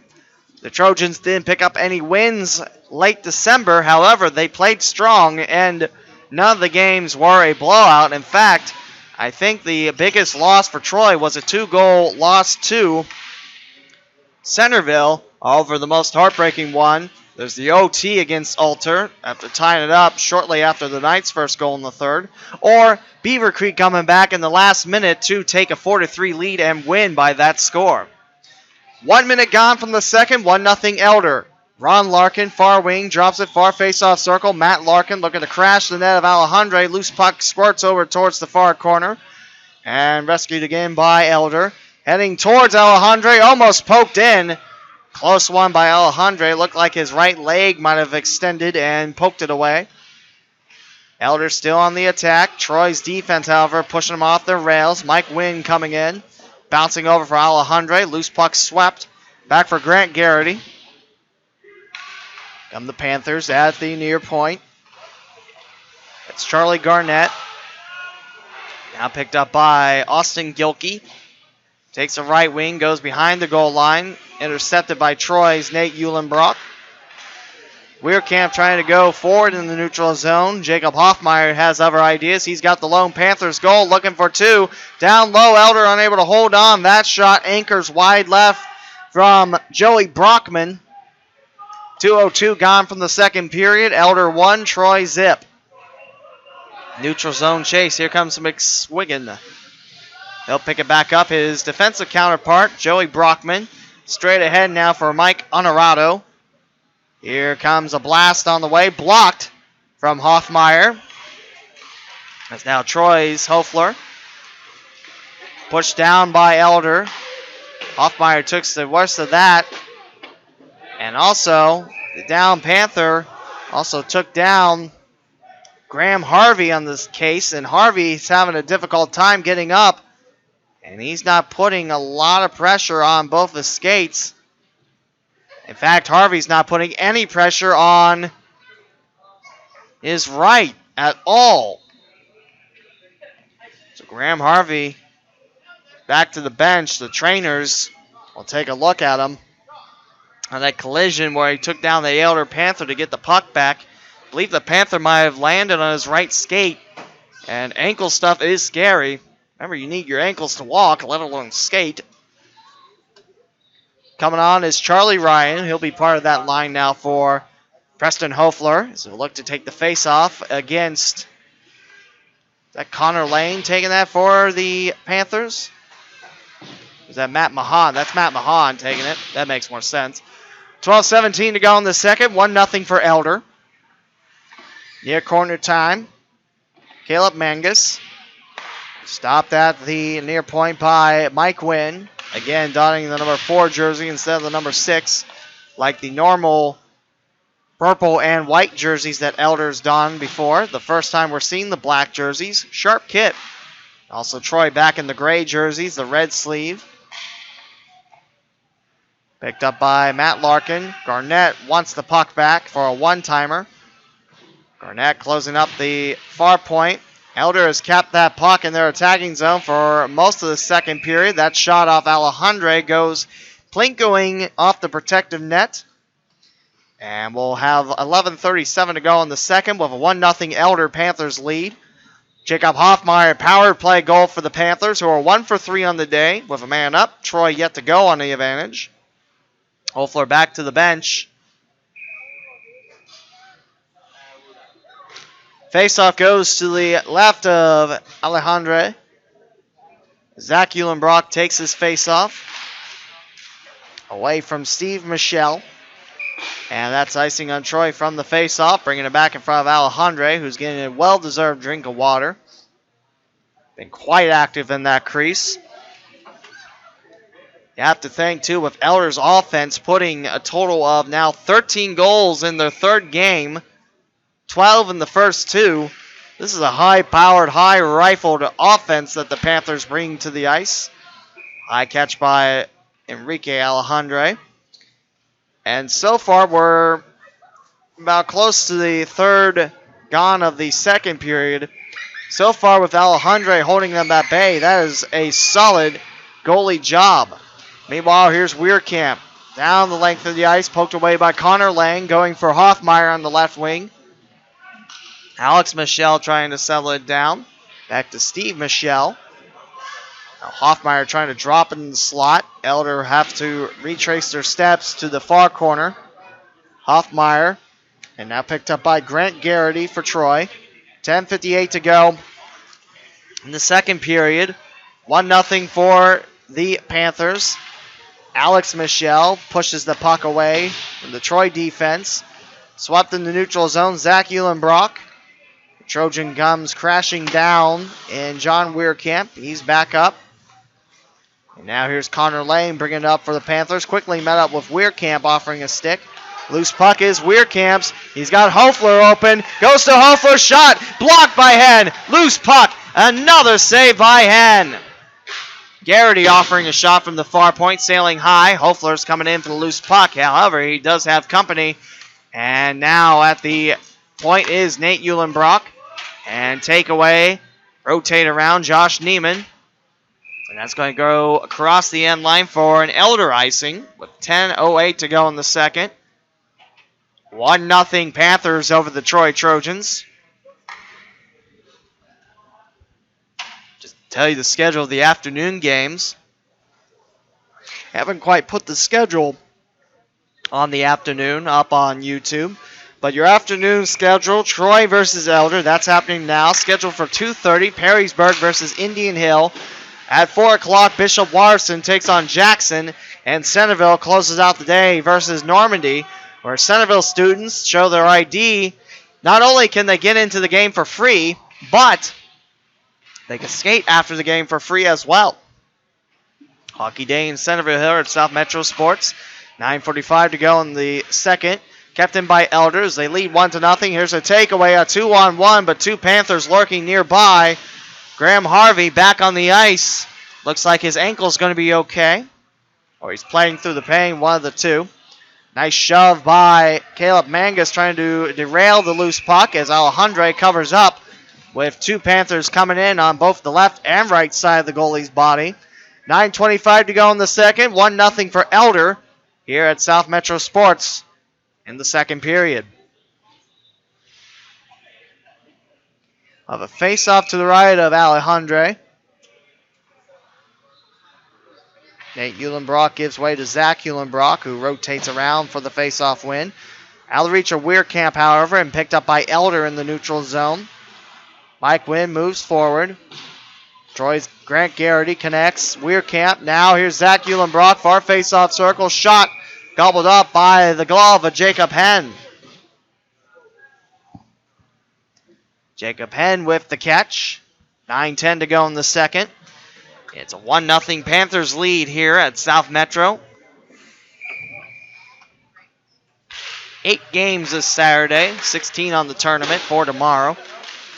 Bouncing behind the goal line now, twist and they shout. Here's Hoffmeyer reaching out, trying to poke it away from Zach Eulenbrock. In the far corner, Elder's own zone. Mike Wynn trying to feed it out. Picked up far face-off circle. Wynn now slices over towards his left. Near neutral zone. Flipped high over Alejandre in the attacking zone of Elder, I should have said. And we'll have a delayed penalty as Troy back to the box. Elder 1 for 3 on the day, scoring on the last power play goal in the first period. And into the box goes John Weirkamp.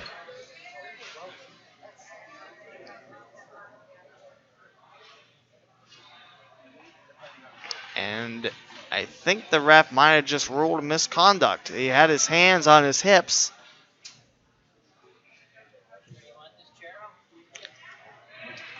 Five-minute major upon Troy. So Elder goes to work 5-on-4 for the next 5 minutes with 8:39 to go in the second. Panthers have been piling the shots on Enrique Alejandre, especially in the second period. Hoefler now leans in. Controlled now by Elder. Shot from Steve Michelle blocked. Out of the reach of Hoefler as he looks for a shorthander to tie this game up. Here comes Elder, the shot. Alejandre now watches Steve Michelle's puck bounced out towards the neutral zone. Charlie Garnett comes up with it.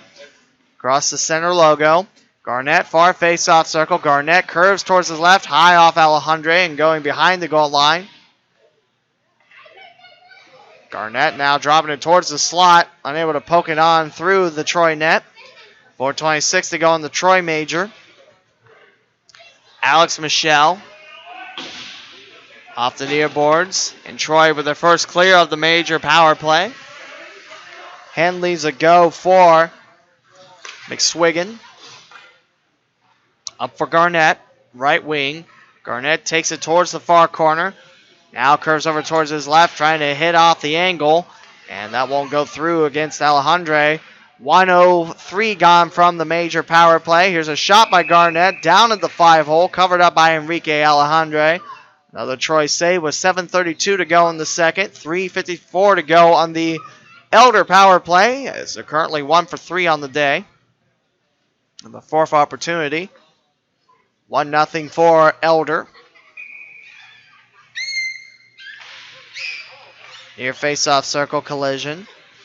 Back for Hoffmeyer. He scored the lone goal, looking for two. Sends it wide left of the post. Out of reach of Lane. Here is Troy trying to clear it. Lane with a nice trap job. It's off the shoulders of Michael Hess. Back to the Panthers. Waiting for it is Hoffmeyer. Also Connor Lane, too. They believe they have some good shots at the point, but Troy splits them both and goes for a clear as Jacob Henn sells it down.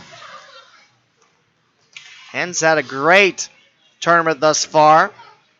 About halfway through this game, just giving up 3 goals in the tournament.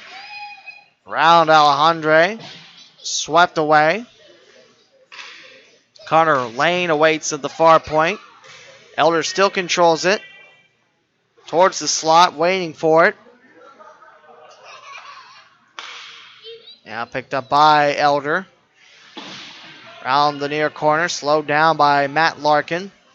He'll pick it up in front of his bench. Connor Lane sends it deep. 6:20 to go in the second. 2:40 to go on this major power play for Elder. Straight ahead. Elder had a major power play against Centerville, too, earlier in the day, and the Elks have held the Panthers' offense. Actually had a lot of clears on that penalty kill. Garnett picks it up, far corner for Elder. Now it's Caleb Salazar.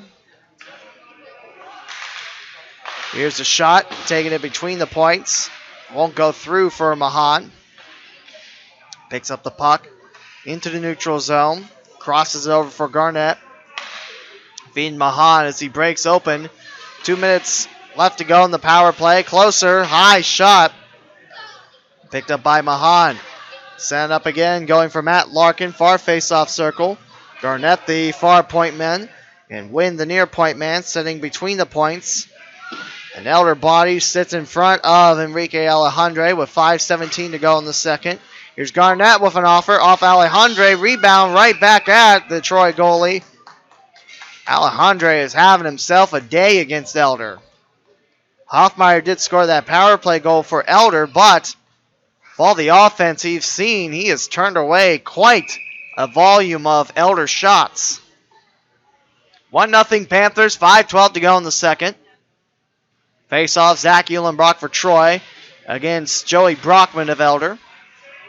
Garnett awaits far point. Got it to him. Looks around towards his left. Swings across point. 5 minutes to go in the second. Still 1-0 Elder. Wynn drops it near corner. One-on-one battle where Troy trying to clear it. 1:15 to go on this major penalty. Here's Garnett. A shot caught by Enrique Alejandre. And I mentioned that Alejandre is having himself a day. And on the other side, Jacob Henn, he's preserving the shutout, but he hasn't seen a lot of Troy action in quite some time. In the second period, it's been mostly Elder pulling the trigger in their attacking zone. Here's Honorado. Far point time. Covered now by Jacob Hoffmeyer. Hoffmeyer driving around the neutral zone. Towards the net. And it's wide. A whiff by Gilkey. And now Hoffmeyer races for it. Picks it up defensively with 46 seconds to go on this 5-on-4 for the Panthers. Here's Hoffmeyer tangled up. Trapped with the stick of Michael Hess. 4 1/4 to go in the second now. Troy still up 1-0. 30 seconds left in this power play for the Panthers. Getting it past one Panther. Here comes Jacob Hoffmeyer back in the neutral zone with it. 20 seconds left in this Troy major. A nice cut. Taking it to the house. Hoffmeyer. A nice stop by Alejandre. Hoffmeyer looking for two, and Alejandre is stubborn in that pipe, as Elder has just thrown everything but the kitchen sink at him. Alejandre has held strong in this second period in this game, let's be honest. Face off to the right of Alejandre. Elder picks it up, looking to add on to the 1-0 lead. Hoffmeyer had the power play goal late in the first period. Bouncing around. Here comes a clear as Henn chops his stick. And the 5-on-4 is done. Troy kills a major power play. Elder 0 for 2 when they have a major power play. As Elder getting most of their offense full strength. Now here comes Hofler slicing around two Panthers, trying to get around the third, dropping it in the far corner. And picked up now by Wynn. Runs into his other number 4 counterpart in Caleb Nelson.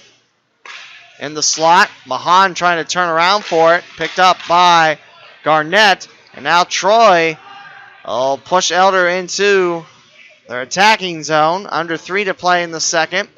Now here comes Troy's Nelson. Garnett in the neutral zone. Sends it towards Alejandre. Delayed offside, Panthers. Nate Eulenbrock controls it for Troy. An interceptor. Here's Matt Larkin, robbed by Alejandre. Matt Larkin feeling frustrated on that shot. 2:41 to go in the second period. Elder 1, Troy 0. Great effort by Enrique Alejandre. Faceoff goes to the right of the Troy goalie. Steve Michelle takes this for Elder, sweeps it behind him, now scooped in by Alex Michelle, trying to pour it on home. Alejandre gets up on his skates. Elder back on the attack. Here's Connor Lane, one-timer wide of Alejandre. 2:27 to go in the second, still 1-0 for Elder. Near point time. Racing around towards the slot, unable to hold on to it, pushed down with Alex Michelle. And racing with it, Caleb Mangus. Mangus now trying to tie things up over the net of Henn. And now controlled by Josh Neiman near boards. Zach Eulenbrock has it bounced back behind the goal line of Elder. 1:58 to go in the second period. 1-0 for the Panthers. Dan McSwiggan trying to find Steve Michelle in the corner as Elder's defense now put up to the task. Near point, sent in by Henn. Knocked back. Nate Eulenbrock had that shot. Now going forward, here's Steve Michelle. He's got a trailer behind him. Popped off the hand of Enrique Alejandre with 1:31 to go in the second. 1-0 for Elder over Troy. Here at home of Centerville Elks Hockey on YouTube. We have all 16 games for you.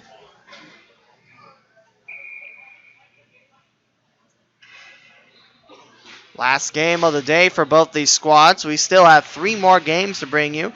The Zamboni comes out in the second intermission, so we'll have a longer break. Don't fret. We'll come back after the Zamboni's done. Matt Larkin picks up the loose puck. Hoffmeyer trying a strong shot. He is stuffed. Troy focusing most of their defensive pressure in the slot. Open man win. Not off the protective net. Hoffmeyer comes up with it. Near corner, spins around. Preston Hofler. Last minute of the second period. 1-0 for Elder over Troy. That puck stays away from the protective net too. Elder keeps it in their attacking zone as Nate Eulenbrock. Here's Hofler, a good reach. One-on-one battle with Mike Wynn. Hofler trying to go around. Cleanup duty. Shot down low. Hen rebound. Loose puck. And caught by Hen as he holds his left arm over his left pad. That's where the puck's lying.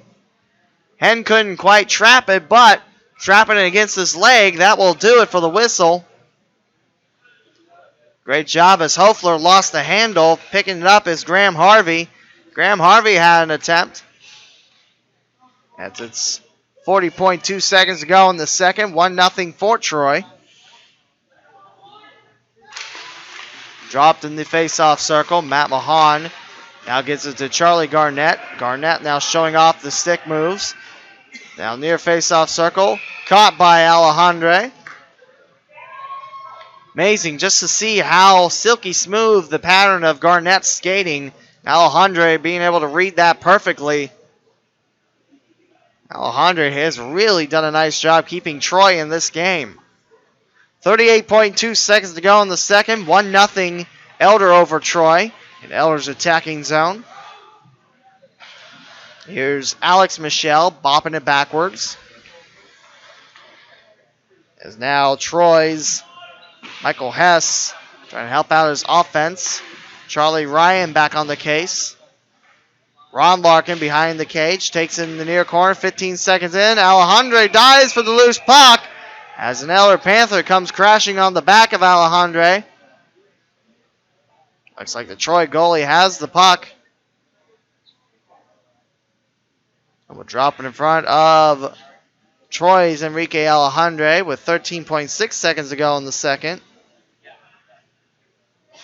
Alejandre's got to readjust his gear. Elder in this time sets up Garnett behind the face-off circle.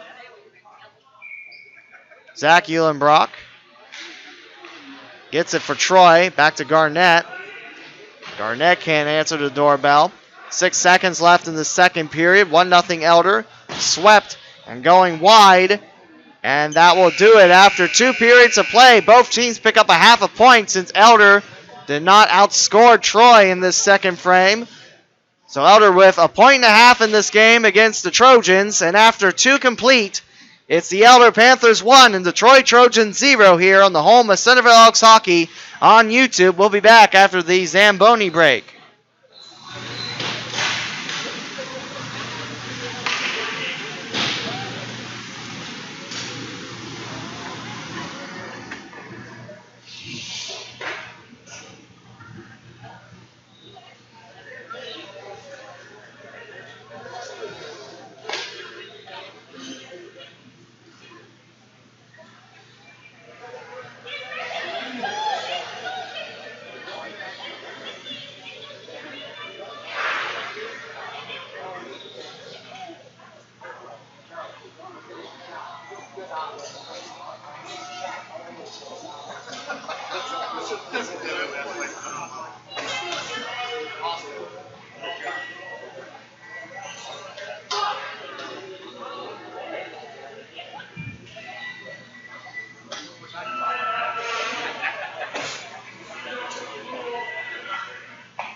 What's that? A little bit, yeah.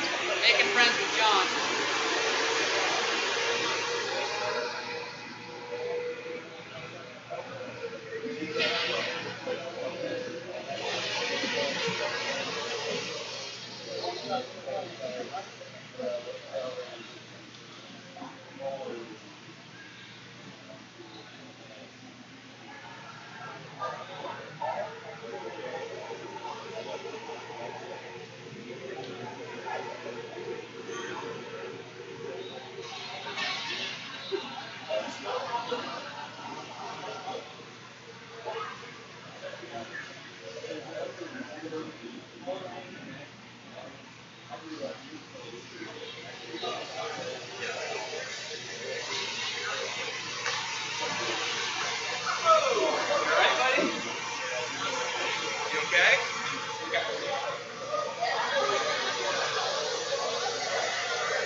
Don't go behind him, please. No. Don't go behind him, please.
Back to the action, third period of play. Troy trailing Elder 1-0. Enrique Alejandre, even though he gave up that power play goal to Elder's Jacob Hoffmeyer, he has been playing lights out. And on the other side, it is Jacob Henn with a shutout after 30 minutes. Racing forward, Mahan drops it in. Enrique Alejandre comes out, plays it to the left, and Mahan drops it on home. And Elder takes a 2-0 lead. 14:37 to go in regulation. The Panthers up by 2. Matt Mahan, a nice pass to him and just zips it on low past Enrique Alejandre, who goes towards the left and plays it. And now Elder's lead at 2. Troy's offense unable to poke much at Jacob Henn the first 30 minutes. Panthers now with a comfortable cushion, but anything's possible. Remember, it's hockey, and remember, you got a lot of time where things can happen. Power plays, opportunities. I haven't seen a penalty shot in this tournament. That's a hint, guys. Let's have a penalty shot. 14:10 to go in the third. 2-0 for Elder. Nice carry by Matt Larkin. Drops it back. Garnett now feeding Mike Wynn on the other side. And there's a catch. And Enrique Alejandre's left-hand glove. The referees had to move some of the water about. As Zamboni did its job. In this tournament, the ice is cut every 2 periods. So the next game, which is Perrysburg taking on Indian Hill, it'll be cut in the first intermission. And then after that game, then we'll see Jackson taking on Bishop Watterson. Her tops in the west. In the far corner now, racing for it. Picking it up is Mike Wynn. Scratch it, wrong team, Caleb Nelson. Going now for Graham Harvey. Sent behind the back of Nelson. They'll turn around, now checked. Jacob Hoffmeyer comes in. He's got the game-winning goal thus far. And the extra assurance is Matt Mahan's early third period strike. As now we'll have Caleb Mangus towards his right. Goes over for Caleb Nelson. And a nice block job by Hoffmeyer. He'll put Troy back on their toes as they look to escape towards the neutral zone. Loose puck, Mangus out of his reach. Carried away by Graham Harvey. 12:53 to go in the third period. 2-0 for Elder. Looking for 3 wins against the East and a clean sweep. However, Elder and Troy split the point in the second period because no goals were scored. Here's a shot. Alejandre comes up with a big save on the captain, Ron Larkin. And all the way towards the near corner. It is picked up by Elder. No icing, but 12.5 to go in the third. 2-0 Panthers.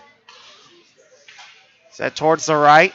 Ron Larkin trying to center things up. He's got immense Trojan Army defense in front of him. Now picked up in the far corner. Elder in the black jerseys. The first time we're seeing Elder in said jerseys. Normally we've seen Elder in the white and the purple for one game. Off the side of the net, Alejandre doesn't have the loose puck. Elder almost did. Ron Larkin reached his stick. And then runs into Nate Eulenbrock as loose puck covered up by the Troy goalie. As Ron Larkin somehow ends up with 2 sticks, hands it back to Nate Eulenbrock. 11:55 to go in the third. 2-0 in favor of the Elder Panthers. Elder gave up 2 goals to Normandy in the last game last night. 1 to Centerville this morning. And currently holding Troy to a shutout. Dropped and batted around. Zach Eulenbrock trying to feed behind him. Caleb Salazar. Racing forward. Left wing. Zach Eulenbrock trying to feed wide of Henn. Controlled now by Mike Wynn. 11:40 to go in the third. An early score for Elder. Makes it a 2-0 Panthers lead. Drift across towards the Elder bench. Heading towards the corner. Picked up by the Panthers. Sent over towards the left. Loose puck settled down by Caleb Mangus. Alejandro has been the star of this game, just allowing Elder 2 goals compared to what the Panthers have scored in the previous 2 tournament games. 8 against Normandy, 5 against Centerville, and just 2 against the Trojans. Alejandro solid as a rock. However, on the other side, Jacob Henn, he's preserving the shutout. The only difference is for Henn, the Troy offense hasn't had a lot of good looks on him. Elder's defense has done a stand-up job keeping Troy out of their attacking zone. Here's Mike Wynn with the pick. He's donning number 4 in this game instead of the number 6. After all, it is a different jersey. Racing forward, Garnett flips it over to the goalie. Trying to pick it up. Here's a check, knocking Garnett down. Hoffmeyer now in the neutral zone, curving away from Preston Hofler. 10:22 to go in the third. 2-0. Shot down low. Alejandro stuff. And now taken away by Caleb Salazar, who's wearing the 17 jersey. He'll go back to the bench in the place of Nate Uhlenbrock. Here's Henn. And that puck leaves the rink.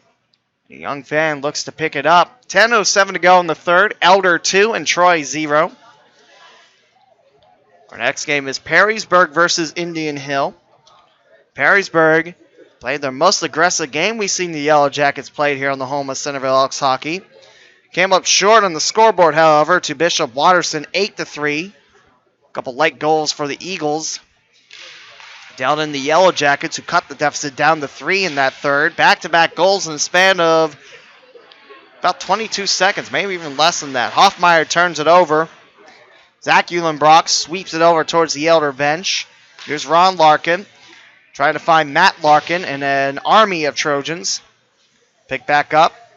It is Ron Larkin playing behind, rolling forward. He's got one Trojan directly in front, curves over towards his left, drops it in the slot. Now coming in is Wynn by the Elder bench.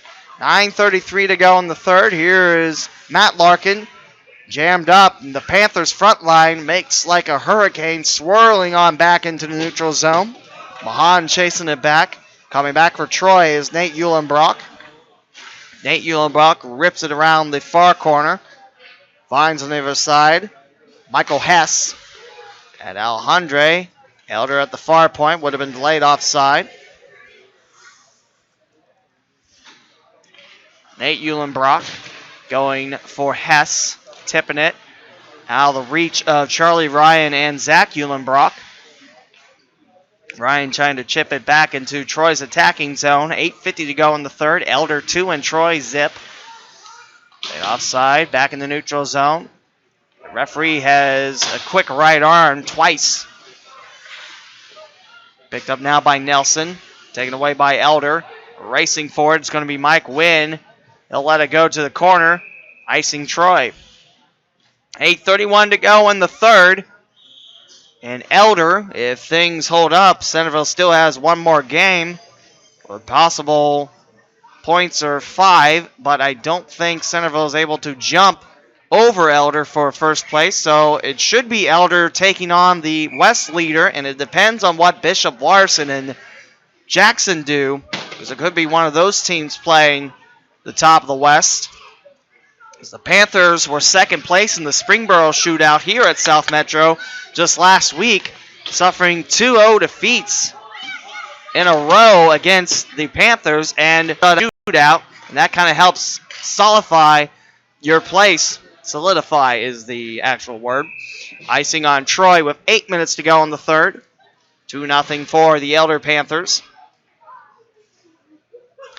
Right now, Troy is third with their point and a half. They're behind Centerville as the Elks picked up 4 points and a half point against Elder earlier, so that's 5 points for Centerville for second place. They'll get the second to last game tomorrow if everything stays holding true. Normandy was 0 points thus far. They're in fourth place in the East. Bishop Watterson currently ahead of Jackson towards the slot and off the post, buried on home, Matt Larkin. 3-0 Elder. 7:42 to go in the third.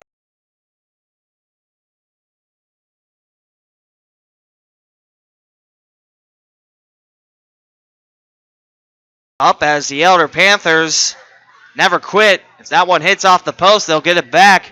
And finds Matt Larkin in the slot. Ring in the back of the nylon.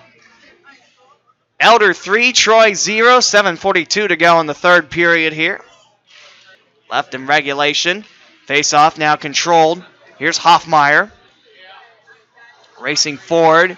Coming in is Michael Hess. He's donning 24 instead of 22. Icing Elder. We'll bring it back in front of Jacob Henn. Actually, a personal anecdote. When I was in college at Wright State, the Raiders baseball team had a pitcher with last name Henn, Casey Henn. Nicole Rover. I don't know if there's like a family, link in there, but just thinking the last name Henn, thinking how dominant he was with the Raiders. There's a little bit of connection there. If you missed the first game, I made a connection on how I asked the Gilkeys, are you related to the door and glass people around Dayton, Cincinnati? The answer is yes. So I was kind of proud of myself that I knew that. Matt Mahan, far side of things, picked up by Hoffmeyer, ripped away. Here's Caleb Nelson. Caleb Nelson, breakaway opportunity to end the shutout. Shot, stuffed by Henn. Rebound won't go through for Austin Strong. Great breakaway opportunity for the Trojans with under 7 to play in the third period. 3-0 for Elder. Connor Lang comes in for the Panthers, who scored twice in this third period. They hold Troy to 1 goal or no goals. That was another point for Elder. 6:40 to go in the third. 3-0 on the way for Elder. They have the puck. Ron Larkin, far face-off circle, trying to beat Nate Eulenbrock. Drops it to the far corner. Can't connect with either Matt Larkin or Mahan. Ron Larkin waiting for it around the boards. Ran into by Nate Eulenbrock. Nate Eulenbrock giving some of these Panthers a little bit of trouble. Now twist and shove. The stick of Nate Eulenbrock picked up. And a shove from behind. 6:10 to go in the third now. Icing Elder. Connor Lane holding up his head saying I was in front of the red line, but the Stripes see it differently. And back in front of Henn we will go. Face-off will be towards his right. As for Troy, it's Preston Hofler. He'll take this face-off against Steve Michelle. 8 goals in this Saturday for Elder. 5 against Centerville. Currently 3 against Troy with still 6:09 to play. In the near corner, racing forward. Elder in their own zone. Like I mentioned, Troy has not had a lot of looks on Jacob Henn, whether they be contested or not. In the second period, the offensive flow, you can say it's 90-10. That's Elder.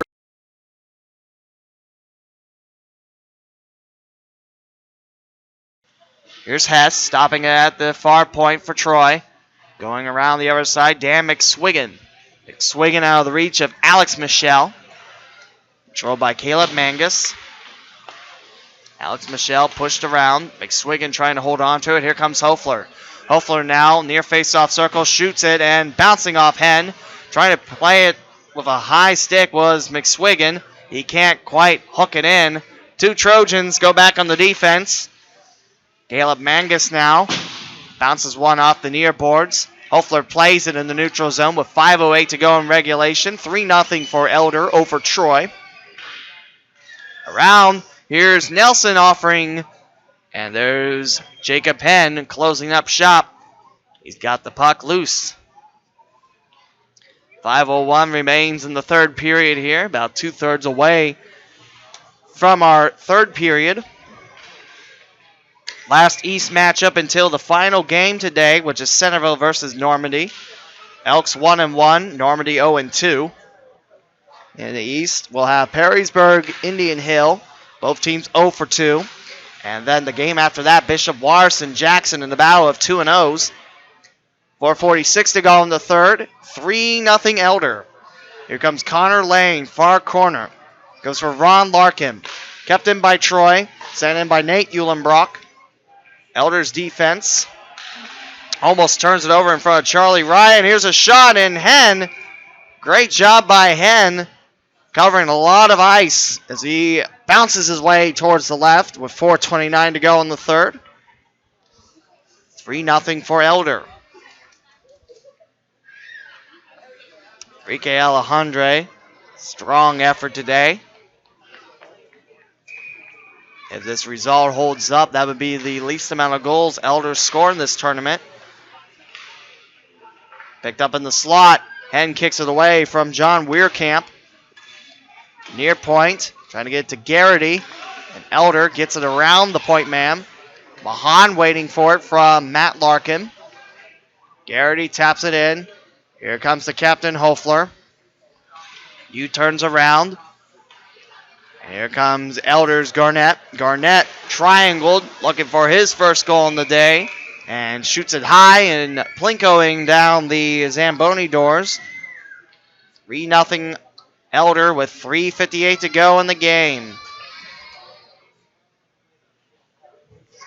We'll have a face-off to the left of Alejandre after the puck slips off the goalie.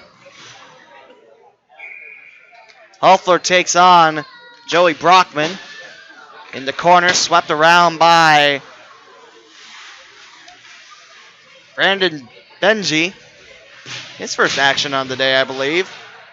Here's a check knocking down an Elder Panther, and he looks to be in some serious amounts of pain. Check in front of the Troy bench. The Panther is yet to get up. He's on his knees and hands as he feels the pain, and the Troy Trojans coaching staff and training staff now look at the down Elder Panther. Stopping the clock at 3:41 to go in the third. 3-0 Panthers is your score. Elder looking to go 3-0.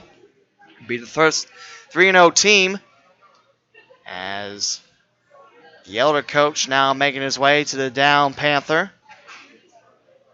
He is moving his legs, however, he hasn't got up from his hands and knees. Now he flips over. That is Mike Honorado taking the worst of that. Being checked out quickly. Certainly hope the young man's okay. Hockey's a tough sport, and always the one thing you don't want to see in sports is injuries of any sorts. And the young man is being checked out. Look like they're focusing towards his head, making sure he doesn't have a concussion. Colorado being helped off the ice and now skating on his own power, the Troy fans and the Elder fans alike. And Colorado frustrated as he throws his glove down on the bench. If I'm remembering right, Honorado, I think it was the game against Centerville, had a tremendous flip, almost Olympic style, and landed on his back. Picks up his stick after the puck moved into the neutral zone and slams it down, saying he should have had that puck while he was flipping up in the air. It was quite marvelous, actually. He was okay, so we can laugh about that. But Honorado now being checked down the bench on a scary check. Certainly hope he's okay. He was skating under his own power, so that is a positive sign. Brandon Benji getting his first action this tournament. Going right side for Caleb Nelson. Brings up the right wing with 3 1/4 to go in the third. 3-0 for Elder. Panthers trying to keep it away from Charlie Ryan and company. Towards the slot. Broken up. Racing down. Jacob Hoffmeyer had the first goal. Still with the game-winning goal. Canes around one defender, but can't poke it home past Alejandre. Far point keeping by McSwiggan. Elder picks it up in the neutral zone. Hoffmeyer takes the left wing. Circles around Benji. Hoffmeyer to the house. And it's Alejandre jumping on the loose puck with 2:43 to go in the third. And a 3-0 Elder lead.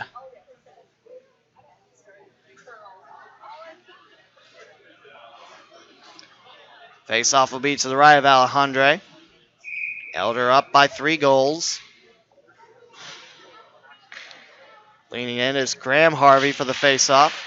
Elder picks it up off of Harvey's touch. Nate Eulenbrock, near corner. Raising down the near boards. Connor Lane keeps it back in for Elder. Loose puck, Garrity. First touch by Jack McGuirk. His first action of the tournament. McGuirk and Benji getting some valuable time on this varsity Trojan squad. Here's a shot and score! Ron Larkin beats the left glove side of Enrique Alejandre And Elder now leads 4-0 with 2:16 to go in the third. Tough shot and tough save that would have been for Enrique Alejandre, closing the left side of the door. Just beating it in is Ron Larkin. The Panthers have scored 4 times in this contest, 3 in the third period alone. Panthers on top 4-0 with 2:16 to go in the third. Lane's going to chase this back in his own zone, being pestered by the Trojans. Neutral zone pickoff past Dominic Wenrick. A collision and a delayed penalty on the way. And high stick up. It's a hooking call. I believe Honorado, who is back on the ice, takes the worst of that. Is going in is Caleb Salazar for a hook. 2 minutes on the clock against Troy. Power play time for Elder. The first goal of the game was Hoffmeyer on a power play goal. At that time, Elder went 1 for 3. Face off on the way. Right side of Alejandre. Heading towards the far corner. Troy looking to clear it. Here's Weirkamp off the far boards. Racing back is Wynn. He's got Connor Lane in front. Wynn takes the opposite side of the ice. 1:43 to go in the game. 4-0 Elder. Down the length of the ice. Here comes Honorado. Picked up now by Troy's Nate Eulenbrock. Straight ahead for Hofler. Hofler looking to end the shutout of the Troy offense. Weirkamp near point in front of Grant Garrity. Around the near corner is Troy looking for a shorthander opportunity. Hofler back in the neutral zone. As Weirkamp slows down an Elder pass. Alex Michelle that time. Nice cut by Alex Michelle. Near face-off circle. Blast off a Troy stick and into the protective net. Staying in front of Alejandre. A benefit for the power play team with 1:02 to go.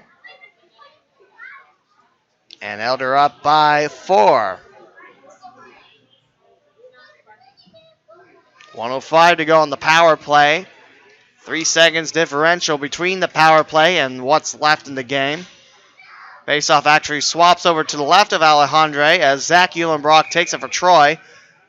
He'll take on Brockman for Elder. Joey Brockman back in the corner. Picked up by Caleb Mangus. McSwiggan now in front of the Troy bench.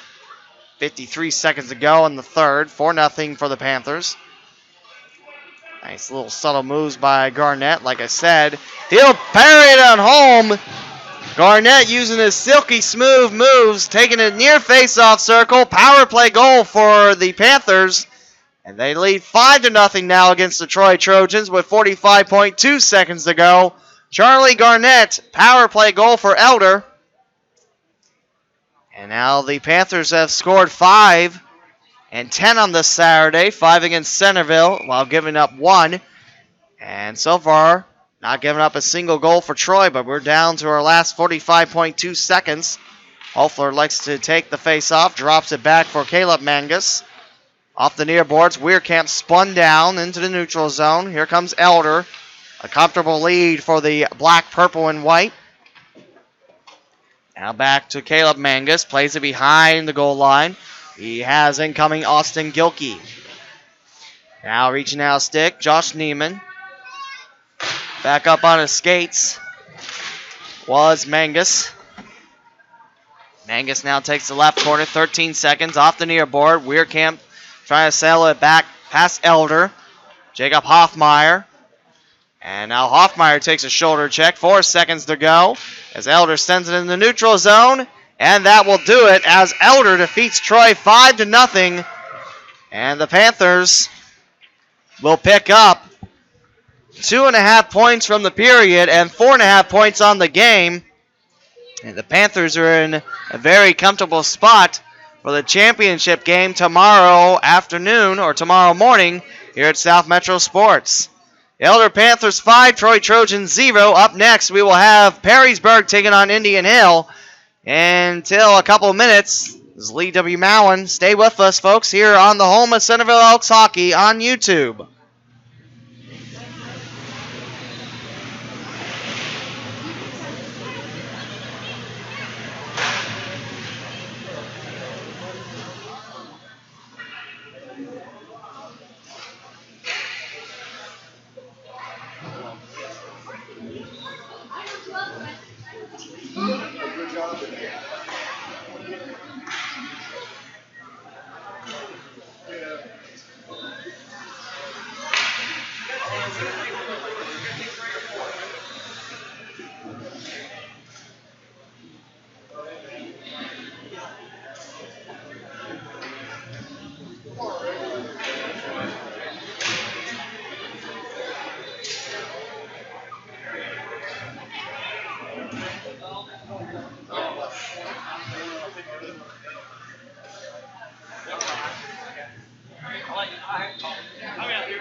Perrysburg versus Indian Hill, your next game here on the home of Centerville Elks hockey.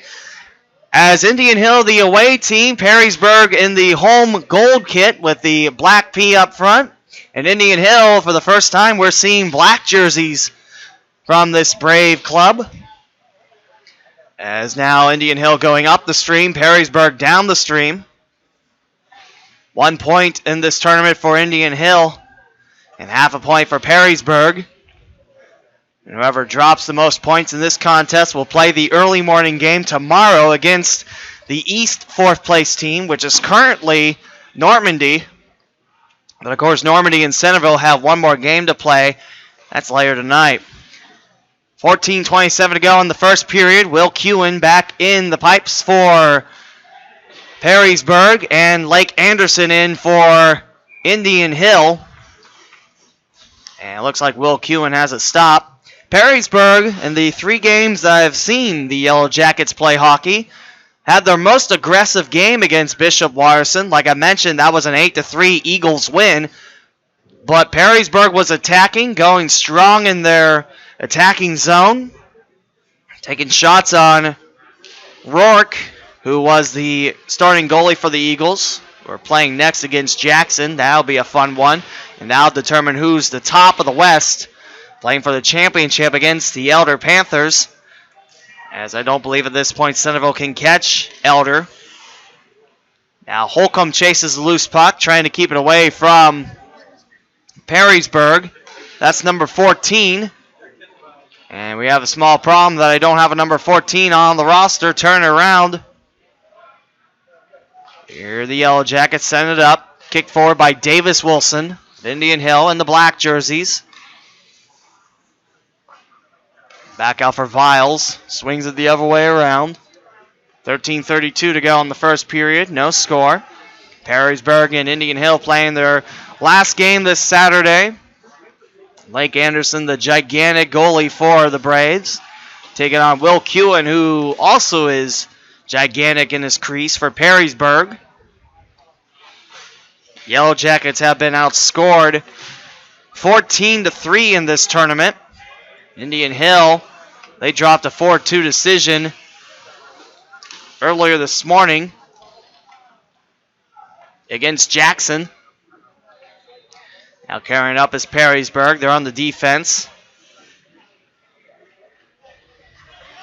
Back towards the corner. We'll have to find out who number 14 is. As now racing for it is Justin Yater.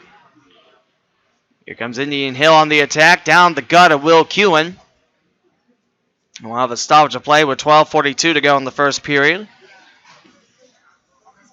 Perrysburg comes from the Bowling Green, Toledo area, where Indian Hill comes to us from the Cincinnati area. Not too far from I-71. Nice little town, Indian Hill. A nice little rink, the Indian Hill Winter Club. Just there last week. Centerville had 2 games in Cincinnati. One at Indian Hill and one at Northland. Both the games were dropped by the Elks. 3-2 to these Braves. And 6-2 against St. X. 12:20 to go in the first period. Elks scores Perrysburg. They've scored 3 goals this Saturday. Indian Hill just 2. As Amato picks it up.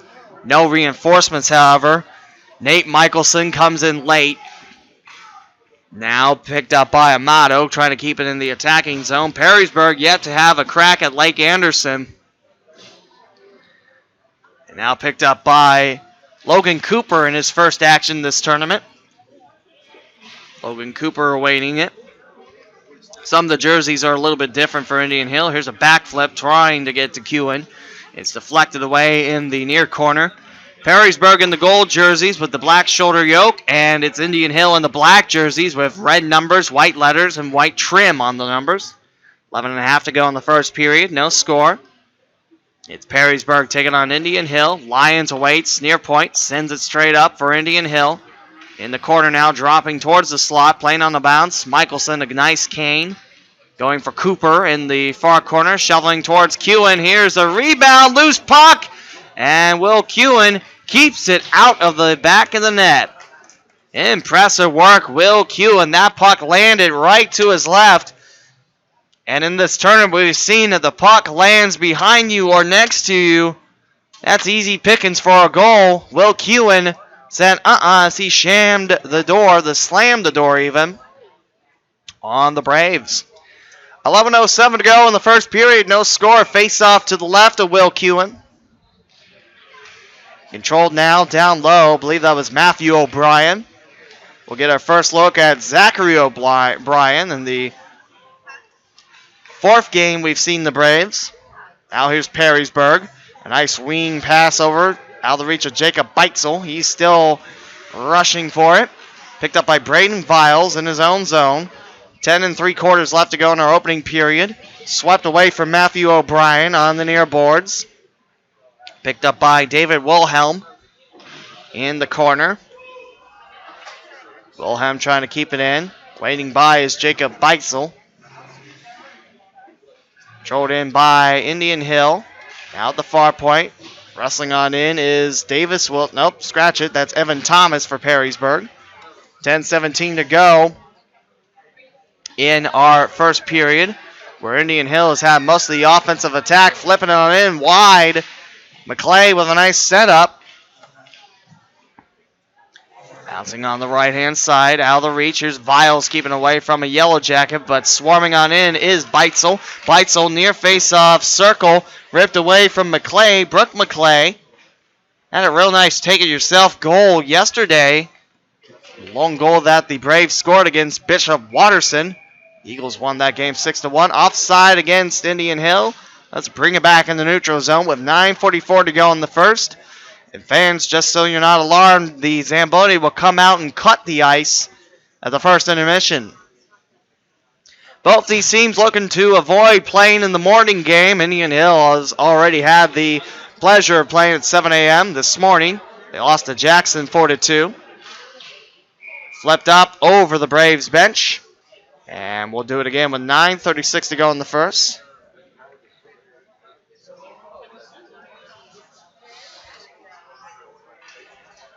Got two more games on slate for you.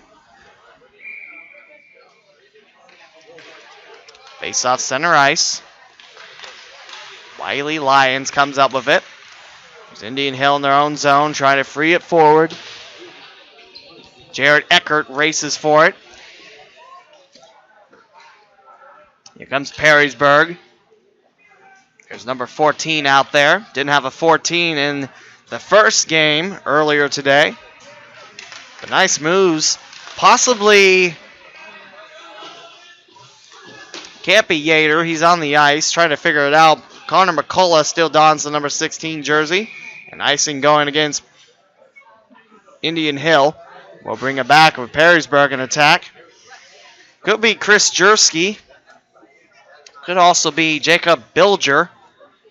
There's Jersky, so that rules that out. I know it's so much fun to hear the broadcaster try to figure who is that mysterious Perrysburg Yellow Jacket. Nick Heckman is a scratch, by the way, in this game. McCullough, his pass, batted around by Tarek Whittam. He's got a different black jersey, white letters and numbers. Offside against Perrysburg. Let's drop it back in the neutral zone with 8 3/4 now left in the first period. No score between the Yellow Jackets of Perrysburg and Indian Hill in a battle of the Cincinnati-Toledo area. In the neutral zone, Perrysburg's Connor McCullough comes up with it. Think about it, could also be Evan Thomas donning the new number 14 jersey.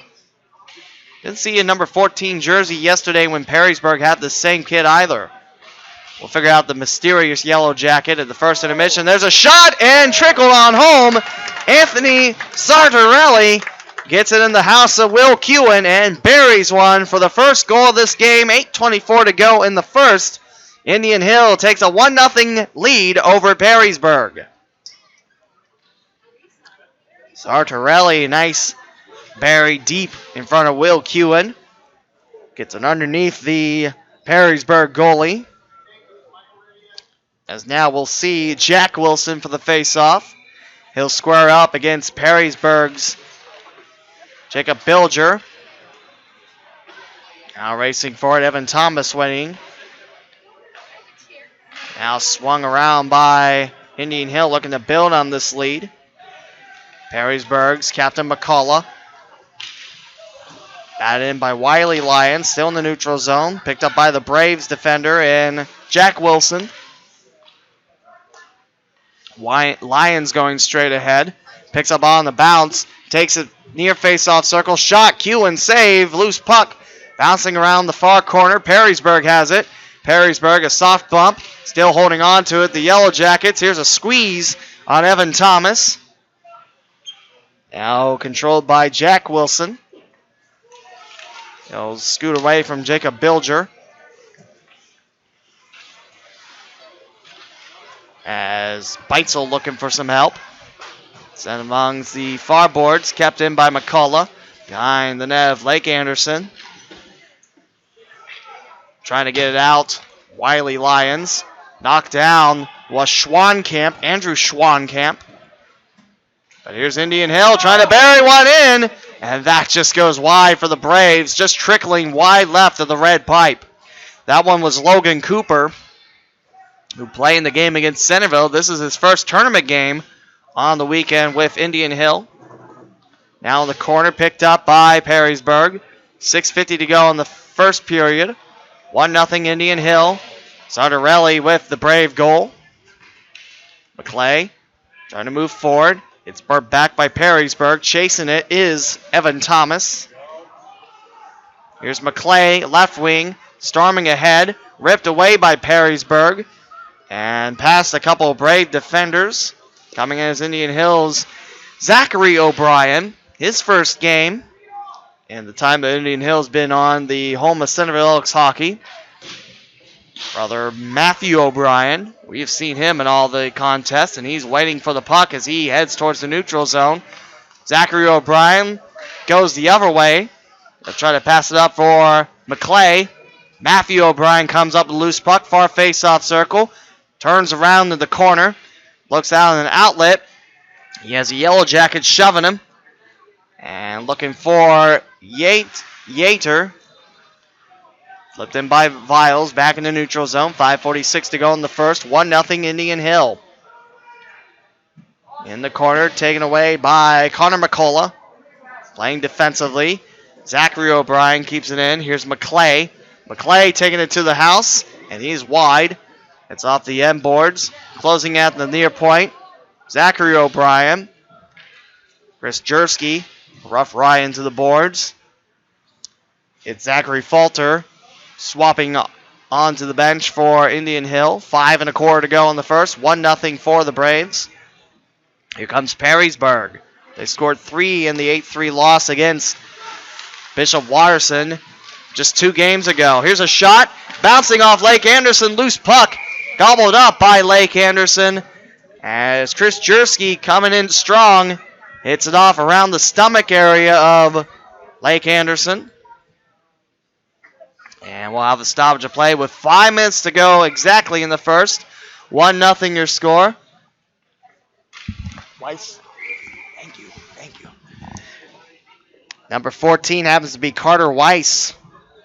He played in the game up in Bowling Green against Centerville. I must have missed him right on the roster. I apologize for that. But Carter Weiss is number 14.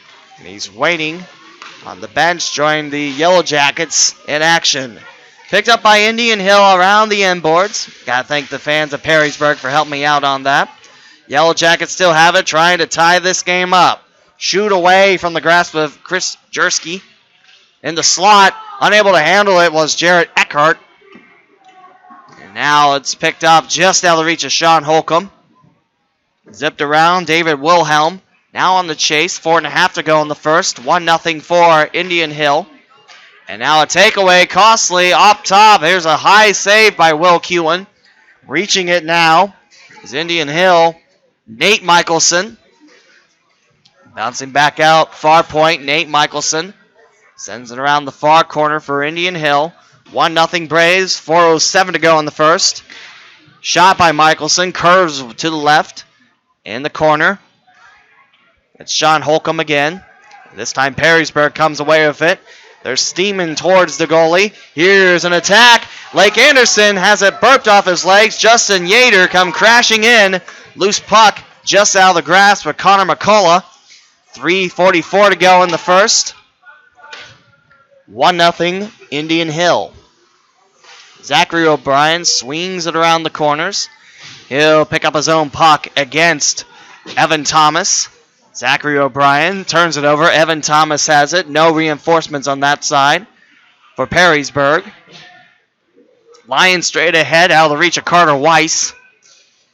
Weiss tangles his stick with Sartorelli, the lone goal scorer of this contest thus far. In the first period with 3:11 to go in the first. 1-0 Indian Hill over Perrysburg. Off the side of the net. And off the corner, picked up quickly by Tarek Whittam. Whittam ran into by Thomas. Perrysburg's own corner. Skipped away, Weiss waiting for it. Here's McCullough. 2:45 to go in the first, 1-0 Indian Hill. And now the Braves take it away. Back in their attacking zones, they go up the stream for this first period. Flip towards Kewen off his shoulders, reaching for it. Back to the Braves. They'll continue their attack. Now towards the slot. Sartorelli looking for two. He's a little bit wide on that shot. Picked up at the far point by Indian Hill. 2:16 to go in the first. 1-0 for Indian Hill. Puck rolls right to Viles. And sent down the length of the ice against Perrysburg. Icing on the Yellow Jackets. And we'll drop it in front of Kewen with 2:08 to go in the first period. Where Perrysburg trails 1-0 here at South Metro Sports. Third game for both Indian Hill and Perrysburg.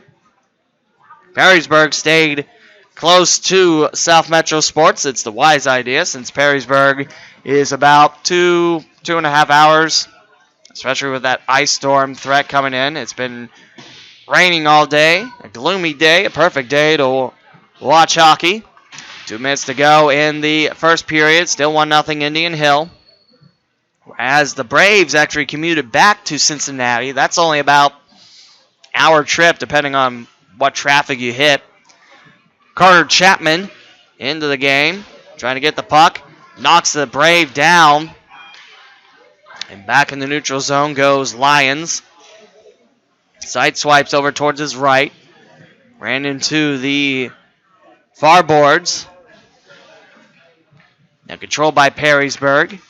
Most of the offense has been coming from the sticks of Indian Hill. They have been pecking at the door. Will Kewen, here's another opportunity and a goalie save.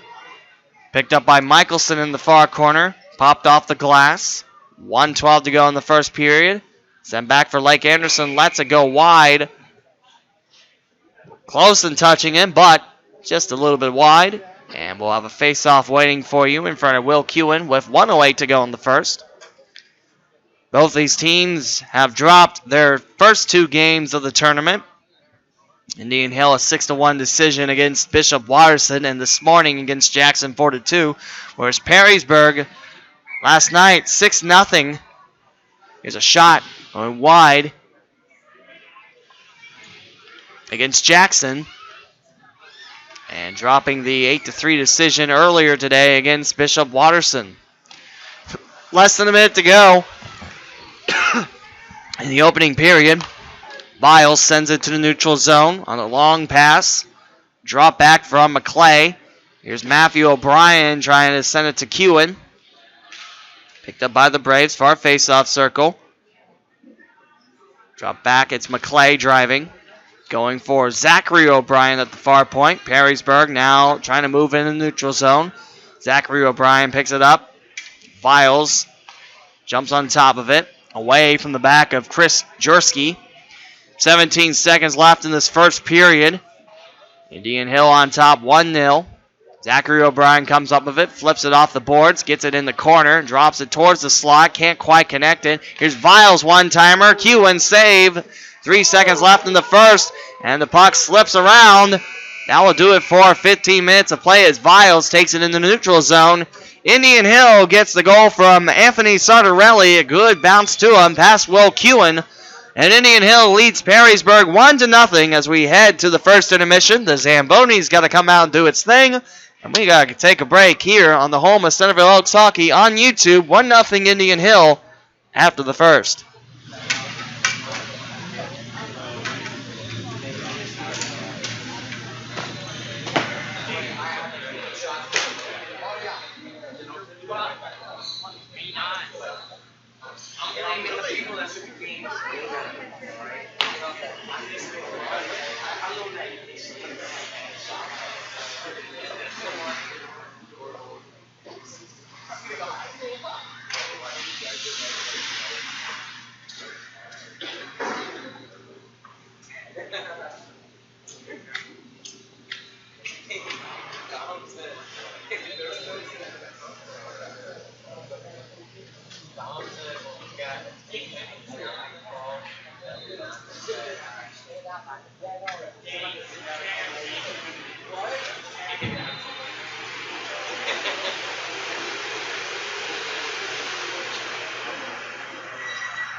Indian Hill with a 1-0 lead against the Perrysburg Yellow Jackets as Indian Hill picks up their first point of the contest. They won the first period by outscoring Perrysburg 1-0. As the Yellow Jackets stretch and get ready to work in the second period. As the Yellow Jackets in the gold tops, the black shoulder yoke, black pants, and Indian Hill in the black jerseys, red numbers, white trim, white letters. And picked up by Perrysburg, swept in by Carter Weiss. He's donning the number 14 jersey, so all my guesses were wrong. I want to thank the fans of Perrysburg for helping me out on that one. Evan Thomas comes in for the Yellow Jackets. He's got Holcomb pushing it back. Will Kewen back in the net for Perrysburg. 14:32 to go in the second frame. Here's Wilson trying to have one, and it slips away. That was Davis Wilson. There are two Wilsons on this Brave squad. Picked up by Perrysburg. Loose puck. Here's Holcomb. He'll drive it towards the far corner. Batted in. And now Indian Hill controls it from the far face-off circle. Flipped over the Indian Hill bench by Jacob Beitzel. 1-0 for the Braves. 14:10 to go in our second period here. Our sixth game of 8 this Saturday. Our 10th of 16. We got 4 games tomorrow to determine who finishes in what place and see if the East is better or the West is better in the second annual MLK tournament. First one was last year. It's always cool to see local teams and local rinks hosting local tournaments. Perrysburg trying to tie it up. That curves wide by Justin Yater. Picked up now by Indian Hill, trying to put the pressure on the back of Weiss. In front of Lake Anderson. All the way back, Kewen holds up his left hand. It's not going to quite reach it. Kewen now watching and unable to handle it was Whittam. He picks it up in front of Kewen. Can't pull the trigger.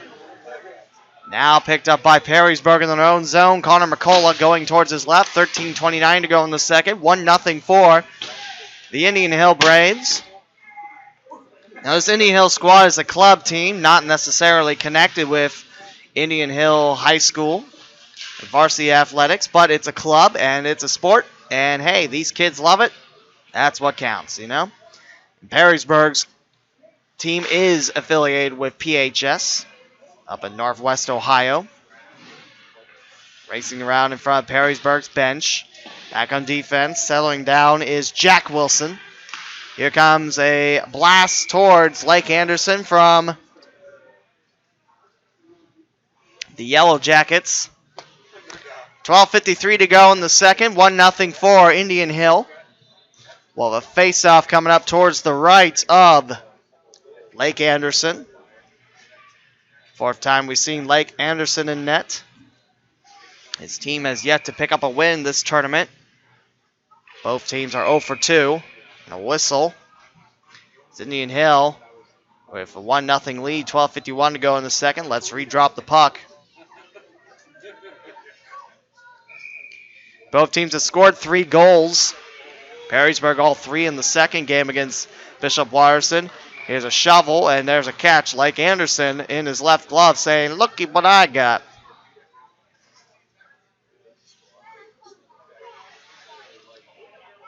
Looking for the face-off now. David Wilhelm for Perrysburg.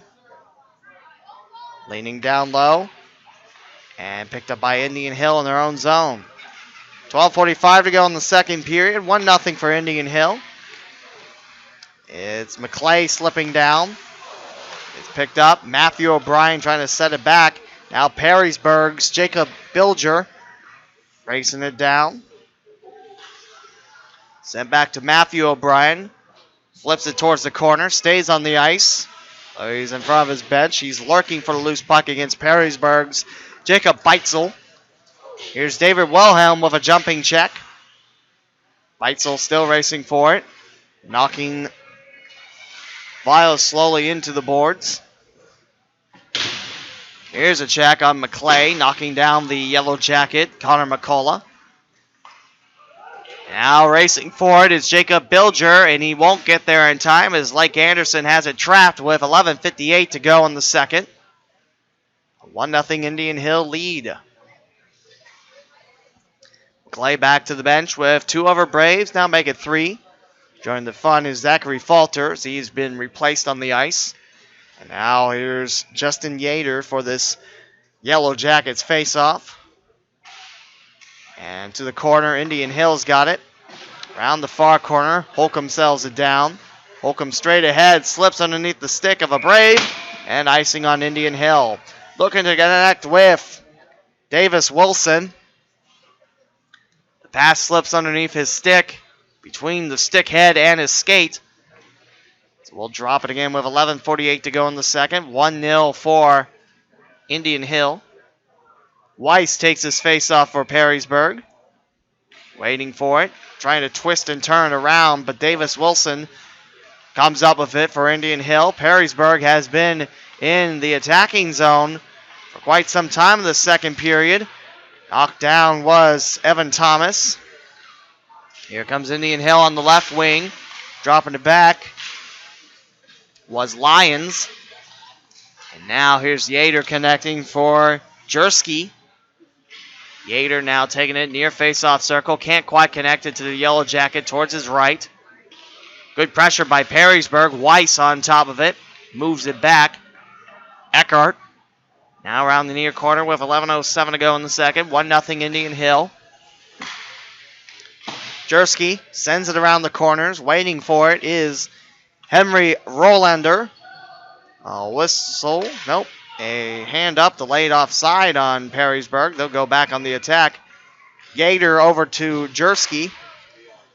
Kept in by Evan Thomas. Around the cage of Lake Anderson. Braves around Jared Eckert.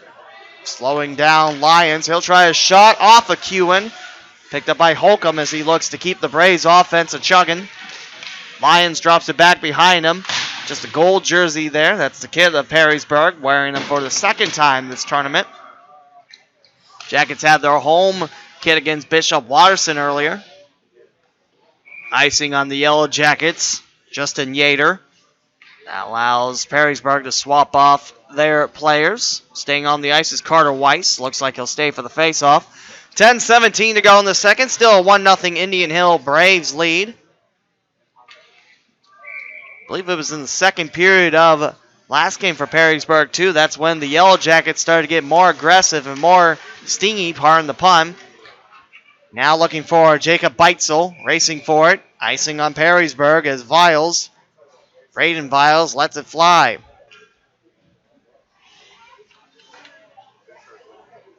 Of a face-off to the left of Will Kewen. Anthony Sardarelli, the lone Indian Hill tally. David Wilhelm takes his face off.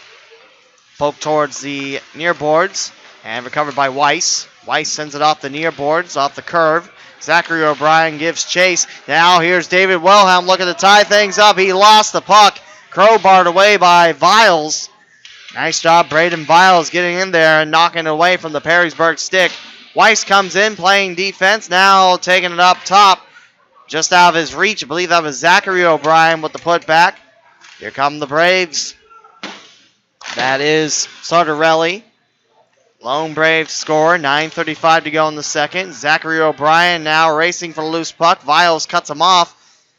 Trying to keep it his.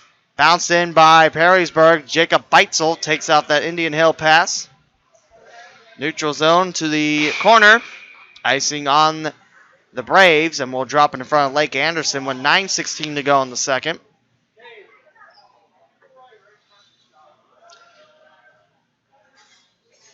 Connor McCullough now chasing the referee.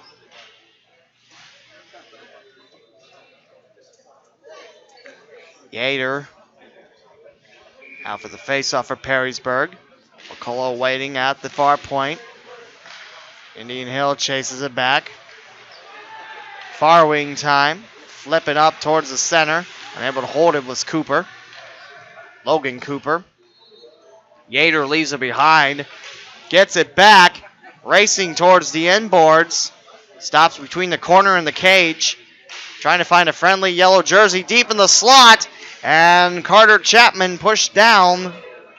Knocked down, unable to get the puck. Here's Cooper now looking to build on this Braves 2-0 lead. And Schwankamp unable to connect point blank on Will Kewen. Now it's for Logan Cooper. Bouncing wide. A Yellow Jacket inside the net of Kewen. Now stop near point. Whistle. Net is dislodged. And we'll fix it with 8:22 to go in the second. Perrysburg trailing 1-0 to Indian Hill. Braves getting an even strength goal. Come to think of it, I don't believe there's been a power play in this game thus far. Yater leans in, takes on Matthew O'Brien. Picked up now by Evan Thomas, trying to go straight ahead. Just out of the reach of Andrew Winters. Here's a shot. Doesn't get to Kewen. That hits off mostly Evan Thomas. Yater bouncing one, looking for Winters. Through his stick. Gobbled up by the Braves in the neutral zone. Indian Hill leading 1-0. 8 minutes to go in the second. Incoming Yellow Jackets, Chris Jersky. Matthew O'Brien behind. Now straight ahead towards the slot. Kewen denies that opportunity. McClay trying to reset it as Perrysburg runs him into the near corner. McClay gets the loose puck. He's got reinforcements behind him. Falter ran into the locker room doors. Indian Hill keeps it in their attacking zone. Still going. McClay near face-off circle. Flipping it on the other side of the ice for Matthew O'Brien. To the far point now. Can't quite get it. Viles will have to pick it up on his own. McClay comes swooping in past a Perrysburg Yellow Jacket. And a whistle as two Braves on top of a Yellow Jacket. Connor McCullough doing solo work. Kewen takes this timeout for a well-deserved water break. Kewen has really busted his tail for this Perrysburg Yellow Jackets squad. Sitting on his head in all 3 games thus far. Especially taking all that Jackson offense and all those shots the Polar Bears combined for in yesterday's game. Perrysburg lost 6-0. Wiley Lyons takes it in his own zone, going straight ahead to open some ice. Here's Kewen, a save off his shoulders, loose puck, wide left on that from Rolander, asking for it back. Davis Wilson towards the slot, back at Davis Wilson, and Holcomb would like that opportunity back off the side of the net. 6:50 to go in the second, 1-0 Indian Hill. Davis Wilson in the slot, Kewen kick, and Kewen loose puck recovery just in front of a diving Henry Rolander. Great work there by Will Kewen. We'll have a face-off on the way. David Wilhelm takes on Davis Wilson. Dropped, recovered by Indian Hill, and score from the face-off! Sean Holcomb beats Will Kewen going back down in the ice. Holcomb scores the second Indian Hill goal, and the Braves now on top 2-0 with 6:39 to go in the second period. Indian Hill now with 4 goals this Saturday, including the 2 scored early this morning. And a 4-2 loss to the Jackson Polar Bears. Covered now by Perrysburg. Slips on the stick of Jacob Beitzel. Right wing. Keeps it in play. Looking for Wilhelm. There's a shot wide of Lake Anderson. Waiting at the far point. Now closing in towards the neutral zone. Evan Thomas. Tipped away. Nice pickup by Thomas. Going for Weiss. Weiss spin around. Here's Jacob Bilger. Weiss kicks it back behind him now. Evan Thomas in his own zone. From the back for Weiss. Contested 1-on-1. Sartorelli with the first Indian Hill goal. Back with loose puck. Chases it back in front of Jacob Bilger.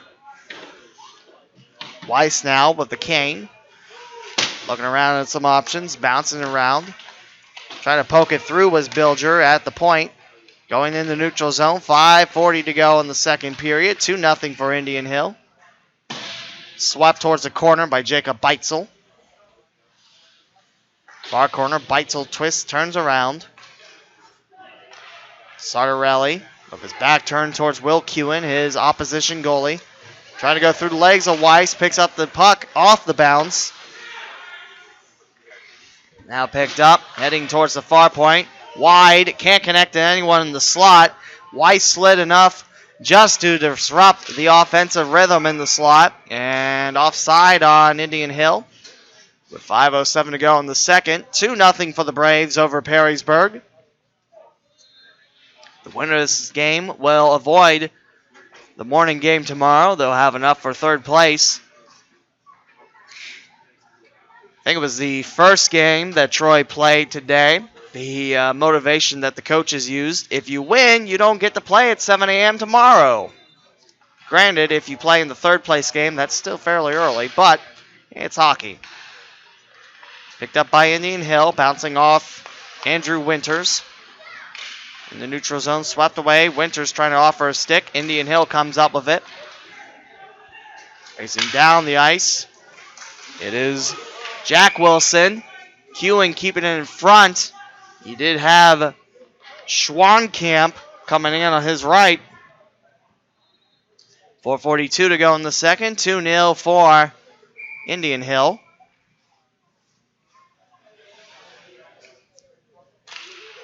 Face off. Right to Indian Hill. Deflected out of the grasp of Will Kewen.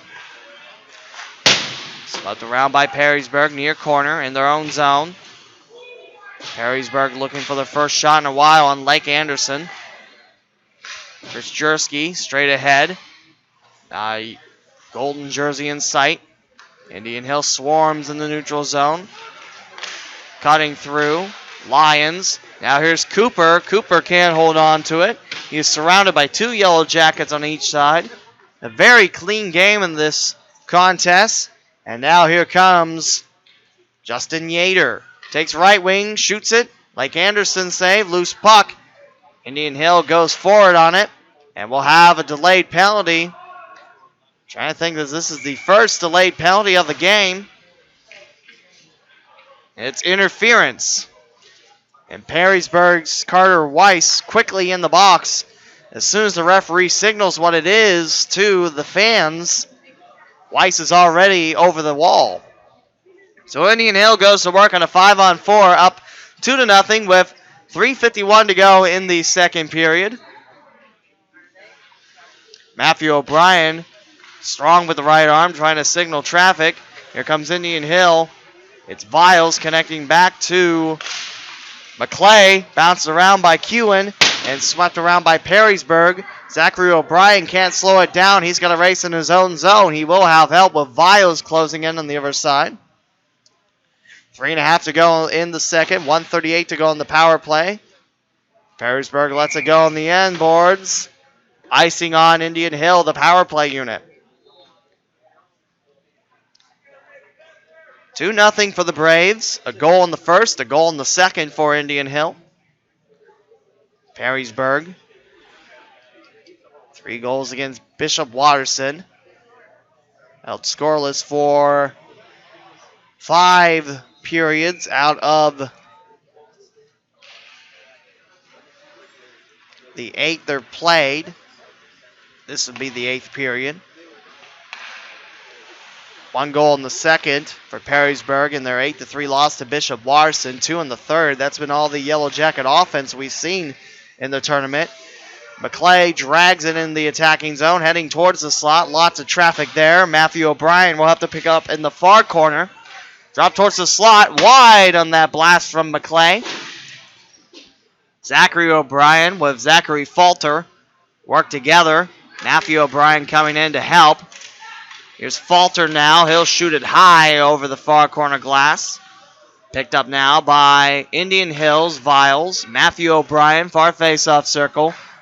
46 seconds to go on the power play for IH, who lead 2-0. 2:32 to go in the second. Here's a high shot over Kewen's left hand, kept in by Falter. McClay trying to drop it off the side of the net. Picks it back up. This power play attempt by Indian Hill has been strong with the exception of that icing. towards the slot and sent wide by McClay. He'll pick it back up in the near corner for Indian Hill. Here's Matthew O'Brien taking it towards Kewen, looking for the open door on the right-hand side. And Kewen closes up shop on the right side of the post.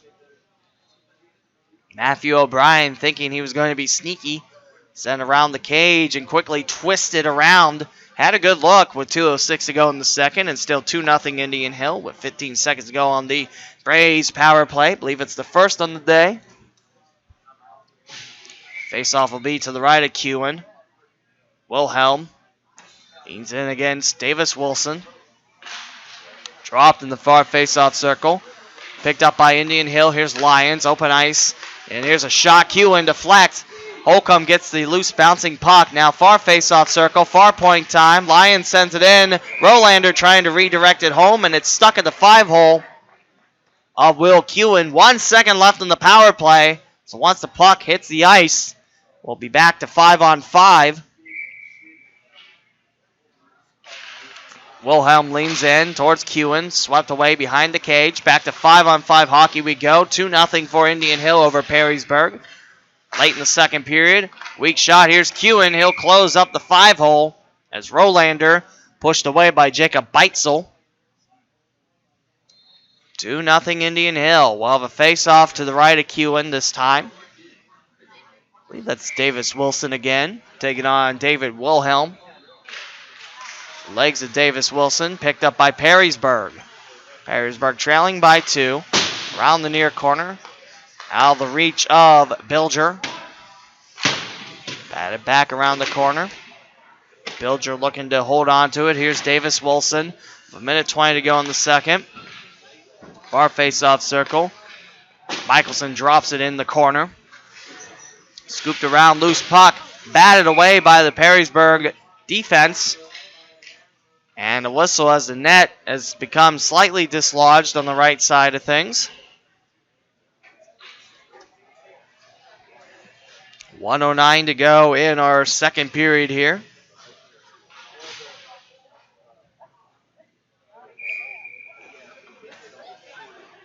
Face-off now to the right. It's Kewen. So the face-off is shot high. Amato taking it for Indian Hill. That shot going high. Last minute of the second. Here is Zachary O'Brien. Bouncing around. Picked up. Letting it go was McCullough. Amato. Far point. Here's a shot to Indian Hill off of the left leg pad of Kewen. So down Zachary O'Brien. Popped up at the far point. Kept in through the legs of Whittam. Chasing his Viles. A good defensive rescue by Indian Hill. Keeping it away from Chris Jersky. Loose puck slips behind the back of Jacob Bilger. To the corner now. Weiss has it. Front of the locker room doors. 20 seconds to go in the second. 2-0 for Indian Hill. Whittam. Zardarelli looks towards the slot. Hands it that way. Jam job. And Kewen right on top of it. A beautiful slide towards his right. Great Perrysburg save by the goalie. 5 seconds now left. Towards the slot. Swept away by Perrysburg. Amato will play it. Last second. And it will still remain Whittam and Chris Jersky exchanging a shove. And that will do it for 30 minutes in the books. Another point for Indian Hill. 2 points in this game for the Braves. And a 2-0 lead for Indian Hill over Perrysburg. As you're watching the home of Centerville Elks Hockey on YouTube.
Like Anderson, the Braves lead Perrysburg and the Yellow Jackets 2-0 as we enter our final set of 15 minutes in this contest. The winner of this game will not have to play at 7 a.m. tomorrow, as the loser of this game will have to take on the fourth place team. Here's a shot bouncing off Lake Anderson. Perrysburg off the top of the net. Coincidentally, not the first time that's happened in this tournament. This one landing right next to the Gatorade bottle of Lake Anderson. He's pitching a shutout for these Braves, who are the away team in this contest. Perrysburg, the home team, in the yellow tops. Swung around, now slowed down, and it's McCullough taking it in the neutral zone, connecting up top. Yater drops it back. The far face-off circle, taking down Jacob Bilger, gets the loose puck back. A whole lot of traffic in that far face-off circle, and Indian Hill going back up the stream. Logan Cooper has it, taking it towards Q and bouncing off the Perrysburg goalie and bouncing in the back of the net. Will Kewen has the tough luck bounce off him. It will cross the goal line and go into the nylons. And it's 3-0 for Indian Hill with 14:18 to go in period number 3.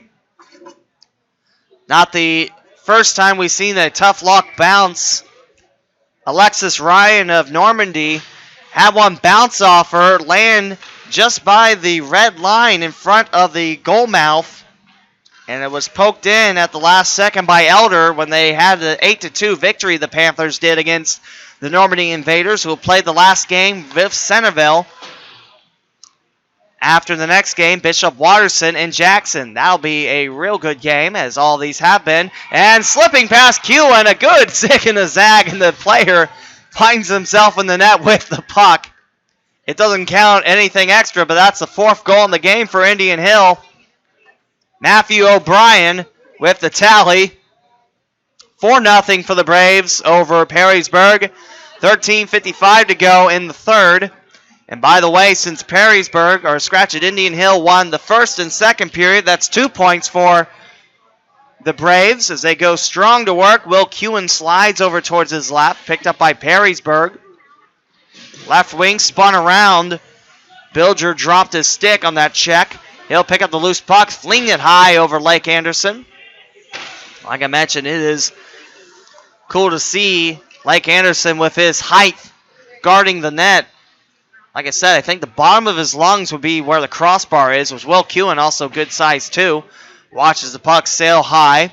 13:22 to go in the 3rd. 4-0 for Indian Hill. Back-to-back goals for the Braves. Put Indian Hill in a comfortable spot. Now over towards the left, Vile slows it down, keeping away from the gold tops. However, as he tries to send it to the corner, it hits off the protective net with 13:08 to go in the 3rd. 4-0 for Indian Hill. It's Perrysburg looking to avoid being shut out for 7 of the 9 periods they play, this being the 9th. Perrysburg and Indian Hill will get a game tomorrow. Every team has promised 4 games. 13:05 to go in the 3rd. In the neutral zone, Perrysburg's Chris Jersky flings it over, picked up by Nate Michelson. Started rally far point, takes it towards the circle, cuts over towards the slot. Here's Kewen, and he's got the catch in his left glove. 12:52 to go in the 3rd. 4-0 Indian Hill. What I like about this MLK tournament, we have 8 teams, 8 great group of kids playing the wonderful sport of hockey. That's 16 games during 3 days, 4 yesterday, 8 today, and 4 tomorrow. On the near circle, pushed away by Perrysburg. It's great to meet all these folks. It's also nice to hear that people are enjoying the broadcast. I thank you for all the kind words, but it's fun to bring you all this hockey here. 16 games, like I mentioned. Now Perrysburg swings it towards the near corner, slowed down by Indian Hill. No icing, but it's in the neutral zone, so that doesn't matter as Wiley Lyons picks it up, zips past a couple of Yellow Jackets, and makes his way past the goal line. Carter Weiss on top of it. Far corner time, a Yellow Jacket collapses into Anthony Sartorelli. At the first Indian Hill goal today, about halfway through the 1st. 3 minutes gone from the 3rd, 4-0 for Indian Hill. Weiss picks it up. Near corner, trying to send it long ways on the rink. icing Perrysburg. Long second actually was the bounce. I thought that would have rolled along with the corner, but it bounced, and then it took a little bit longer to go past the goal line, but that's icing on Perrysburg nonetheless. Your last two games today, like I mentioned, Bishop Watterson taking on Jackson, the Polar Bears. That's up next, and then Centerville takes on Normandy. Elks 1-1 the tournament, Normandy 0-2. And Centerville can do well enough in that game. They'll have the second place game. And Troy will have the third place game. And Normandy will have fourth. Elder heading to the championship game. Then the next game will probably determine who's going to play in the championship versus the Panthers. Here's Viles, far point, slips behind his back. Now Perrysburg sending two strong. Getting there first is Zachary O'Brien. Carried it by his skate. Now going towards the corner. Here's Perrysburg with 11:19 to go in the third. Towards Lake Anderson off the end boards. Icing.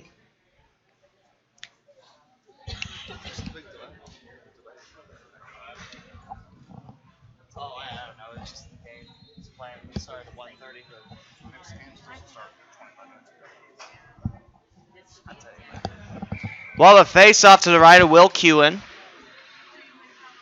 Looks like Perrysburg has it from the face-off. In the neutral zone, a bounce. Two Yellow Jackets. And it's Wilhelm trying to avoid a collision.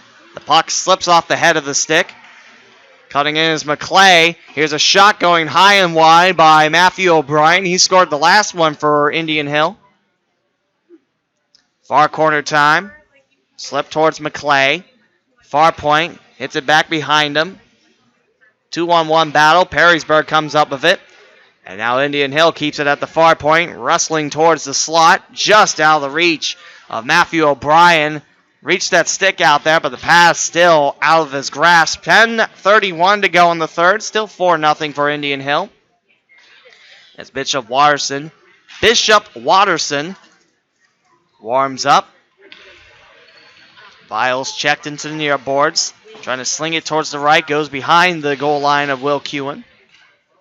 Slowed down far point. Neutral zone time for Zachary O'Brien. And picked up by the Yellow Jackets. Don the yellow kit. Very, very sharp. Towards the slot. Can Indian Hill counter in the near face-off circle. Here's Viles off a Yellow Jacket stick. Twist and tangle around McClay. Unable to latch onto it. Here's Perrysburg setting it up. And Yater going out full speed against Michelson. And turns around too sharp in the near corner. Knocks Michelson down on the relay back up. Here comes Matthew O'Brien. Matthew O'Brien to the house. And off the side of the net. Picks up his own puck in the far corner. With 9:28 to go in the third. 4-0 Indian Hill. Neutral zone time. McClay left wing. Spins it in the slot. Jammed up by a whole family of Yellow Jackets. Kewen sliding down. Now over towards his right. Here's Lyons looking at his options. One directly in front. Now picked up by Indian Hill in the corner. Bouncing off the end board. Swept around Connor McCullough. He's got some good size behind the goal line. Sends it around. Picked up by Indian Hill back in their attacking zone. Off of Kewen. Delayed penalty. And it's a cross-check call, and it looks like Perrysburg will be going on the penalty kill. 8:51 to go in the third period. Indian Hill 4, Perrysburg 0. Into the box for the Jackets goes Connor McCullough, the captain of Perrysburg. And Indian Hill now in a 5-on-4 with Lake Anderson sliding out of his crease. The Braves lead 4-0. Face off to the left of Kewen. Picked up now. Quick shovel off the left hand of Kewen from the blast of Henry Rolander. Back to Zachary O'Brien. Looks like Rolander controls it. Past the between the points. Here's Viles with a send-off, high and wide. Zachary O'Brien picks it up far corner. 8:32 to go in the third. Down low, Kewen set up with a screen. Reaches out. And that's off the side of the net of Kewen. Far side. Our face-off circle. Punch it forward. Heading towards Viles. Open ice now. Battle with a Yellow Jacket. Coming in to sting. Jacob Bilger. Wide to Kewen. Zachary O'Brien can't quite latch it in, and Lake Anderson takes a slow skate to stop it for an incoming defender in Davis Wilson. 8 minutes to go in the third with 1:08 to go in the power play for the Braves as Perrysburg being shut out 4-0 against this Indian Hill club. Both teams 0 for 2 in the tournament, and a win would likely solidify having third place. Towards the corner, and Indian Hill commits an icing infraction with 7:40 to go in the third. Face off in front of Lake Anderson. Meets up with his 5 power play unit machines. Nate Michelson. Wiley Lyons talking to Anderson. Sardarelli, who scored the first IH goal in the first period. Amato taking this face off. Squeezed down low by Justin Yater. Yater trying to send an outlet pass. Shot blocked by Michelson in the slot. The Yellow Jackets start to migrate back in their defensive zone. 33 seconds left in the 5-on-4. Icing on Indian Hill again on the power play. And back into Perrysburg's attacking zone will go with 7:21 remaining in the third. 4-0 for Indian Hill. Every team gets 4 games. For Indian Hill and Perrysburg, it's the third. The 4th game happens tomorrow, which starts at 7 a.m. for the 7th place game. It's a battle of 4th place East versus West, and then you have your 3rd place East versus West game after that. 2nd place, then the championship. Flipped over for Lake Anderson, goes wide. It's Perrysburg looking to dent the scoreboard. The frowny side of the scoreboard shining down on the Yellow Jackets, and again the power play unit commits an icing infraction. So we're dropping in front of Anderson with 7:05 to go in the third. 4-0 for Indian Hill. I think I just like saying 4-0 for Indian Hill because it rhymes. We'll have a face-off to the left of Lake Anderson. Yater now squares off.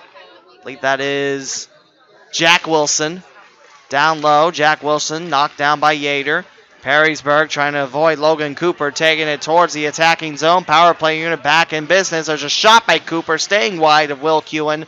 2 seconds left in the corner, and we're back to 5-on-5 as Perrysburg angles a late clear. Lake Anderson will come and play it. And with one Yellow Jacket coming in to fly, Connor McCullough, Lake Anderson takes no chances and stops it with 6:44 to go in the third. And a 4-0 Indian Hill advantage here at South Metro Sports.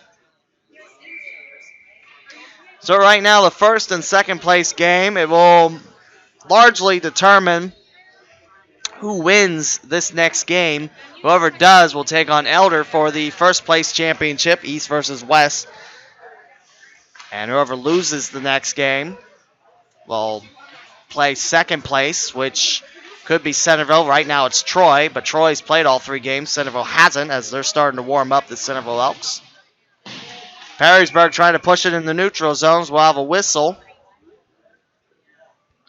6:26 to go in the third. 4-0 for Indian Hill, and they're checking out the wiggly glass again. Like I mentioned, that door has been welded shut, so you can't really break it open unless you're the strongest person on earth. Then again, if you were the strongest person on earth, why would you need that door? You can make any door you want. But the glass is wiggling like loose teeth. They're trying to make sure it stays put. About the 5th time they checked on that this weekend. Also could be the referee, since we don't have the angle. Could be the referee talking to someone, just chatting, seeing what the dinner plans are. Nice thing about South Metro being close to Austin Landing, you have a lot of selection there. Go a little bit north around the Dayton Mall, you get more selection. It's a nice area to be in, South Metro Sports. Lots of nice areas to shop, stay, play, and watch hockey. Well, that's here at South Metro. 6:12 to go in the third. 4-0 Indian Hill. Matthew O'Brien looking to add on to that. He's stuffed by Yellow Jackets. I believe that was Winters with the stuff. Evan Thomas from behind his goal line going towards his left. Pickpocketed by the Braves. He does get a pass out for Winters. He spins around on top of the puck. Perrysburg now moving it into the neutral zone. Now picked up by Indian Hill, heading towards the slot. Here's a shot off Kewen. Might have hit off the post, too. Kewen leans over his left shoulder. The puck heading towards the neutral zone. Michelson keeps it in. Back across the Indian Hill bench. No icing. Indian Hill does have to come back to play this. There's one Yellow Jacket coming in for it in Andrew Winters. Matthew O'Brien sets it up. That's Rolander now on the ice. 5:15 to go in the third. Still 4-0 Indian Hill. Far corner time for the Braves. The first time we're seeing the Indian Hill Braves in the black jerseys. Very sharp kit. I know Cincinnati does have a club team, an ACHA team, American Collegiate Hockey Association team. Not part of the official athletic department of UC. I think its jerseys are very similar to what they wear, the Cincinnati Bearcats. Of course, if you support high school hockey, there's also college hockey around the area. Around Dayton, we have Wright State and Dayton. Again, club teams. In Cincinnati, there's Cincinnati and Xavier. Far face-off circle right in the gut of Will Kewen. 4:50 to go in the third. 4-0 for Indian Hill.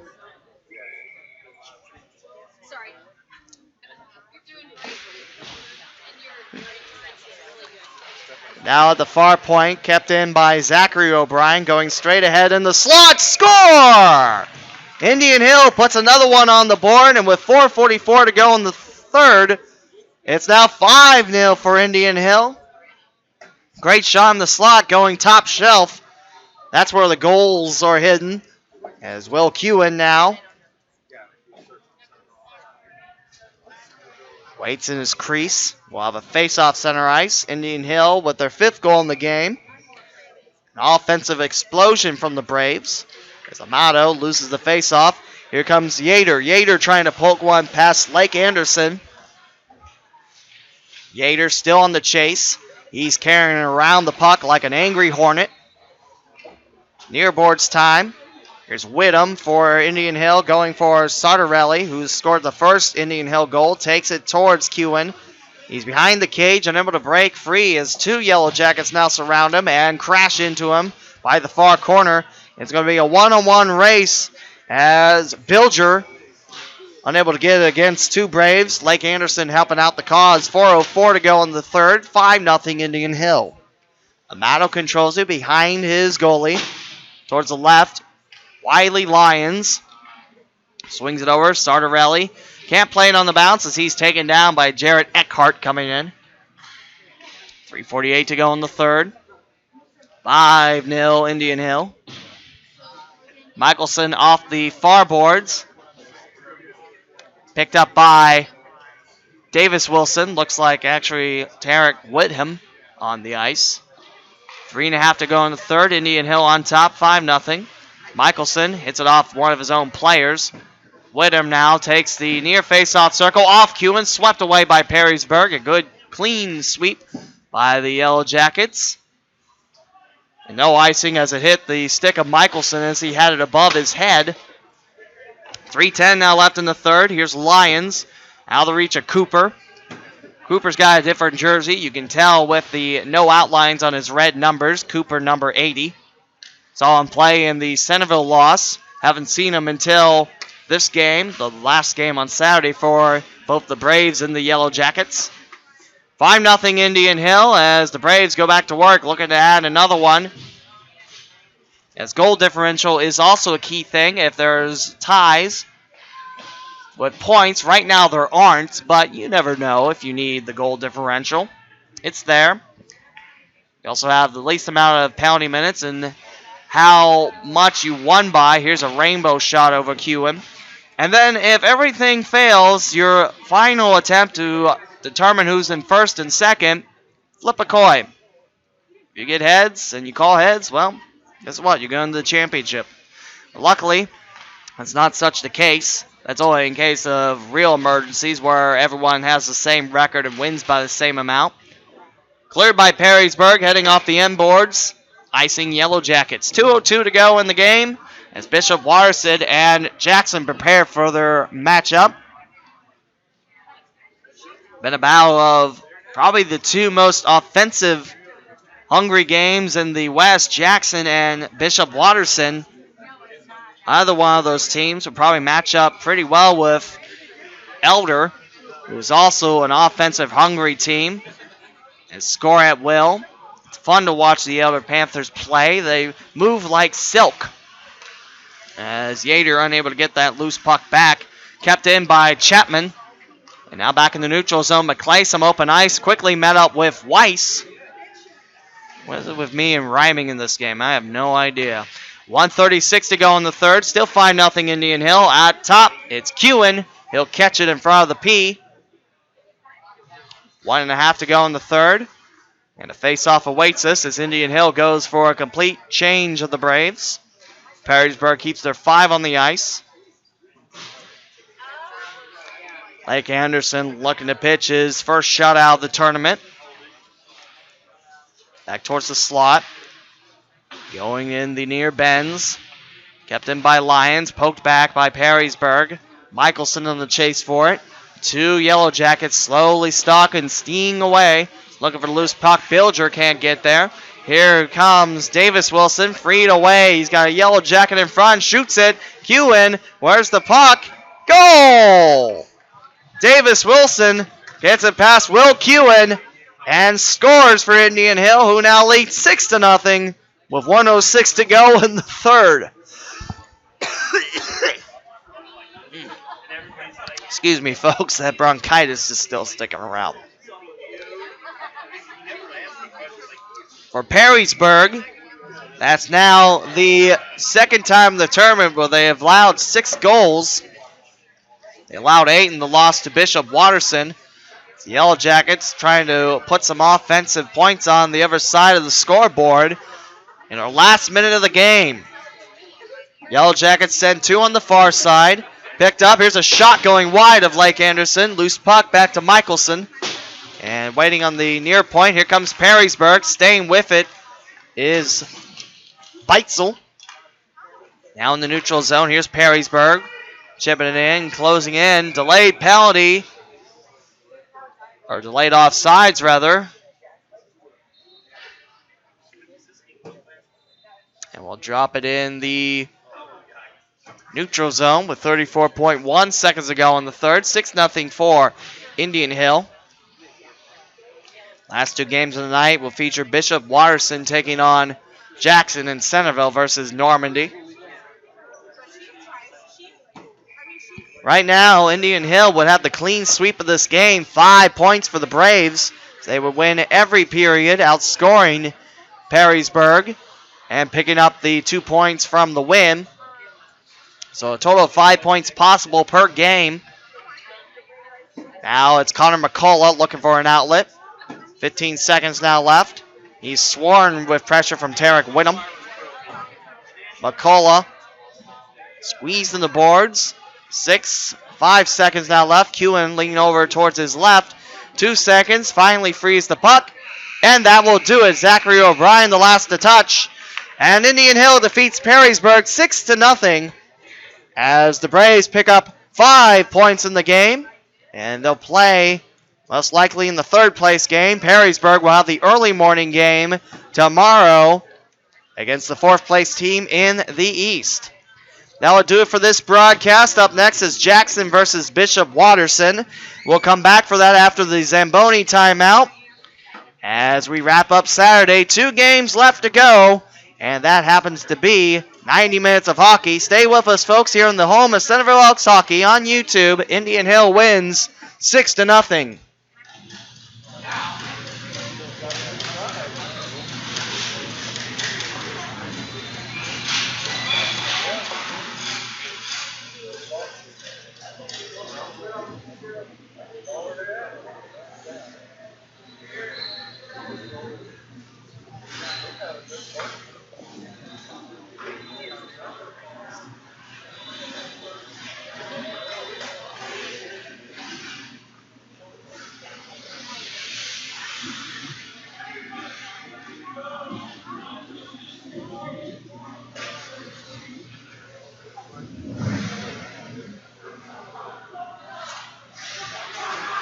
just need bigger penalty box and make push-ups. Push-ups.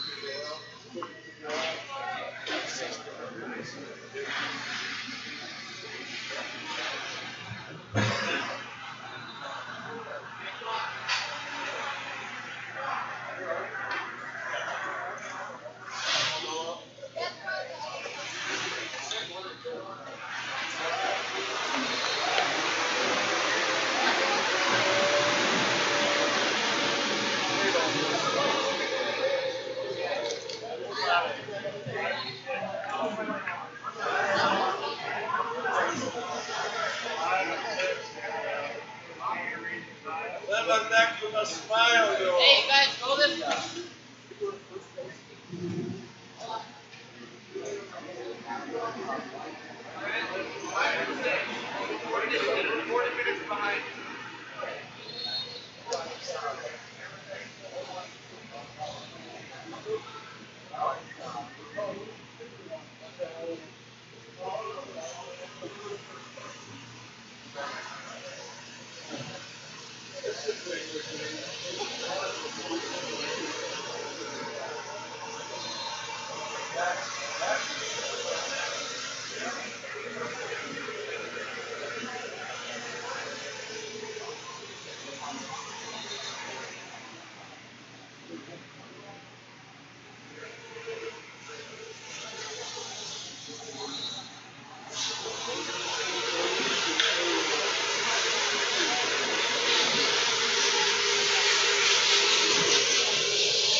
And welcome to the 7th game of 8 this Saturday. As it's Lee W. Mound with the call for you this evening. It's Jackson versus Bishop Watterson in a battle of 2-0 teams in the West Division. Jackson versus Bishop Watterson. Both teams, their offense has been the key.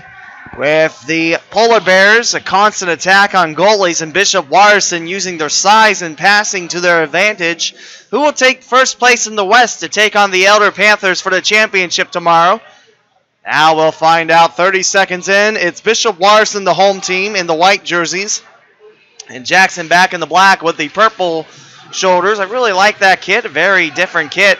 As Bishop Watterson exposed into the board. Jack Geschwein takes a hard hit.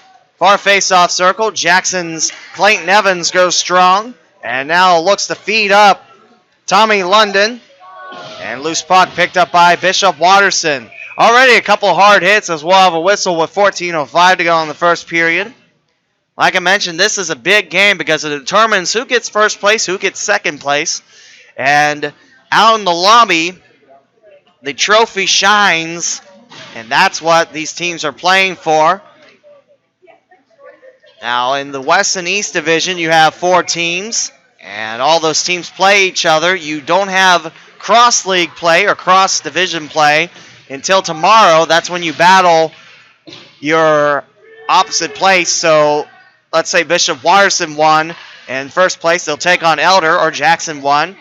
There's a lot of time to decide the winner. Poked forward as Nick Corrali races for it, far corner, picked up by Kyle Naderhoff.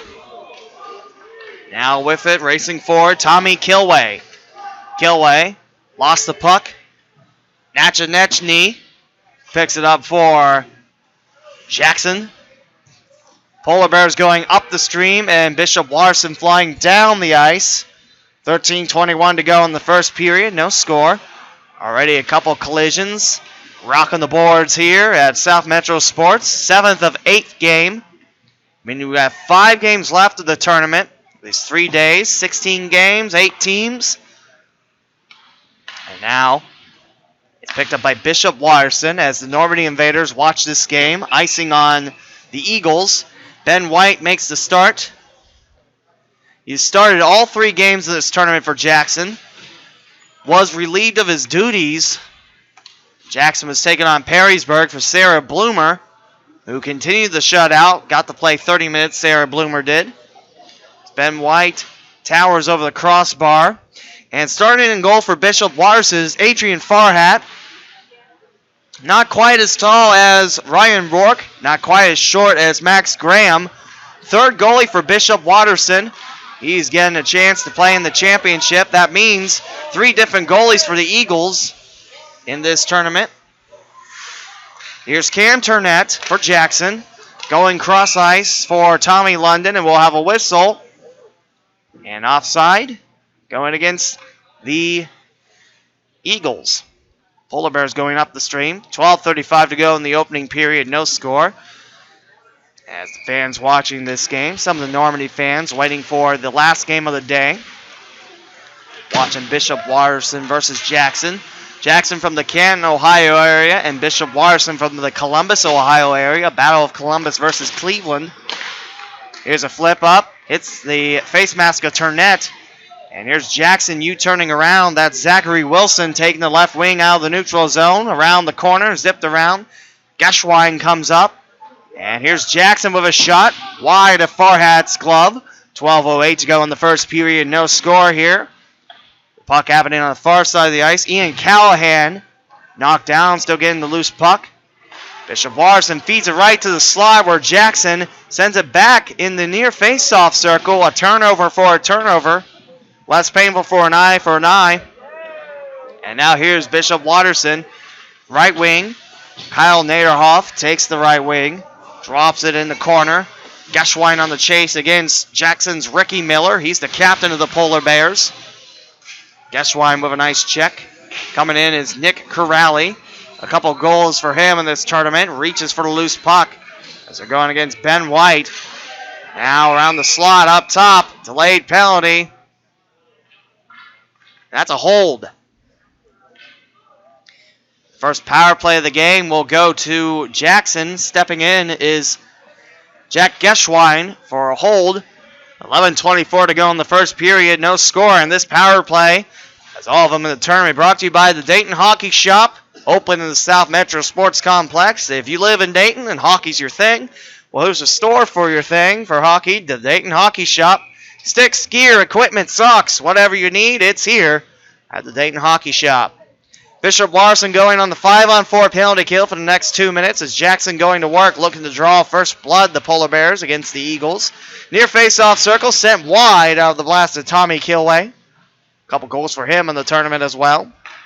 Far corner, drop between the points. Here's Clayton Evans, lost the handle. It's Bishop Larson now picks it up. Thomas Abrams, the captain of the Eagles of Bishop Larson, sends it around the bends. Now picked up near point. Here come the Eagles in white. Wearing maroon for the last 2 games. Now in the white tops with the maroon numbers and a whistle. Delayed penalty for interference. 10:49 to go in the first. And Jackson with the first infraction of the game. Ricky Miller going in the box. And we'll have 4-on-4 for the next minute 26. 10:49 to go in the first period. No score. Nick Corrali back to the Bishop Watterson bench. Jake Schultz leans in against Alex Ellison. 4-on-4 time. Here's a one-timer going wide of Ben White's net. Kept in the far point by Danny Kraft. Loose puck recovery by Jackson. Capuano towards the right. Settled down by Connor Tilstra. Back in the attacking zone of Bishop Watterson. Still 4-on-4 next minute 6. 10:29 to go in the first. A scoreless affair between the Polar Bears and the Eagles. A good Columbus-Cleveland battle. Nachanechny going over towards the right. Tilstra connect. Tilstra going in the attacking zone with some pressure. Skips one wide of the glove of Farhat. Right back at him. Adrian Farhat. Nice down low save. And the putback by Jackson. On the 4-on-4, the Polar Bears take the lead with 10:08 to go in the first period. Jackson scoring first. Polar Bears on top by 1. This is going to be an offensive-minded game. A lot of opportunities for both squads, and Jackson cashes in on the 4-on-4. Good movement up front. Getting it past Farhat in his first start in the championship. Bishop Watterson now trails 1-0 with 10:08 to go in the first. Zachary Wilson for the faceoff. Still 4-on-4, next 45 seconds. Coming in, slicing through Clayton Evans. Left wing in the corner. Zips around behind the cage. Clayton Evans looking to add on. Nachanechny from the far point sends it wide. Here's Wilson picking it up in the corner. Squeezed by Thomas Abrams. Jackson on top 1-0. A familiar place for both these squads with a lead. Ben White lets it go wide. And that's icing on Bishop Watterson. Jackson 1, Bishop Watterson 0. 9:42 to go in the first. 18 seconds remain on the 4-on-4 opportunity. Face-off will be over to the right of Farhat. Max Graham got the first start. Only allowed the 1 goal to Indian Hill. Brian Rourke gave up 3 goals to Perrysburg. And the only game in 2 periods that the Yellow Jackets scored. Saved by Farhat. 1-0 Jackson and the Polar Bears. 9:39 to go in the first. 16 seconds on, a 4-on-4 on the way. Pushed down the near face-off circle by Adam Fallon. Heading to the corner, icing on Bishop Watterson. Fallon trying to race for it. And he'll head back in front of Farhat. 1-0 for the Polar Bears, crashing against Adrian Farhat. Battle of White versus Farhat in the goalie tandems. Face off over towards the right. Poked away. Nachanechny deep behind the goal line. And an Eagle taken down, slow to get up. Naderhoff. And now Bishop Watterson begins their shortened power play. 30 seconds left to be precise. 5-on-4 time, but you see how effortlessly the Eagles soar in the neutral zone. Picked away by Cam Turnett. All the way back towards Farhat. Loose puck gobbled up. It's free out of the glove of Farhat. Poked away by Tommy Kilway. Now the Eagles, 10 seconds left on their shortened power play. Take the left wing. Here's a nice slide by Naderhoff. Far face-off circle. Poked out of the reach of Braden Ahrens. And we're back to 5-on-5 hockey. Jackson scoring on a 4-on-4. 1-0 Polar Bears. 8 3/4 left in the opening period. The far corner. Bishop Watterson's Naderhoff. Towards the point. Here's a shot broken up by Nachanechny in front of his goalie. In the neutral zone. Sent up high. Racing forward is Corrali. Coming up with a loose puck now. Stopping it. Adam Fallon trying to U-turn around with it. Roman Capuano takes it away. Pass out of the reach of Braden Ahrens, the lone Eagle up top. Trying to have a breakaway moment with Ben White. As Jackson leads 1-0. 8:18 to go in the first period. 7th of 8 game here this Saturday. Now in the near corner, drop back. Capuano redirected to Farhat. Takes that quick moving puck and traps it by the 5-hole. 8:13 remaining in the opening period. 1-0 for Jackson. Face off over to the right of Farhat. And sent around, controlled now by Ricky Miller. He served his time in the box. Sends it high over the net of Farhat.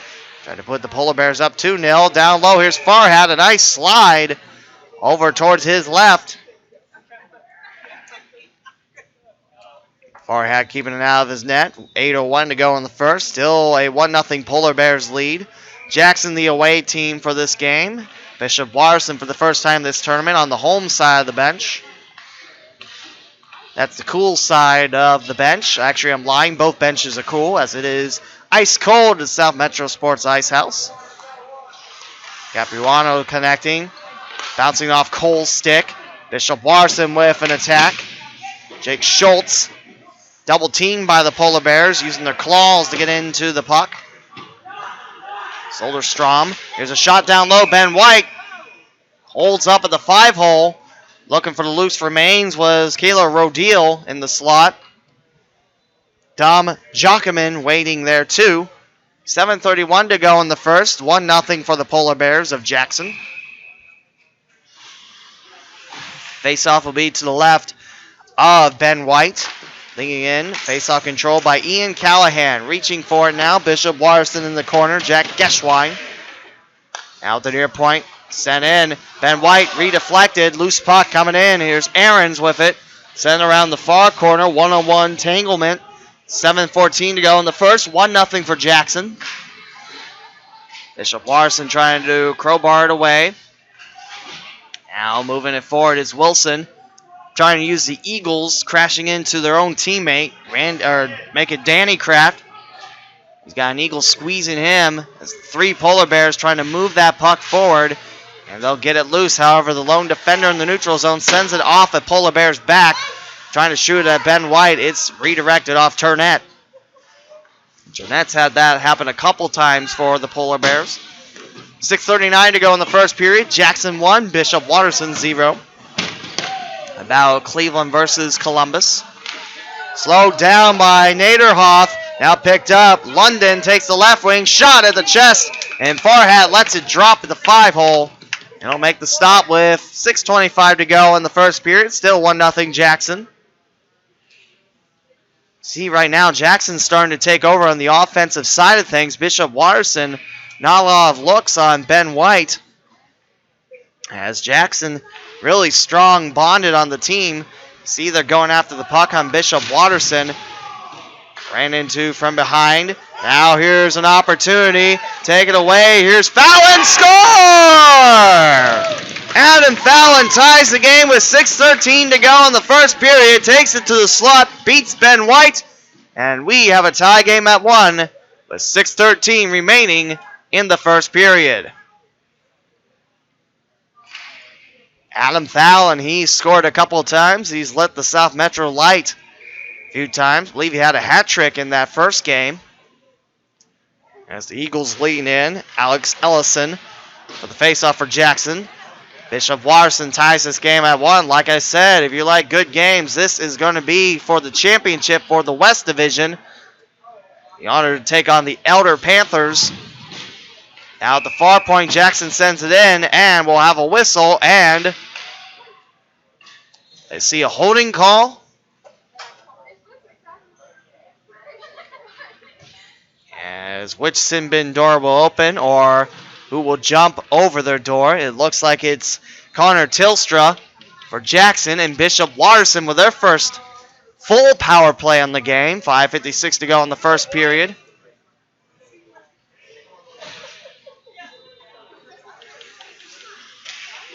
Now the Stripes talk it over to Jackson's bench. 2 minutes on the board against the Polar Bears. They'll go on the penalty kill. Did have a slight penalty kill, about 30-some seconds against Bishop Watterson, but that was at the end of a 4-on-4.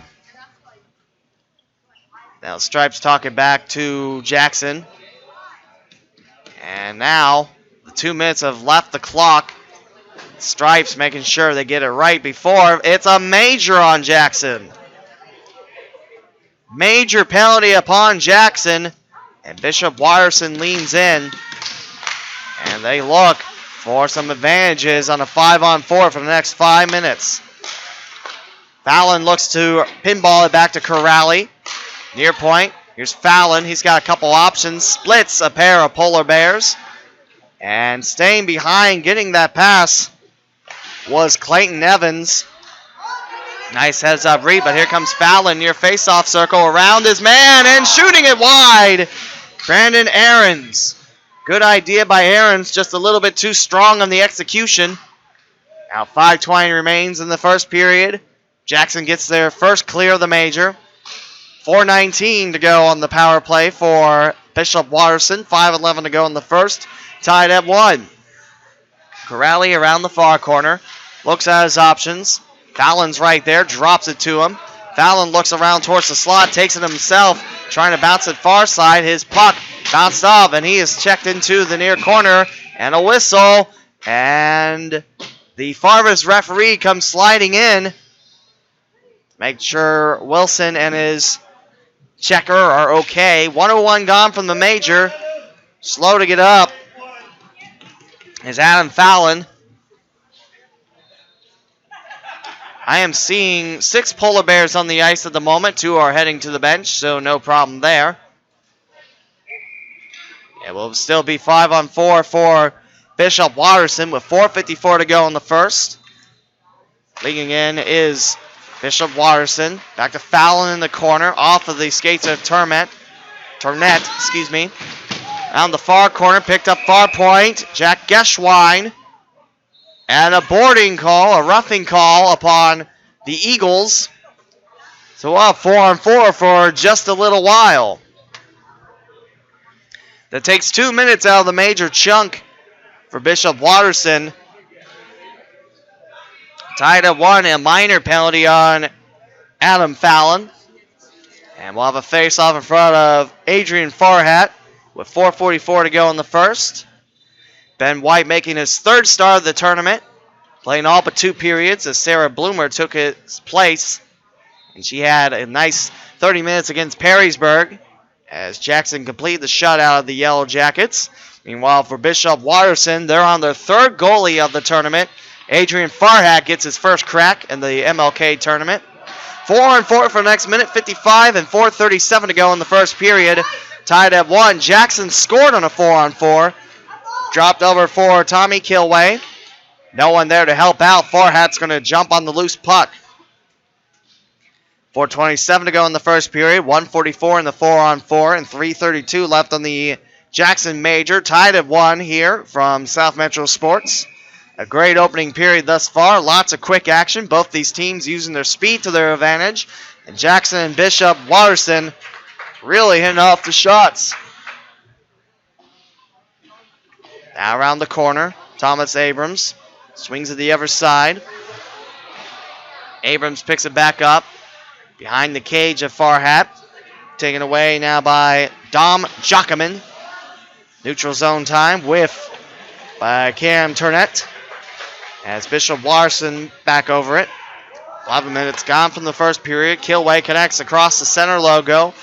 Open pass for London. London trying to score! Another 4-on-4 goal for the Jackson Polar Bears. This time Tommy London answers the bell. And Jackson goes back on top 2-1 with 3:52 to go in the first. 1:08 to go on the 4-on-4. And 2:57 remaining on the Polar Bears' major penalty.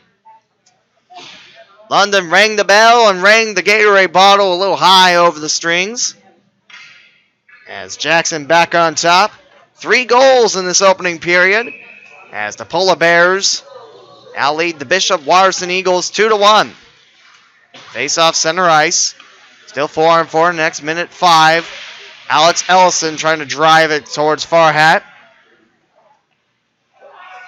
Jackson now starting to put defensive pressure on Bishop Watterson as they have all 4 in their own zone. Sent back in by Capuano. 45 seconds remain on the 4-on-4. Jackson has scored 2 4-on-4 goals in this first period. Capuano dives for it. Bounces it just enough to keep it in Bishop Watterson's zone. Capuano spins it back. Farhat with the soft tip with his goalie stick. 3:10 to go in the first period. 2-1 Jackson over Bishop Watterson. Zip pass. An opportunity for a breakaway. Cut off by Capuano. Nice job with a spin and a whistle. As the referee points towards the neutral zone. And we'll have a face-off. Closest to Jackson's bench in the referee crease. It's offside on the Eagles. Corrali leans in. He's got Zachary Wilson running him for the faceoff.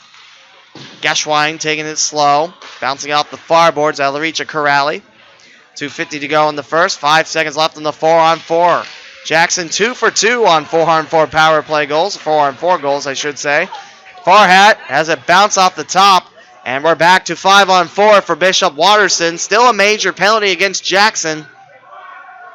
Racing forward is Ricky Miller. He's got Wilson in front.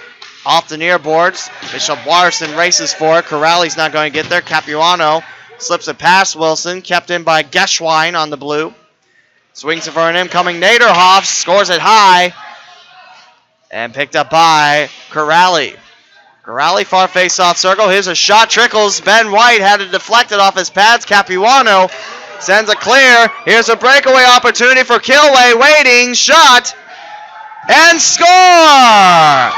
Tommy Kilway, a shorthander goal, and Jackson now leads 3-1 with 1:59 to go in the first, and still 1:04 on the major penalty against the Polar Bears. So to recap the goals for Jackson, 2 4-on-4 goals and a shorthander goal to boot. You don't see that every day where you score 3 goals down a Polar Bear. Of course, if your team's not named the Polar Bear, then you don't see it. But down a man, all 3 goals. Impressive work by Jackson. Like I said, the offensive fireworks will be flowing through South Metro Sports. Not literally, that would be weird. Here's Corrali, left wing. Drops it far point. Here's a shot into the glove of Ben White from Brandon Aarons. 47 seconds remain on the power play for Bishop Watterson, who now trail by 2. 1:42 remains in the first period. Corrali leans in. He's got Clayton Evans, wide of White's grasp. Picked up by the near face-off circle. Naderhoff in the slot, bouncing around in the corner. Corrali's got it from Fallon. 30 seconds left. Fallon towards the slot. Here comes a shot by White. He's got the loose puck in front of him. Jackson pops it up. That was Nachanechny. He's got the puck again for Jackson. Takes it right wing. 18 seconds left on the power play. Jackson looking for another goal. Now behind the back of Tommy London.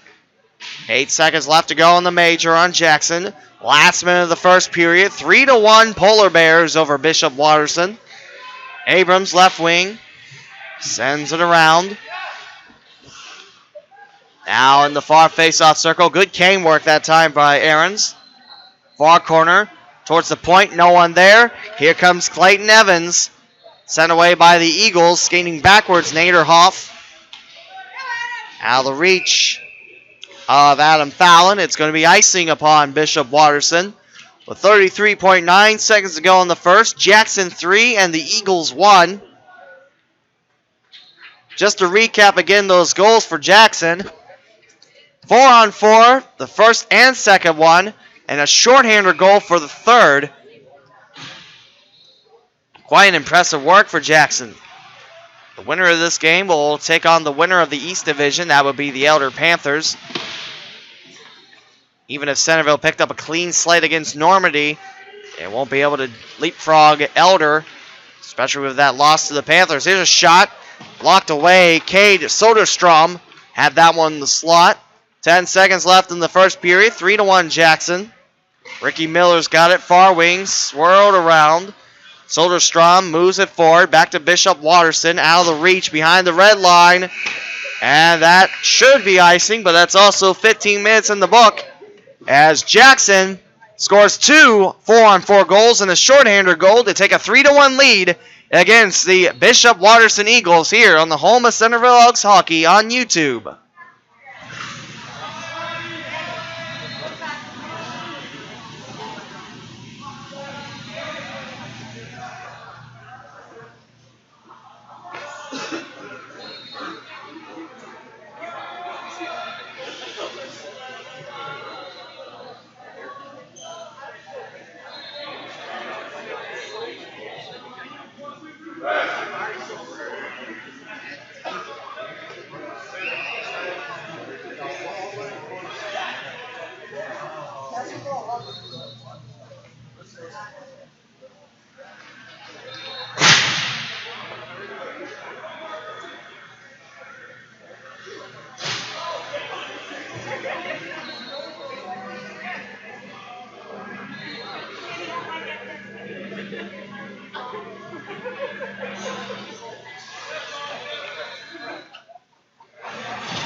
Both teams swap sides as Bishop Watterson finds himself on the frowning side of the scoreboard. Jackson 3 and the Eagles 1.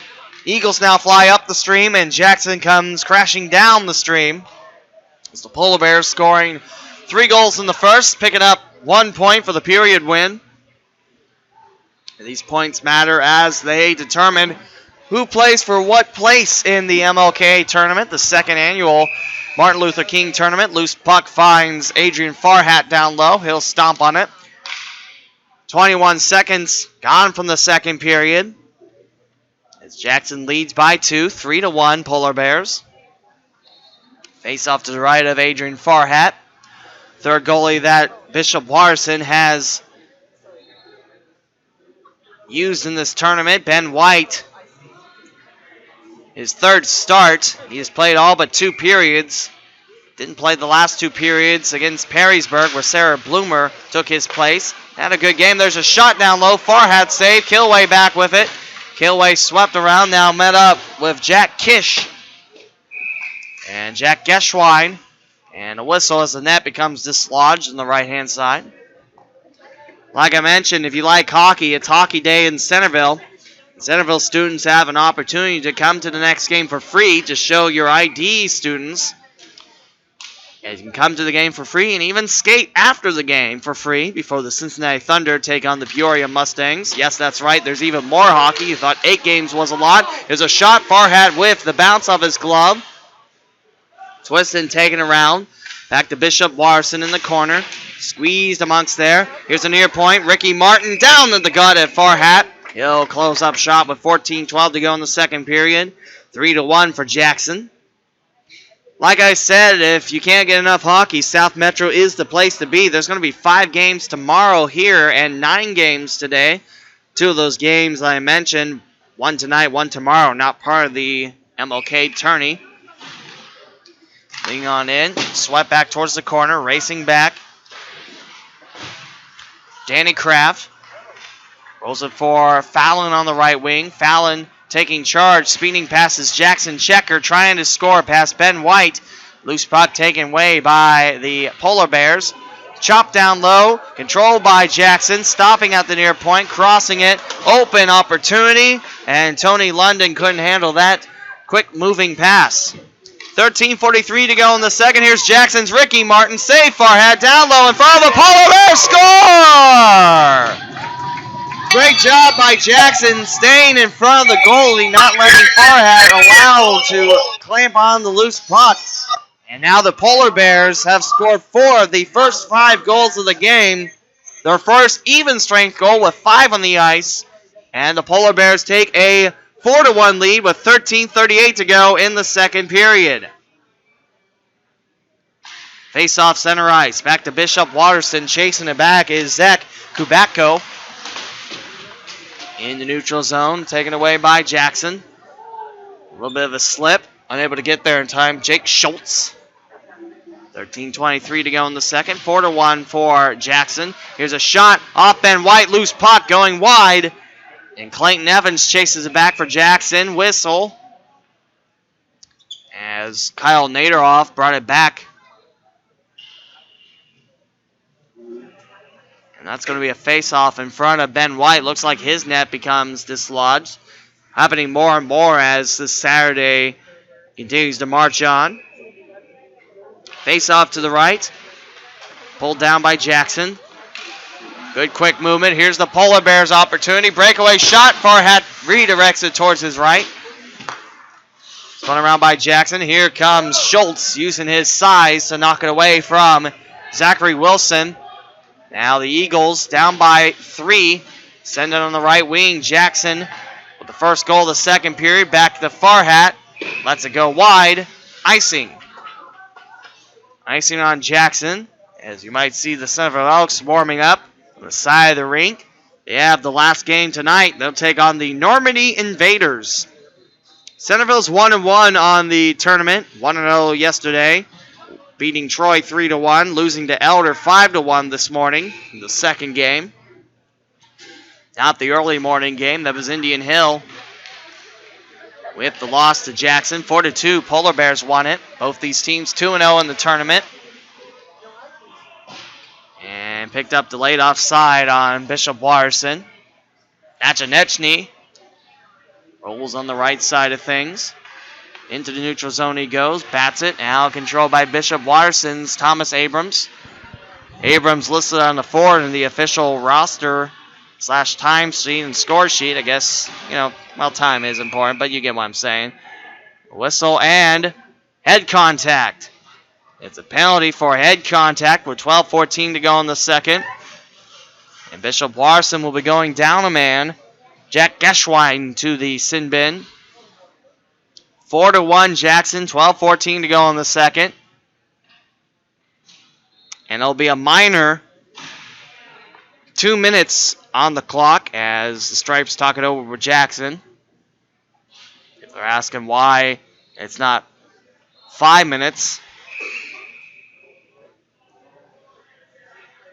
Easy conversation. So Farhat adjusts his pants. Now leans in. As Jackson in the 5-on-4 for the next 2 minutes. 12:11 to go. High shot over Farhat's glove. And Jackson surrounds the loose puck. Ellison now, a whistle. Is the net dislodged on the left side of things? No, it's dislodged on the whole side of things. It's amazing to think. I look at the net, it's like, oh, that's fine. And it turns out, oh, no, it's not. It's pushed back like a couple feet. I always feel silly when I don't see that. By silly, I mean stupid. 9 seconds gone for the power play for Jackson. They lead by 3. 12:03 to go in the second. 4-1 Polar Bears. Here comes a clear. Nice job by Ricky Miller.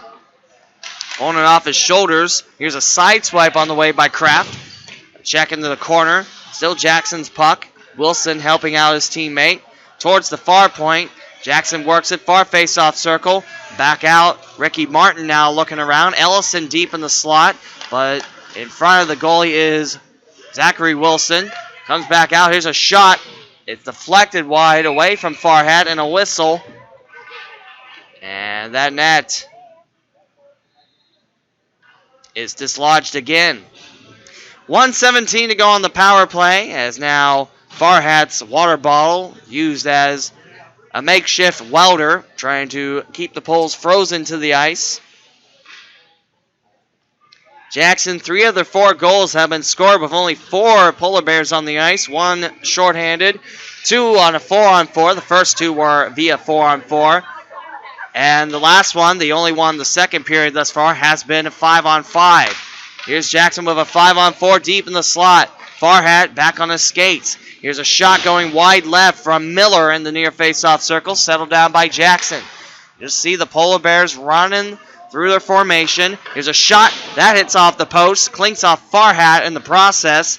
50 seconds to go for Jackson towards the slot, turning around, loose puck. Bishop Watterson and Adam Fallon checked on the ice as he tries to clear it. Jackson seals it up back in their attacking zone. Here's Miller getting around Fallon. Now Fallon avoids Miller's body on his check. Out of the reach. Here's a one-timer going wide right. Picked up by Miller as Fallon staying on him. As an Eagle looks for his lunch. Lunch being the puck. Here's a check by Wilson, knocking down an Eagle. Slow to get up. Back on his skates. Kubatko. Loose puck. Farhat playing on the left. Jackson able to deposit it on the open side of things. Here's a shot. Trickles in front of traffic. Picked up by Jackson. Looking for the far point. One-timer off the back of an Eagle. 3 seconds left on the 5-on-4 for Jackson. And we're back to even strength. Out of the box. Racing for Geschwein. Shot. Farhat. Delayed penalty on the way. And it's going to be against Bishop Watterson for a hold. As soon as the Eagles kill off the 5-on-4 for Jackson, which the Polar Bears, by the way, in that power play, they didn't score, but they kept it on their side of things. And just great puck movement all around by the Polar Bears. Now Jackson goes back up on a 5-on-4, this time for a hold. And now we'll have a face-off to the right of Adrian Farhat. 10:07 to go in the second period. Jackson 4 and Bishop Watterson 1. Face-off to the far corner, picked up by the Eagles, swept around. Heading down the length of the ice. First clear in that power play, taking 7 seconds. And a couple more seconds before Nick Nachanechny chases it back. Left wing time for the purple-cladded Polar Bears. There's a collision. Like I said, we've had a couple of nice checks. There's a shot, and the rebound unable to go in. London able to pour it home past Farhat that time. Tilstra back at the near point. 1:26 to go on this power play for Jackson. Tilstra again from the corner. Bounced off the stick, and Brandon Aarons will get it clear. 9:16 to go in the second period. Jackson up by 3. It's 4-1. Capuano takes it far face-off circle. Tilstra in front. Back to Capuano around the far point. Sends it up. Off of Farhat. Loose puck controlled by the Eagles. They'll send 2. Can't get it past the far point. Here's Farhat down low. And we'll have a whistle. And that is a delayed penalty. Stripes have to break something up. It's Farhat. And tall, the Jackson Polar Bears attack going very strong against Farhat and the Eagles defense. Bishop Watterson unable to play their full game as now. Here's a slashing penalty. That's going on Connor Tilstra. And we'll have 4-on-4 hockey for the next 53 seconds. But remember, for Jackson, they have scored 3 of their 4 goals with only 4 Polar Bears on the ice. 2 on a 4-on-4 and 1 via shorthander. 8:59 to go in the second. 4-1 Jackson over Bishop Watterson. Here comes Jackson from the faceoff. Quick moves, even though surrounded by a triangle of Eagles. Bouncing a pass out. Here comes a check from Tarnett. Evans unable to latch on the loose puck. 4-on-4. Jackson in the neutral zone. 30 seconds to go on 4-on-4. Nice movements there by Ricky Miller. Almost imitating another player. Can't get it through. Evans trying to get the loose puck, and Bishop Watterson sends it the long way of the ice. It's 4-on-4, so that's icing on Bishop Watterson. We'll bring it back in front of Farhat with 8:23 to go in the second and a 4-1 Jackson lead. 5 goals in this game thus far. Jackson takes the first point of the match. Something about the delay because we're now past the starting time for the next game. We are running late in the tournament as we're about halfway through this game, a little bit shy of that. Had a game that lasted about 2 hours and 10 minutes. If you ask me which game that was, I don't keep track of time. I just watch the game. I just tell you what happens. So we are going to be a little bit late here from South Metro Sports for the Centerville versus Normandy game. Hope you stay with us, though. Enjoy this game. This one has been a fun one to call. They all have been, really. Ben White with the dive as here comes the Eagle shot. Just saved by Ben White. Loose puck. A tangling on the blue line and a whistle as Jackson stopped in the neutral zone, and that's going to be a tripping call as Bishop Watterson begins a power play for 49 seconds. And it looks like that's Tommy London jumping in the box. Like I said, in this tournament, I swear I've seen more hockey players just jump into the box rather than use the door. He'll be in there for 2 minutes for tripping. So Bishop Watterson has a 5-on-3 advantage. Just 3 Polar Bears defensively. The Eagles trailing by 3 with 7:48 to go in the second. 5-on-3 time for the Maroon and Gold. Towards the near point. Kept in by Bishop Watterson. Geschwein now between the points. Looks around. Sends it towards Ben White. Bouncing around is the Jackson goalie. And he has it outside of his crease. And that will stop the clock with 38 seconds to go on the 5-on-3 and 7:37 to go in the second. Jackson 4, Bishop Watterson 1. Face off to Ben White's right. Again by Bishop Watterson off the face-off. Good movement towards the near corner in the slot. Handling down is Naderhoff. Naderhoff will try a shot, reaching for it. And coming up with a puck is Ben White. Stopping the clock now at 7:27 to go in the second and 28 seconds on the 5-on-3 to go for Bishop Watterson, who trailed Jackson by 3 goals, 4-1.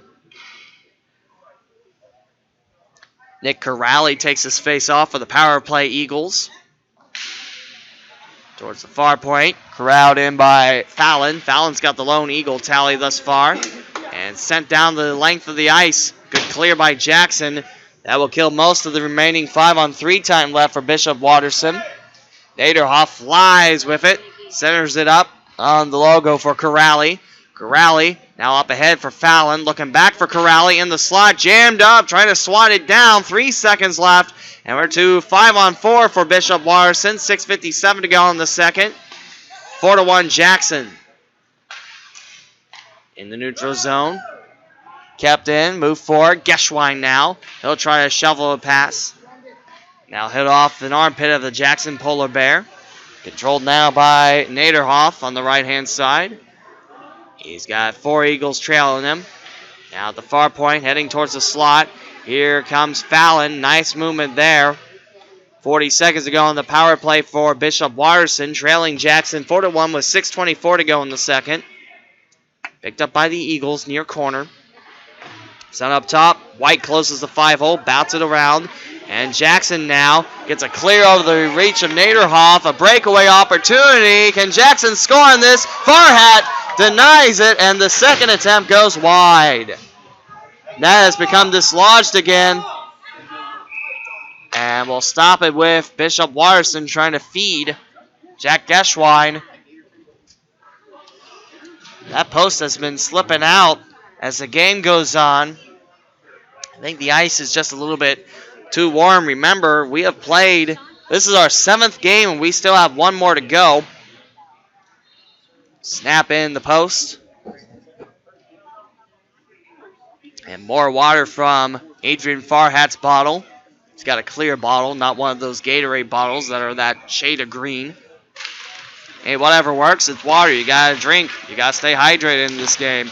8 seconds left in the 5-on-4 as Bishop Watterson retrieves it back in the far corner with Jackson closing in. Here's a check knocking down the Eagle and Thomas Abrams. And we're back to 5-on-5 full strength. 4-1 Jackson. 5:42 to go in the second. That one bounces off the protective net over the referee's head and lands in the near corner. 5:38 remains in the second. Still 4-1 Jackson. Winner of this game goes to play the championship. More importantly, as these two teams have performed well in the tournament, that 7 a.m. game is out of the question. Picked up by Thomas Abrams. Of course, there's always the silver lining on the early morning games. You finish early and go home and spend the rest of the day. There's lots of football this weekend. If you like football, if you like hockey, there's lots of hockey too. Of course, there's lots of hockey. Rodeo takes the right wing, connects it center for Jake Schultz. Schultz now racing towards the corner using his body as Jackson doesn't have a lot of options to match him physically. However, the puck rolls off his stick. Far point sent in. Ben White not to the goalie. Score! Poked on home shy of Ben White. Believe the last one to touch it, Dom Jockerman. And now the lead cut in half. Jackson 4, Bishop Watterson 2. 5:03 to go in the second period. Now that's one goal for both teams, so if we stay this way, that's a half a point between the Eagles and the Polar Bears. Now flipped into the corner, picked up by Jackson. Of course, there's still under 5 to play, so a lot of things could happen. Just explain the situation as the points really matter in this situation because these are the top 2 teams of the West. And here's Bishop Watterson in the slot, unable to turn around in time to get a shot on White. 4:40 to go in the second. Polar Bears up by 2 now, 4-2. Jackson sends it the length of the ice. Picked up by the defenseman in Kyle Naderhoff. Up front, Geschwein trying to reach for it towards the corner and just gets there as the referee blows his whistle. That was close by Geschwein, but it hits the corner before it hits off his stick. 4-2 Jackson with 4:26 to go in the second here. A nicely packed house. Most of the fans picking to sit up here in the lobby. That's a good choice. That's also where the concession stand is, and that's where the nice smell of popcorn, pizza, and burgers lie. Also hot chocolate if you do desire that too. That's a nice smell. But the fans closest to the rink, tolerating the cold, watching this game close up. Telstra unable to latch onto it for the Polar Bears with 4:12 to go in the second. Loose puck picked up by the Eagles. Now you start to feel the momentum shifting over to Bishop Watterson. Now Jackson has an opportunity off the blocking glove of Farhat. Picked up by Kilway as Jackson looking to turn the tides here. Here's Ricky Miller offering one, sends it high. Picked up far boards now by Cam Turnett. And a whistle, and it looks like Bishop Watterson touches it. It's a high stick. 3:49 to go in the second. 4-2 Jackson. We'll see if that's a minor forced on Jackson. And it is. That's going to be Bishop Watterson with a power play opportunity. 3:49 to go in the second. 5-on-4 time for the Eagles, trailing by 2. Both teams with a goal in this second period. Corrali in the far face-off circle, looking to win it for the Eagles. And a timeout taken. I believe that was Bishop Watterson calling it. Power play time for the Eagles, trailing 4-2 to Jackson.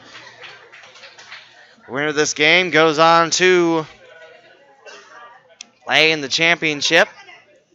Let's go ahead and tell you the schedule. Just one game left tonight. It's Centerville versus Normandy. That's up next.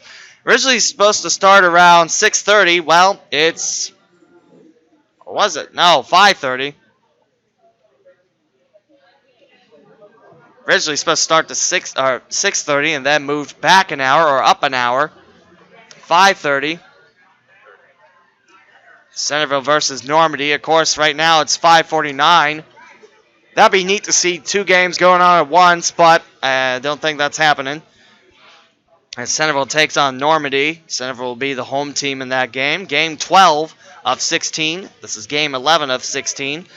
And then the championship round tomorrow starting at 7 a.m., 8:30, 10 o'clock, 11:30. Last 4 games of the tournament. This day's flown by. This tournament's flown by, too. Power play time for BW as they trail Jackson 4-2. 3:49 to go in the second in the Battle of Columbus versus Cleveland. Jackson from the Canton, Ohio area. Technically Columbus, Canton, but Cleveland has a better ring to it, I guess.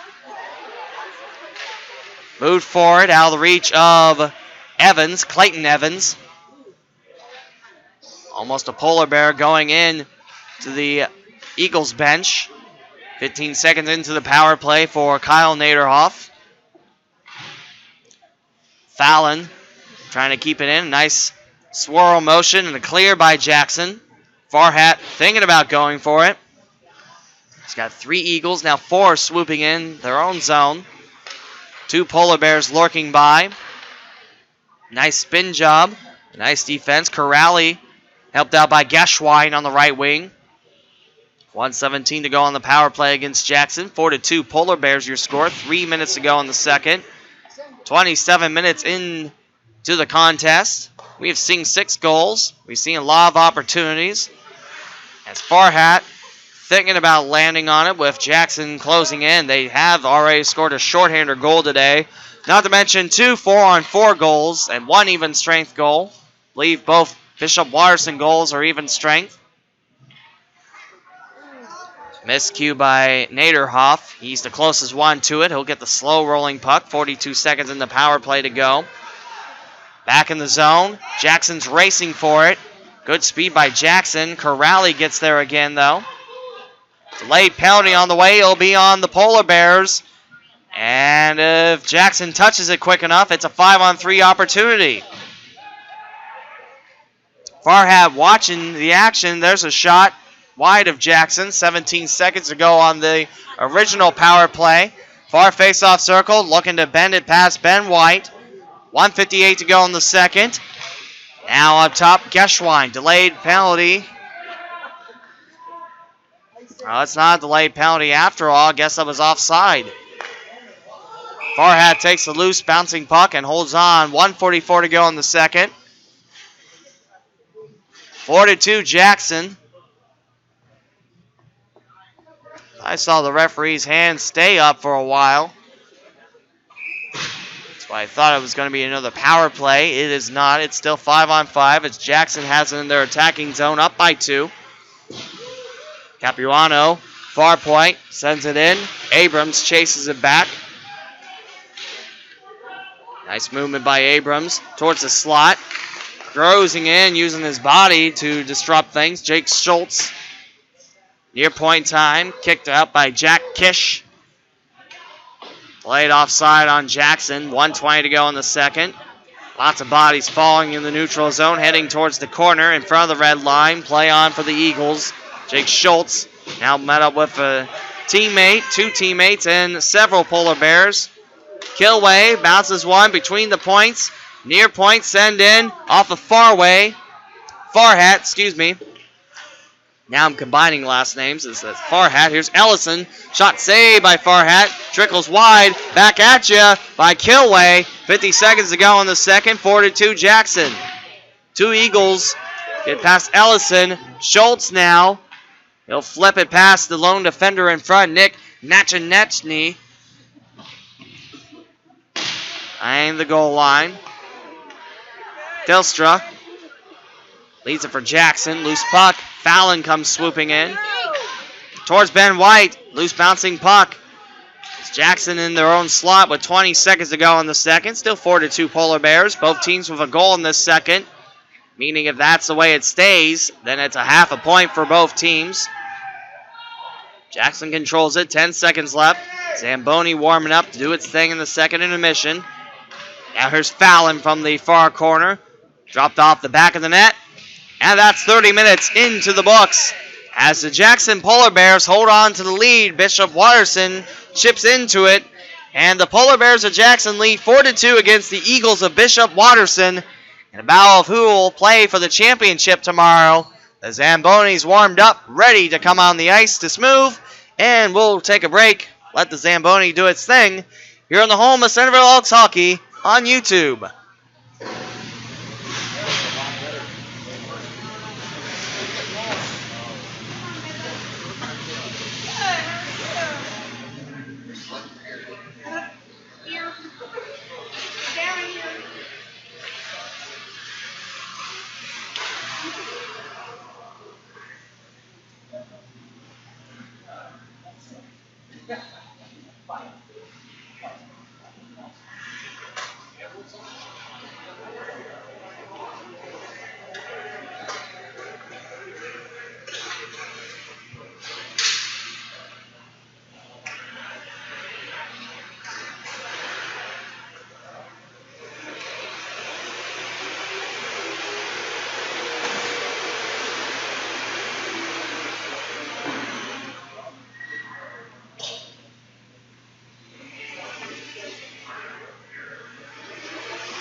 Up there.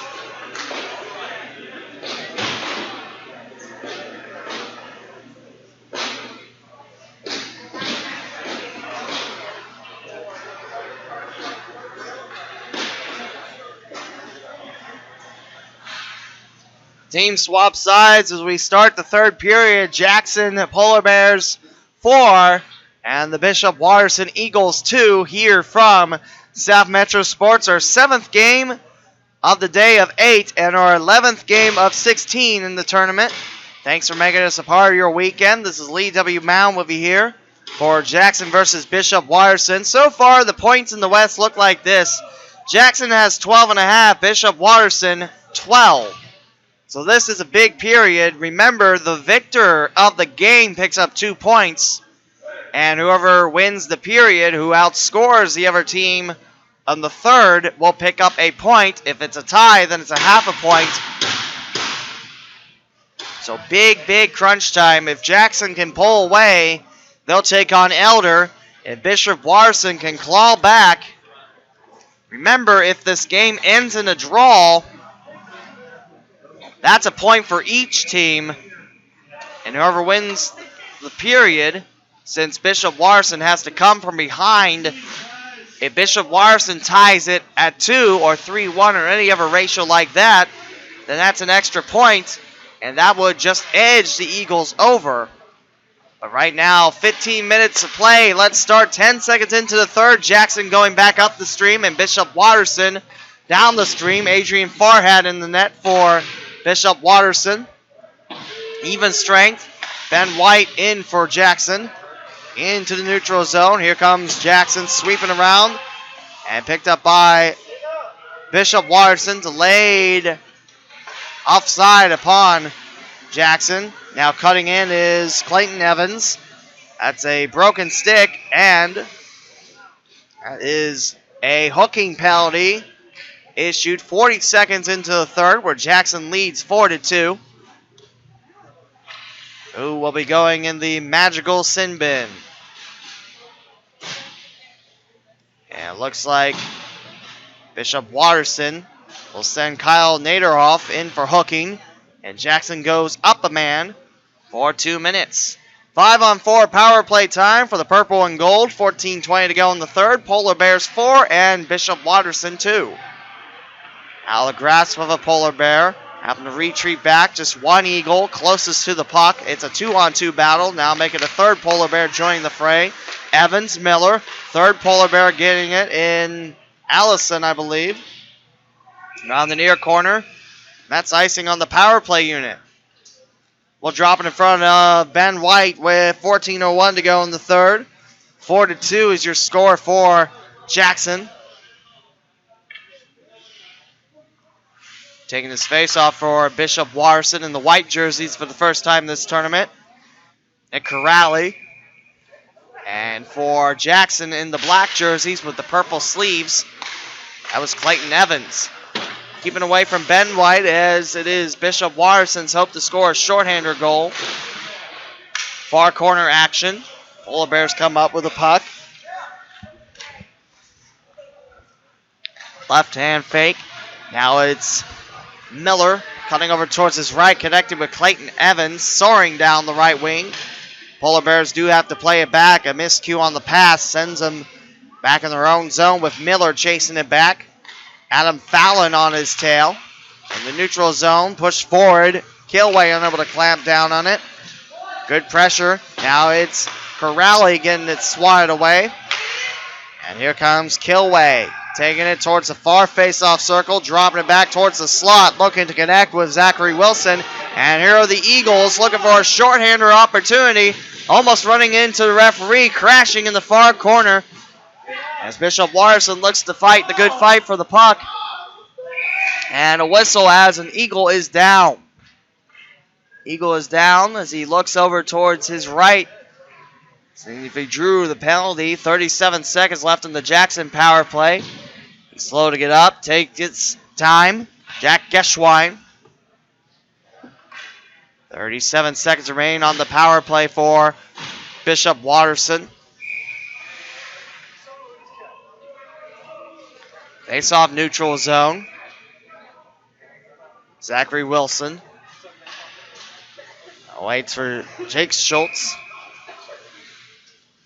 The neutral zone drop back. The Eagles will have a chase for it. Still in the power play is Jackson. Tommy London on the chase for it.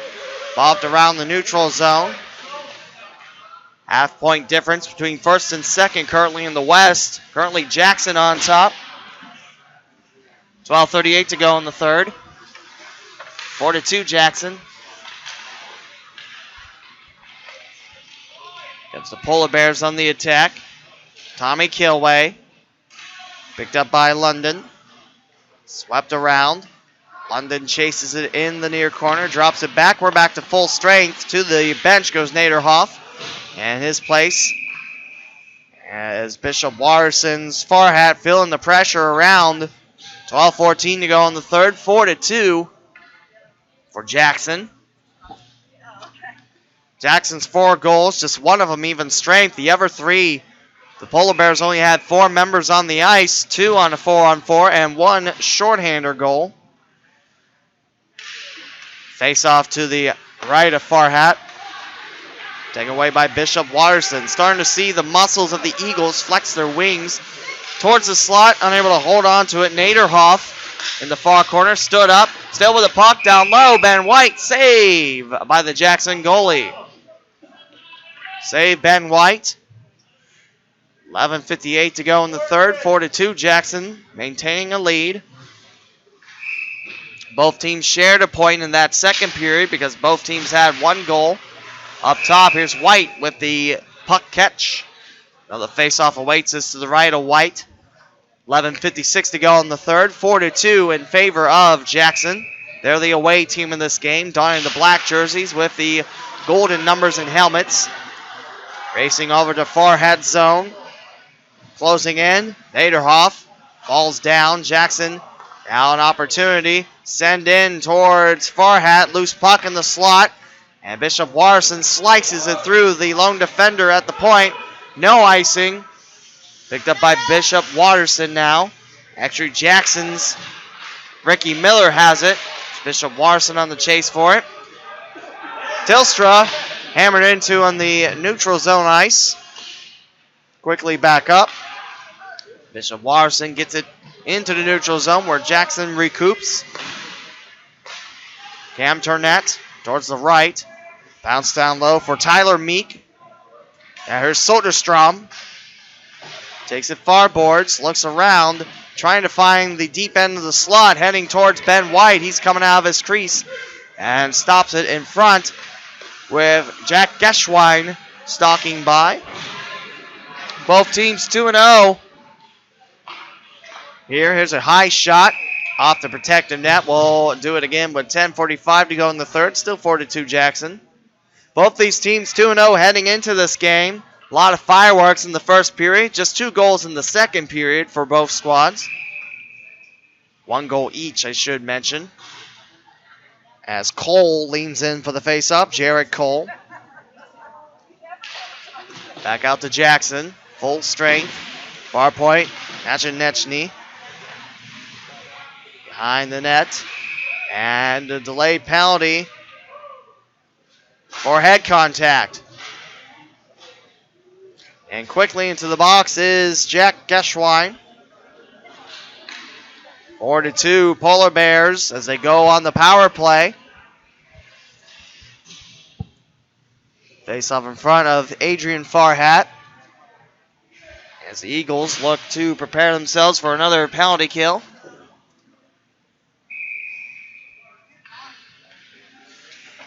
Zachary Wilson for the face-off for Jackson. 10:36 to go in the game. 4-2 Polar Bears. Shot at Farhat, wide left. Picked up now by Clayton Evans. Ran into the far boards. Around the far corner now. Picked up by Bishop Watterson. Nice clear on the way. Settled down by the Polar Bears. Ricky Miller trying to move it forward. His power play unit 30 seconds into the 5-on-4. Bouncing over to Kilway. Tommy Kilway. Far face-off circle. Looks at his options. Not a lot the way he's facing is Ricky Miller back to Kilway. Between the points. Sends it far face-off circle for Jackson. Pulled in by Clayton Evans. Back to the far corner. 1:13 to go on the power play. 9:46 to go in the third. 4-2 Jackson. Both teams with a goal in the second, but Jackson outscoring Bishop Watterson 3-1 in the first. Here's a shot from the slot. Farhat closes up. And we'll stop the clock at 9:31 to go in the third. 56 seconds to go on this power play for Jackson. 4-2 for the Polar Bears. Just a reminder, Centerville versus Normandy will start very shortly after the conclusion of this game. The ice won't be cut until the first intermission of the next game. That's your 2 periods, third of this one, first of the next game. That'll be your 8th game of the day. Far boards. Settled down by Jackson. Going between the points, Capuano. Going for Nachanechny over towards the right. For a face-off circle, dragged down, 36 seconds left on the power play for Jackson to Bishop Watterson. And they'll go for a shorthander attempt. Here's a drop at Capuano's stomach. Jackson comes up with it. Shot from behind for Corrali.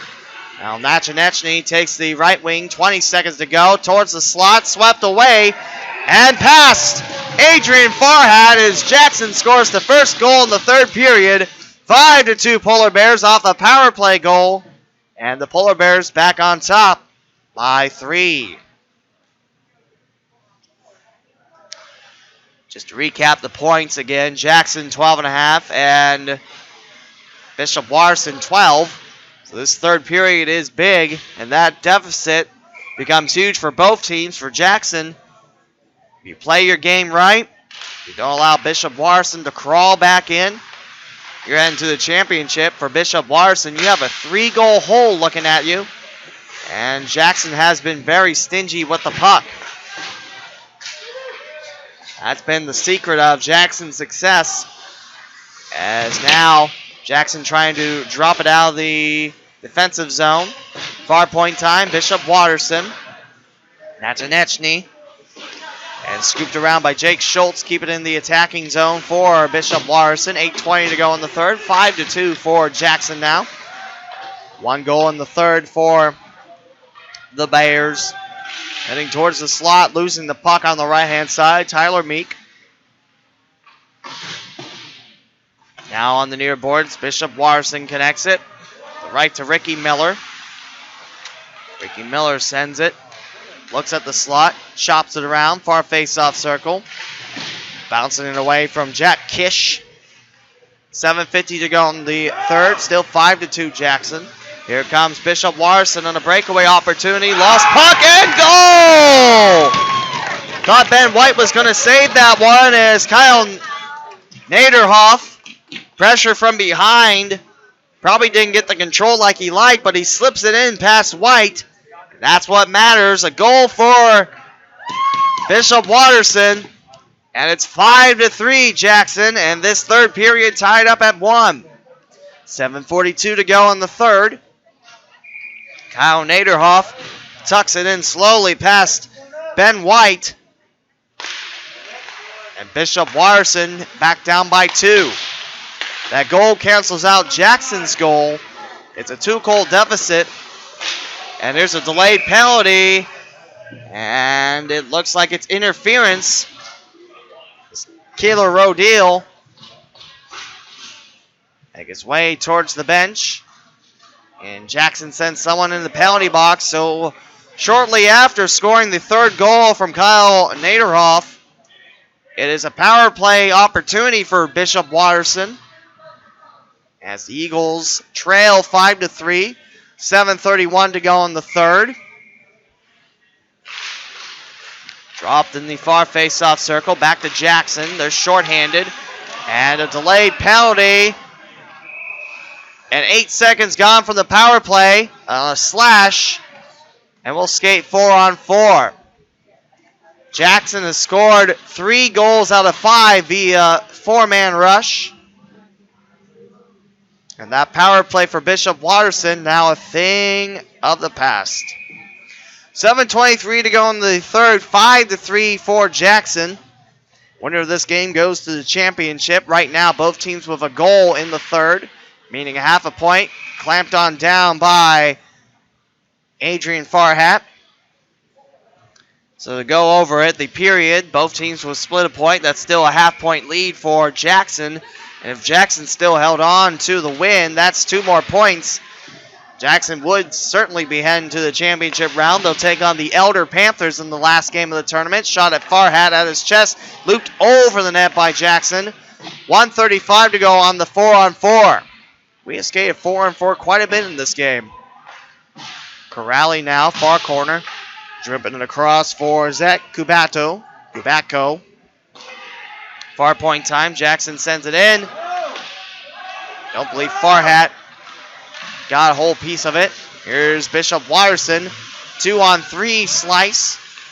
Here is Fallon with a shot. Closed up by White. Sending the other way. Chasing in the neutral zone. Bishop Watterson on the first response. Kyle Naderhoff. Capuano near face-off circle. Here's Wilson. Bishop Watterson slips in the neutral zone. Capuano again. Takes the right wing this time. Connecting it to Wilson. 47 seconds left in the 4-on-4. Jackson 5, Bishop Watterson 3. 6:12 to go in the third. Wilson with it. Looks for Clayton Evans. Behind the red line. It's Farhat trapping the loose puck with a Jackson Polar Bear behind his glove. Bishop Watterson trailing by 2. Both teams coming in undefeated in the tournament. But that record will surely fall. Face-off now over to the left of Farhat. Third goalie used in the tournament by Bishop Watterson behind Ryan Rourke earlier today and Max Graham yesterday. Picked up by Nachanechny at the far point. 20 seconds to go on the 4-on-4. Abrams feeling the pressure. Still looking for an outlet on his back. Tommy Kilway. Twist the other way. Looking for a friendly eagle and Dom Jockerman to take it from here. And the first part of the penalty is over. 5 seconds on a power play for Jackson. And that has expired. We have played lots of hockey with the man in the box. 5:17 to go in the third. 5-3 Jackson. Booted away by White. Here's Schultz now for Bishop Watterson. Near point send in. Wide of White's net. Closing in is Jockerman. And it's ripped away by Nachanechny. Under 5 to play in the third. 5-3 for Jackson. Far face-off circle. Wide of Farhat. Picked up in the near corner and a whistle. Looks like that cage has come loose. And it's repaired. Haven't seen the net now behind Ben White move since they patched it up with a second application of water. Bishop Watterson trailing by 2 with 4:50 to go in the game. In their own zone. Looks like Wilson takes his face off. Picked up by Bishop Watterson. Thomas Abrams for the Eagles. Going for Geschwein. Far boards. Flipping up towards the rafters. Bouncing in the neutral zone in front of Capuano. Racing for it. Aarons breaks free. Aarons squeezed amongst the end boards. Pushing off a polar bear. Here's a slot attempt. And back out of the neutral zone. No one there for the pass. Loose stick. Ian Callahan comes back with it. Loose puck interrupted by Bishop Watterson. They take it back in the neutral zone. Here comes a 3-on-3 now. Shot at White down low. Loose puck popped up in the air. Heading towards the near corner. Here's Jackson now in their own corner. Ian Callahan chasing the loose puck. 2 purple polar bears on the near hand side. Wilson trying to get around the pointsman. Under 4 to play in the third. 5-3 for Jackson. Exciting game thus far. Centerville versus Normandy up next. Hope you stay with us. 8 games in a Saturday. Whipped by Callahan. Sends it across the neutral zone. Turnek gets there. Far face-off circle. Exit now with Ricky Miller. Straight ahead, blocked off the ankles of Fallon. Loose puck. No chances by White. He'll make the stop with 3:27 to go in the third period. 5-3 for Jackson.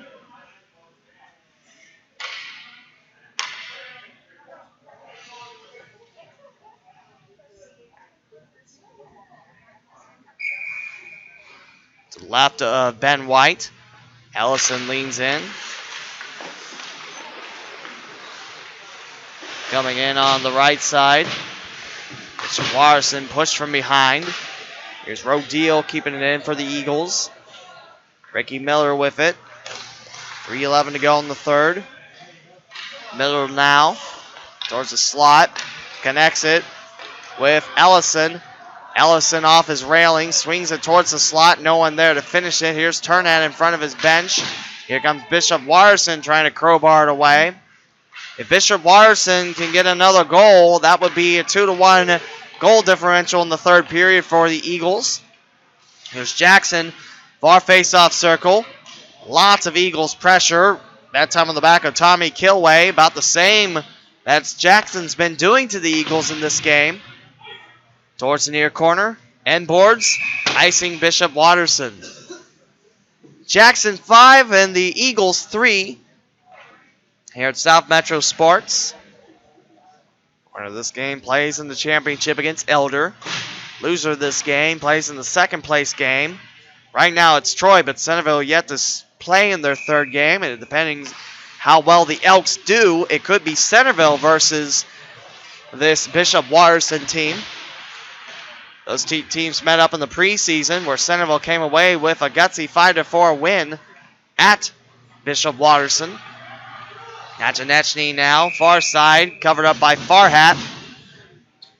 2:14 to go in the third. 5-3 Jackson. Closing time. Big defensive stop on the way for Jackson.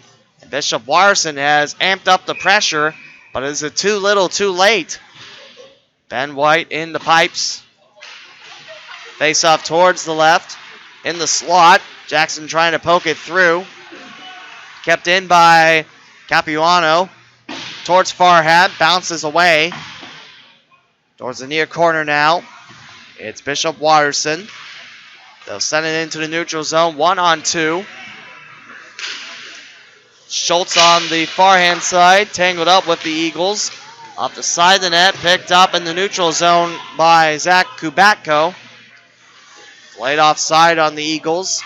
Here comes Jackson with 1:39 to go in the third. Farhat staying up in his crease. Looking towards his bench. A little gutsy to pull for an extra attacker down two. But we've seen it happen before. And now Schultz trying to push it forward. Off the far boards. Two Polar Bears surround themselves with the puck. 1:18 to go in the third. 5-3 Jackson. Far corner now. Zach Kubatko. Towards the slot. Sent in. Delayed offside on Jackson. And we'll drop in the neutral zone with 1:04 to go in the third. 5-3 your score. Late in the third period. Closing time of this game, and the winner playing in the championship round versus Elder. Jackson bounces one neutral zone. Last minute of the game, here we go. Ricky Miller now, far side of his defensive zone. Takes it towards the Bishop Watterson slot. Bounce back in by the Eagles. Delayed offside Eagles. 45 seconds left. Now picked up by Abrams. Looks around. On guard at the near circle. Ripped away from Tommy Kilway. High pop up off the glass. Low play on for 30 seconds. Far face off circle. Jammed up. Nice job closing in by Ricky Miller. And that's out of bounds. And another whistle from the second referee. 19 seconds to go in the third. 5-3 Polar Bears. Good offensive showing. Jackson using their offensive slugger now against Adrian Farhat. Neutral zone drop. Rally. Bishop Watterson, 20 seconds left. Slung on the right wing towards the corner. Icing on the Eagles. 15.9 seconds to go in the third. Thanks. Nice, thank you.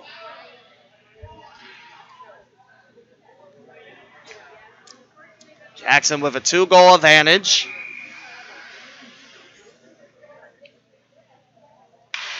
Zachary Wilson for the face-off for the Polar Bears. Swung on far boards. Can the Eagles get there in time? No. Ricky Miller reads it well. Into the neutral zone. 6 seconds left in this contest. As Jackson looking for one more. Towards Farhat. Up top. And that bounces on home. And Jackson wins 6-3. That goal beating Farhat at the very last second. And with that, that is 3 goals in the third. No, 2 goals in the third for Jackson.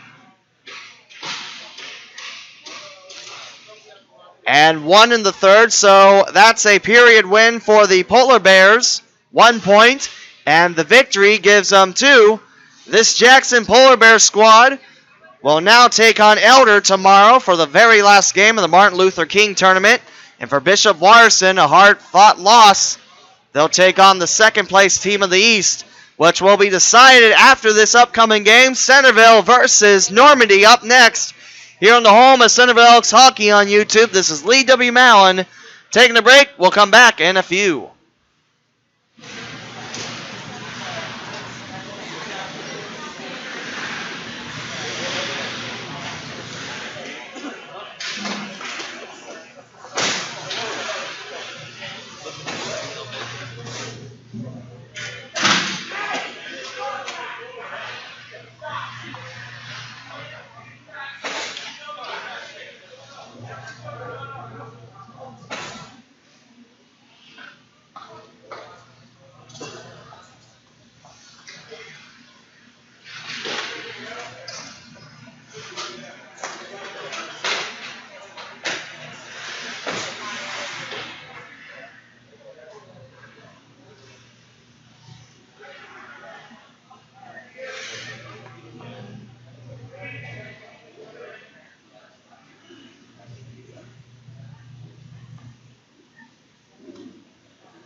And our final game this Saturday, 8th of 8th and 12th of 16th, will feature the host Centerville Elks taking on the Normandy Invaders. Elks 1-1 this tournament, beating Troy 3-1, losing to Elder earlier in the day 5-1. Normandy taking 2 tough losses as they're back in the black jerseys with the white shoulder yoke. White numbers, orange trim, white letters for the Invaders. And Centerville on the home whites, black letters and numbers. And the black shoulder yoke as J.P. Sigworth, the sophomore, comes in. Gave up 4 goals of the 5 to Elder. Pulled after the first period was over. Joe Numbers came in, only allowed 1 Panther goal in the last 30 minutes of the game. Sigworth takes the net for Centerville as we begin this game shortly. Last this Saturday, and the last one to decide what team is playing for what place. Jacob Herchick takes the face-off for the Invaders, and Normandy comes up with the puck as Justin Meade swings over top of it. Seebacher racing for it. Here's Bob Berner. 10 seconds into the game as Centerville heading up the stream and Normandy coming down the stream. Picked up by Brennan Sutton. And now here comes Centerville with it. Here's Seebacher on a slant. Connects it with Patrick Swaney. Near face-off circle time for Swaney against Alexis Ryan, the starting goalie for all 3 games. Had a real scary moment in the first game when Hoffmeyer of Elder came crashing into her, knocking her down. It looked like Hannah Franz, the backup for Normandy, was going to come in, but Alexis Ryan, a tough old goalie, staying in there. A couple of tough bounces in for Alexis Ryan. Her left hand goes up. It's icing Centerville, and it'll bring back in front of Sigworth with 14:07 to go in the first period. And a scoreless affair to start. Normandy came into this tournament 10-5 according to MyHockeyRankings.com. Centerville, they won the first match, dropped the second match of the tournament. Here comes Pravir Gill, his first action in the tourney. Takes it near face-off circle. Here is a shot down low. Bechtold shoveled away by Normandy. Corwin Merritt keeps it in. He'll send one towards the goalie. Nice grab by Alexis Ryan.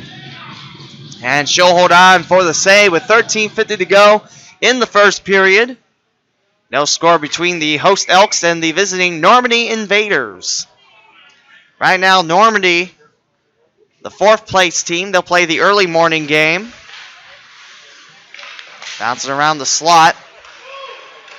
Now up front is Jason Perchala. Taking it towards J.P. Sigworth, swept away by Andrew Samborski. The biggest thing for Normandy to work on is puck control and getting the good solid attacks on Sigworth. The main puck carrier, Kyle Ryan, on the ice. He's joined up with Malachi Franz, or Mick Franz, as the bench says he's known by. 13:13 to go in the first period. Still no score. Here's Pravir Gill getting a lot of action early on. Landed on top by an Invader. Nick Ryan, scratching Kyle Ryan, burps it out towards the slot. Here comes Bechtold. Great catch by Alexis Ryan, shaking her left glove. And a stop for the Normandy goalie with 2 minutes exactly gone from the first. No score. It's hockey day in Centerville as the students of Centerville High School had the opportunity to come to this game for free. Just show your Centerville ID. Also, the students with said ID can come back and skate after. Here's a score! Patrick Swaney puts Centerville up 1-0 with 12:57 to go. Quickly off the face-off, Swaney pours it on home, and the Elks lead 1-0. Grills gets the assist on Swaney's tally, and the Elks now lead 1-0. Nearly 2:03 gone from the contest. Grills circles around the Invaders. Ryan cleans it up from behind the blue line, flips it in for Sigworth, bounces off the Centerville goalie's pads. Kyle Ryan again flips it in, this time a hand catch for Seebacher. Goes left wing, off a bounce, settled in by Justin Meade. He'll connect it with Centerville in the far corner, hitting off Alexis Ryan's shoulders. Here's Bob Berner keeping it in. Swaney, the goal scorer, taken down by 2 Normandy Invaders. 12:24 to go in the first. 1-0 Centerville off the tally of Patrick Swaney. Neutral zone out of the reach of Bob Berner heading towards Sigwarf. Here's Andrew Samborski, Centerville's captain. He'll control it on the far side of things. Slips around. Normandy puts it back in their attacking zone. No one to finish the job. Here's Garrett Grills. Near face-off circle towards the slot, into the slot, and whiffed by Meade going back in front of the goalie. Nice job by Kyle Ryan protecting his goalie. Flipped up top. Kyle Ryan pulls it down in his own zone, looking to feed Justin Perchala on the far hand side. Closed up by Zach Haynes. Hayes now to the bench. No icing, deflected. Here's Gill. Gill towards the slot. Bechtold denied by Alexis Ryan. Right at the doorstep for Griffin Bechtold. Far point time. Sent towards Alexis Ryan. Loose puck. Del Gangaro. Alexis Ryan, big saves. Like I mentioned, she has been rock solid in the net. Centerville has been putting a lot of offensive pressure on. Definitely a key part for the Elks game to go through. Attack, attack, attack, and that's what they've been doing with 11:20 to go in the first period. Samborski twists and turns it around, drops it in the corner. Picked up now by Anthony Hosivar. Trying to connect it up top for Devin Bitzan. Kyle Ryan again. Like I mentioned, you will see Kyle Ryan with the puck more often than not. He quarterbacks the blue line for Normandy. Does a fine job of it, too, for the Invaders. 10:53 to go in the first. 1-0 Centerville. As Bechtold couldn't get it past Kyle Ryan. He'll get his own puck back, however, past the far point, far face-off circle. Bechtold off the side of the net, looking to feed Gill. Gill's first action in the tournament is Bechtold now towards the slot. Alexis Ryan shoos it gently. Bitzan now turns it over. Here's Bechtold. Berner trying to free it away. Bitzan up front, heading towards the corners. And stopped by J.P. Sigwarf. I think that would have been icing on Normandy if that went loose. Picked up by Cody Tintelnot. 10:13 to go in the first. 1-0 Centerville your score. Patrick Swaney with a goal. Moved up front. Rushing on through. Here's Bechtold. Flips it towards the slot. Grills comes back. Can't put it past Alexis Ryan, who committed on her left. Loose puck continued to scurry towards the end boards. Here's Seebacher going for an open Bob Berner towards the slot. Here's Grills, unable to cane it. Here's Berner, can't get the loose puck away. Bechtold can't get it. And now racing forward is Alex Frankie. Frankie's had a couple goals for this Normandy Invader club. Tinto now slices over towards the right for Kyle Ryan. Here comes Centerville's Patrick Swaney. Far corner. And now taken away by Brandon Sutton. Sutton, that's skate by Bob Berner. He'll come in loose, the senior defender, and poke it away with 9:19 to go in the first period. Centerville on top, 1-0 here from South Metro Sports. Second annual Martin Luther King tournament. Here is Berner, and an own goal as trying to settle it down was Sutton. And he hits it off the fat of his stick, and Centerville goes on top 2-0 with 9:09 to go in the first. The goal will be credited to Bob Berner as Centerville goes on top. An honest miscue in front by Sutton. Trying to close in, send it wide, but he accidentally bats it into the net of Alexis Ryan. A tough bounce. Alexis Ryan's had her fair share of those in this tournament. And the game against Elder had one literally bounce behind her. And looking back for it, Elder pokes it in for a goal. Like I mentioned, this Normandy Invaders squad, a couple of tough breaks, but they are a resilient bunch of hockey players on the ice. Alexis Ryan has been solid in the pipes. As Gill comes up with it for Centerville, getting a lot of playing time here in the first period. Can't connect to Gill from Bechtold. Loose puck swept away by Jason Burchala. Bechtold picks it up, takes it far corner for Centerville. 2-0 Elks. 8.5 to go in the first period. Burchala ran into the corner from Jason Burchala. Riley Hurin, who scored his first Centerville goal yesterday. in the 3-1 win against Troy. Samborski, far point. Here's Bechtold looking for Gill. Gill's got the puck, whiffs on it in the slot. Riley Harin can't get it. Here's a shot by Merrick going wide of Alexis Ryan. And Justin Perchala now sweeps it away. Jacob make it Jason Perchala on the race for it. Centerville keeps Normandy back in their own zone. Kyle Ryan controls it. Bechtold and Riley Harin on the chase. Far point time. Here's Gill. Gill trying to twist his stick around. Kicked on the far boards. It's Griffin Bechtold behind the back of McFranz. And now here comes Normandy trying to cut down that 2-0 deficit. 7:40 to go in the first period. Dropped wide of Sigworth. Here comes Berner trying to pick the pockets of Philip Castell. Closing on in is Zach Haynes. And now racing for it. Open ice. Here comes Grill. Sends it high. I believe that was off an invader's stick. And we'll keep it in front of Alexis Ryan with 7:20 to go in the first period. Centerville 2, Normandy 0. Nice turnout of fans. But of course, would be a home game without Centerville's hockey mascot in Slappy. Let's see if he makes an appearance. Face-off is Swaney taking on Devin Bitzan. Picked up by Centerville. Evan DiFilippo, far corner. Squeezed around. Not a lot of options for the young forward. And a whistle.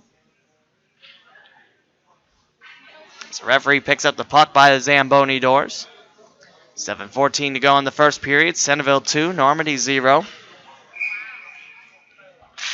Swaney and Berner credited with the 2 Elk goals. DiFilippo, far face-off circle, bouncing towards the slot. Swept away by the invaders. That's black tops, white shoulder yoke. I had to ask the fans because I couldn't tell if that was black or brown. The orange kind of makes it a little bit difficult to distinguish. Here's Swaney looking for another one. Hits it off to protect him down the shot. And we're heading back to the neutral zone with 6:52 to go in the first period. 2-0 Centerville. To break down the points, the possible 5 points available per game.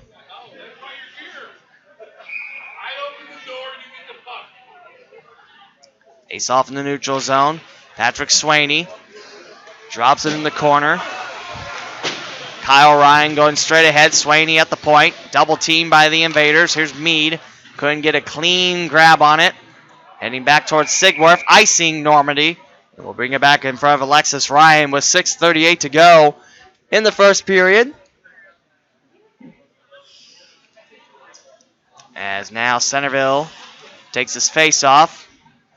Kyle Ryan waiting behind the goal line, watching Jacob Herchick take this one.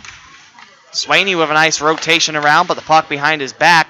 Here's Samborski. He'll race on the angle against Alex Frankie. Samborski stops behind the cage. JP Sigworth patrolling the net for Centerville. 6:22 to go in the first. We'll have the Zamboni cut the ice in the first intermission, so fans, don't be alarmed. It's every 2 periods, meaning after this game. Another Zamboni run before the Cincinnati Thunder play their game at 9 o'clock tonight. Rolling forward in the neutral zone. Herchick. The far face-off circle. Frankie can't get a good handle on it. Now here's Centerville storming the left wing. Here's Garrett Grills, far face-off circle. Shot cut! Alexis Ryan, a good left-hand stretch. Like I said, Alexis Ryan does a superb job in the net for Normandy. 2-0 for Centerville. 5:50 to go in the first period. Face-off will be to Alexis Ryan's right. Grills takes the face-off away. Far point Samborski. At Alexis Ryan. Rainbows over the net. Picked up by Jack Wire. Double team by the invaders going for Merrick. Whiffs on the first time. Gets it back to the corner. Now picked up by Cody Tintelnot.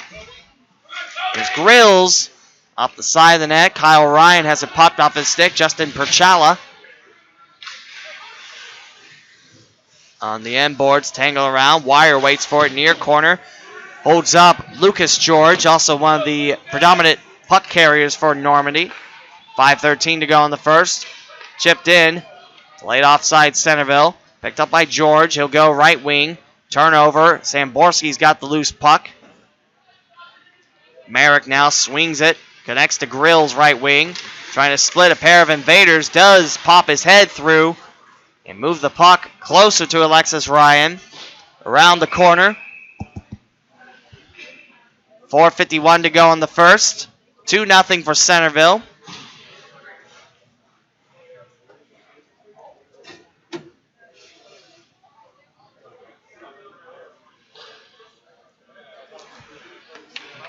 Face-off will be to the right of Sigworth. Normandy in their attacking zone. 4:51 to go in the first. Rolling forward, here comes Centerville against Kyle Ryan. Flipped into the corner by Josh Seebacher. Burner and Swaney, the two goal scorers. Far point shot blocked off the down body of Castell.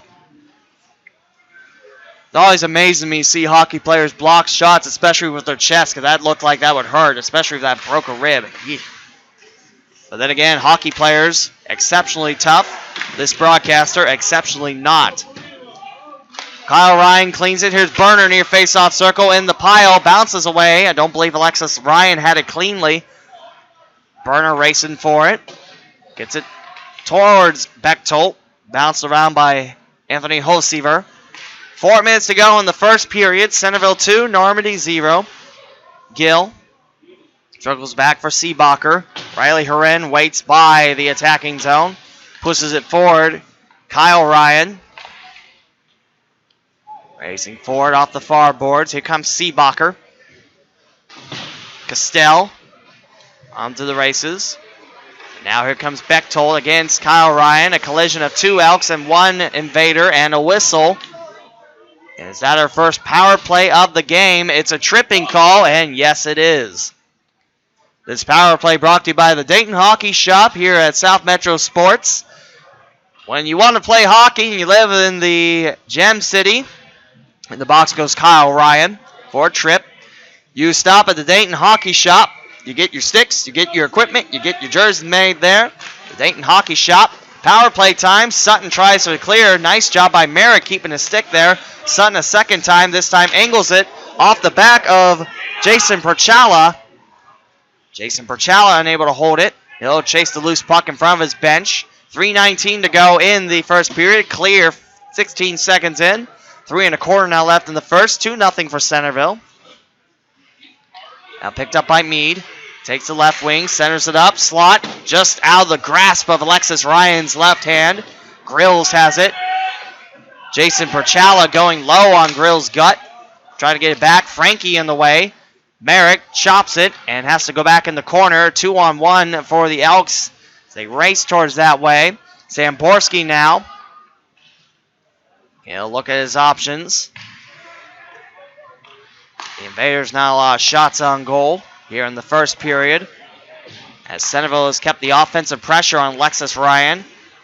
Now picked up by Alex Frankie, who's taken over the job, also one of the main puck carriers for Kyle Ryan. That's your three main Invader carriers. Now here's Swaney. It's a 2-on-2 on the left wing. Swaney takes it far face-off circle, far corner towards the slot. Picked up by Frankie, and he'll send it towards Sigworth. 37 seconds remain on the first power play of the game. It's a trip on Kyle Ryan.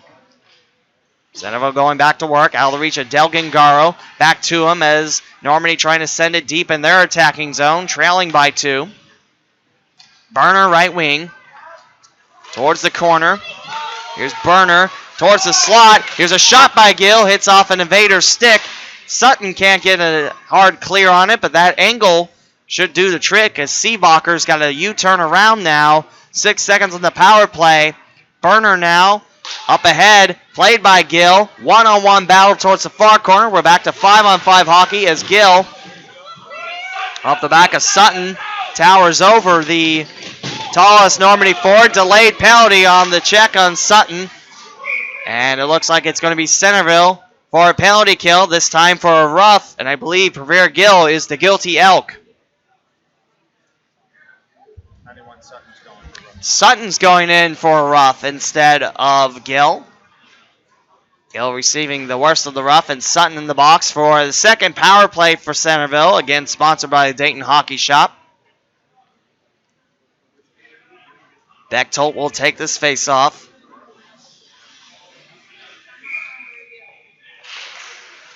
And quickly cleared. Kyle Ryan out of the box. Here's Burner at the near point, heading towards the face-off circle. Looking at his options in the slot. Continues to carry it. They'll go towards the far corner. Here's Bechtold. Burner trying to reach for it as he U-turns around. Del Gingaro for Burner. Del Gingaro's got to race around the far corner now with 56 seconds to go in the first period. Seebacher near point sends it in. Alexis Ryan with the catch. 2-0 Centerville. Fans enjoying that catch. Elks up by 2 with 51.6 seconds to go in the first. Our last game of the day and our 12th of 16. We'll have 4 games tomorrow. 13, 14, 15, then 16 to determine the champion. Centerville playing for second place as Elder has locked up first place with a dominant performance over the 3 teams. Going high over the net of Alexis Ryan. Settled down at the near point by Griffin Bechtold. 35 seconds left. Bechtold swings it. Here's Seebacher towards the far face-off circle. Off the stick of Kyle Ryan. It will sling wildly off the protective net. It'll stay in front of Alexis Ryan with exactly 30 seconds to go in the first period. Herchick now for the face-off on the penalty kill. Bechtold cleared by Kyle Ryan. Slices up the Centerville defense nicely on that clear. Kyle Ryan joined with Frankie and Herchick up front. 2-0 Centerville. 15 seconds to go in the opening period. Del Gingaro driving. Bounces over towards the right for Bechtold. Bechtold far face-off circle. Looking towards the corner. 2 invaders chasing. Bechtold finished in the corner. 4 seconds left. Trying to get the loose puck back. Here's Burner offering a hand. And that will do it. 15 minutes in the books. And Centerville puts 2 on the board against the Normandy Invaders. And Centerville looking to lock up second place of the tournament. Picks up a point. Possible 5. As the Centerville Elks lead 2-0, we'll come back in the second period with 40 seconds left of a power play. And we'll take the Zamboni break as the Elks lead by 2 here on the home of Centerville Elks Hockey on YouTube. We'll be back after the Zamboni break.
Centerville back on the ice after the first intermission.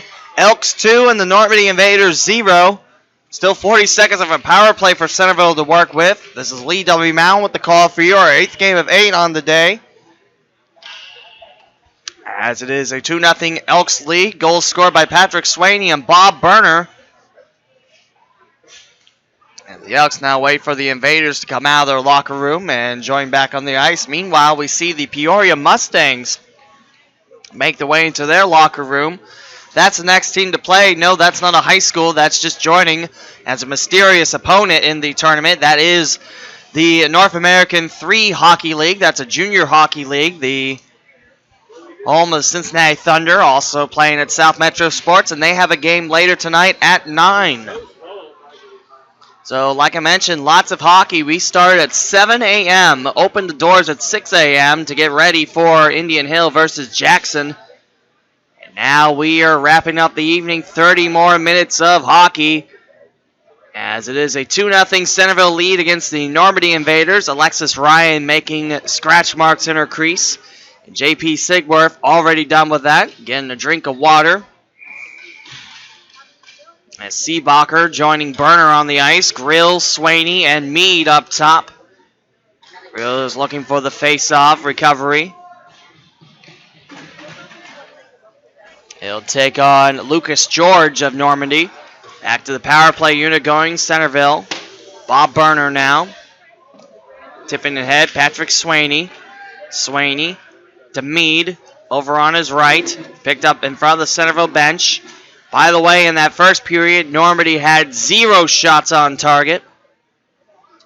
And Centerville had a couple in that first period. 15 shots on goal for Centerville compared to 0 for Normandy. Bob Burner, right-hand side, past the red line, 7 seconds left. Not a lot of time on the power play. Zipping away from Swaney, kept in by Seebacher, and we're back to 5-on-5 hockey. The first time since the first period. And it's cleared all the way back to Sigworth. Batted backwards. Here's Burner checking into an invader. Seebacher helping out. 3 Elks on top of a down member of Normandy. That was Brandon Sutton. Here's Grills left wing towards the corner. Grills with a sharp right-hand turn. Looking for an open Elk. Alexis Ryan slides over towards her left. Merrick keeps it in the attacking zone. Merrick fresh off the bench. And now he'll go back and U-turn around. A good defensive stop by Jason Perchala. However, the Invaders unable to do much with it. Kyle Ryan, bat away. Centerville now in the near corner. Here's Grills. Bouncing one, far side of things. Prevail Gill comes swooping in.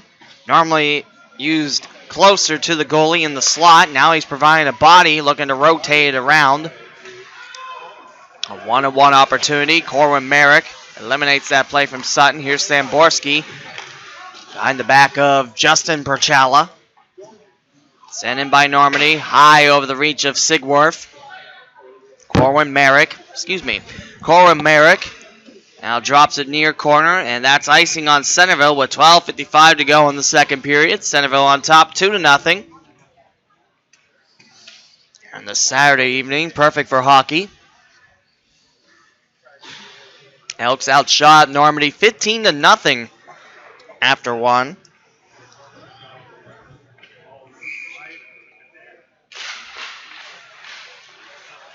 Racing forward, Normandy going backwards as Prevail Gill now taking the left wing against Kyle Ryan. Behind Alexis Ryan's net. Gill ran into by Devin Bitzan.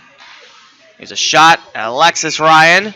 And scooped down low with an Elk waiting on the right-hand side of the open net. Face-off awaits us with 12:37 to go in the second. Centerville 2, Normandy 0. For Centerville, if they win this game, they'll place themselves in second over Troy. That will mean for the East, Normandy leads things off early in the morning against Perrysburg. And then it will be a battle as Seebacher moves it forward. Troy plays the second game, Centerville the third game, Elder the championship game to close out the tournament. Here's Bechtold. I believe that was the first shot on goal for Normandy in the game with 12:12 to go in the second. 2-0 Centerville, your score. Heading towards Sigworth.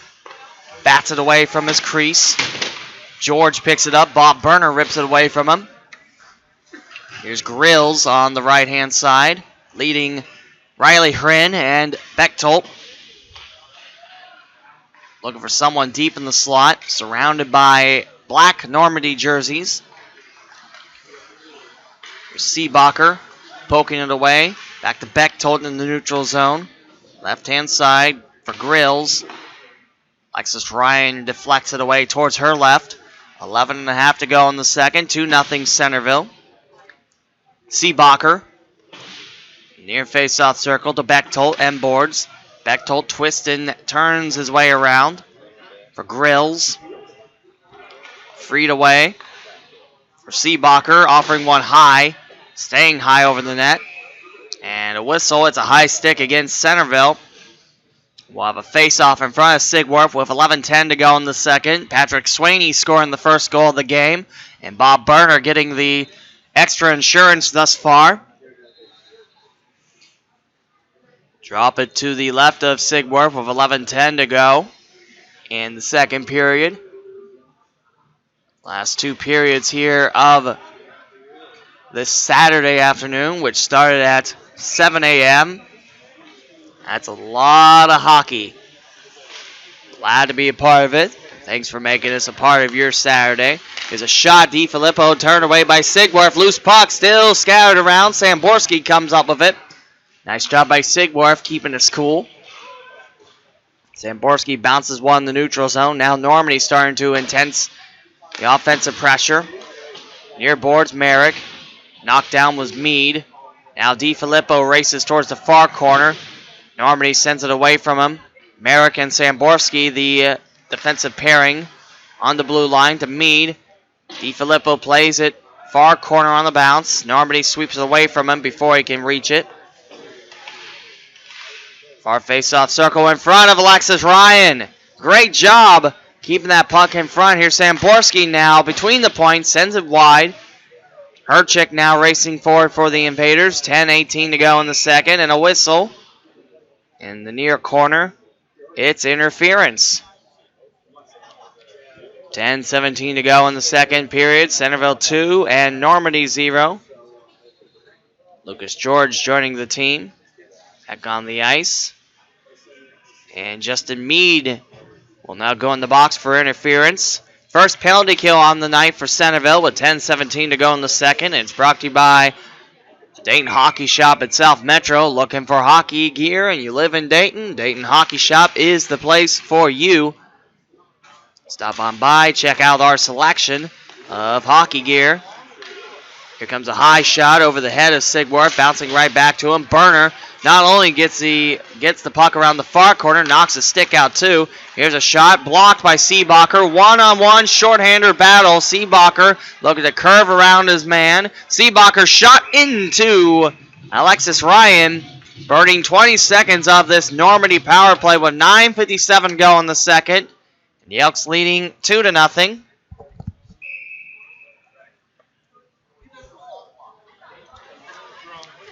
Face off over to the left of Alexis Ryan. Bob Berner from the neutral zone, around the far corner. Delgangaro open ice. Now met up with not one but two Invaders. Delgangaro unable to move it back. Looking towards Seebacher, who now plays the skate backwards. Racing forward, looking to cut the deficit in half.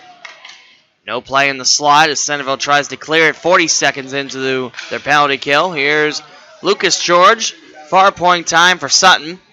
To the far face-off circle he goes in the corner. Delgangaro now trying to shovel it away from a couple Invaders. Sigwarf closing up the right side. Putting his stick down, leaning over that way. Delgangaro now. Kyle Ryan slows it down, keeps it in the neutral zone for Normandy. 52 seconds to go on the 5-on-4. Here's a shot from the far face-off circle. Sigwarf. That's Jason Perchala on the right face-off circle. 9:04 to go in the second period. Centerville leading 2-0, and a power play set to expire in 47 seconds. Grills back to the bench. Samborski behind the circle. Swaney takes this one. And picked up by Normandy's Alex Frankie. High over Sigwarf's head. Picked up far corner. Chip towards the far point. It's Sutton from his bench trying to cut his way towards the circle. Met up with Gill. Drops it for Jason Perchala as he opens up a pass. And Gill intercepts the relay back to the far point. However, leaves it behind there. Normandy now 24 seconds to go on the power play. Shot wide of Sigwarf. Doesn't really rotate towards the net. Here's a clear. Samborski hits a Invader in the chest. Now here's Swaney. Breakaway. 2-on-1. Swaney shot. Score! Patrick Swaney. 2 goals out of 3 tonight. Shorthander goal for Swaney.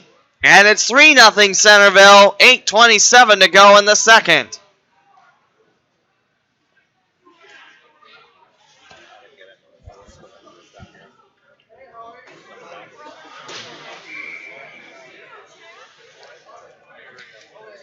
Elks go up now 3-0 on a shorthander goal, the first of the second period, meaning Centerville's outscoring Normandy 1-0 in this second frame. That's important for points, as now Meade fresh out of the box. Riley Hrin takes his place on the ice. Collision in the far side of the boards. The Invaders trying to knock down an Elk for the puck. And back to Swaney it goes, looking for a hat trick. He's got it. Sends it past Alexis Ryan. 3 goals for Patrick Swaney. And Centerville goes on top 4-0 with 8:01 to go in the second. Patrick Swaney, 3 of the 4 goals, assisted by Pravir Gill in his first game in the tournament. And the Elks now double their lead from what they had in the first intermission. Now 4-0 for the Elks. Face-off, Bechtold wins it against the Invaders. Bechtold takes it far boards. On the far corner, looks at the slot behind the back of Mega DiFilippo. Seebacher going behind the goal line this time, looking for Bechtold. Bechtold drops it. Seebacher now. Closer to the slot, Alexis Ryan bouncing it out front. DiFilippo racing for the loose puck for Centerville. 7:36 to go in the second. 4-0 for the Elks. Picked up, far corner, dropped out of the reach of a couple Elks. They'll send a 2-on-1 towards the near point to rescue it. Here's Normandy, back around the near corner. And Centerville will have to play it. Burner now running Jason Perchala into the boards. 7:09 to go in the second. Justin Meade splits on by Sigworth. That's going to be icing on Normandy, bringing it back in front of Alexis Ryan. With 7:03 to go in the third, Patrick Swaney, 3 of the 4 Centerville goals. He has the first, third, and fourth on the game. And the second one credited to Bob Burner, as the defender bats it in his own net, trying to clear it. That's Alexis Ryan. Elks 4, Normandy 0. 7:03 to go in the second. Dropped. Grills freezes in the circle, trying to move it forward. Here's a shot by Del Gangaro. Saved by Alexis Ryan. 6:56 to go in the second. 4-0 for Centerville. JP Sigworth skates it off. Makes sure he stays loose.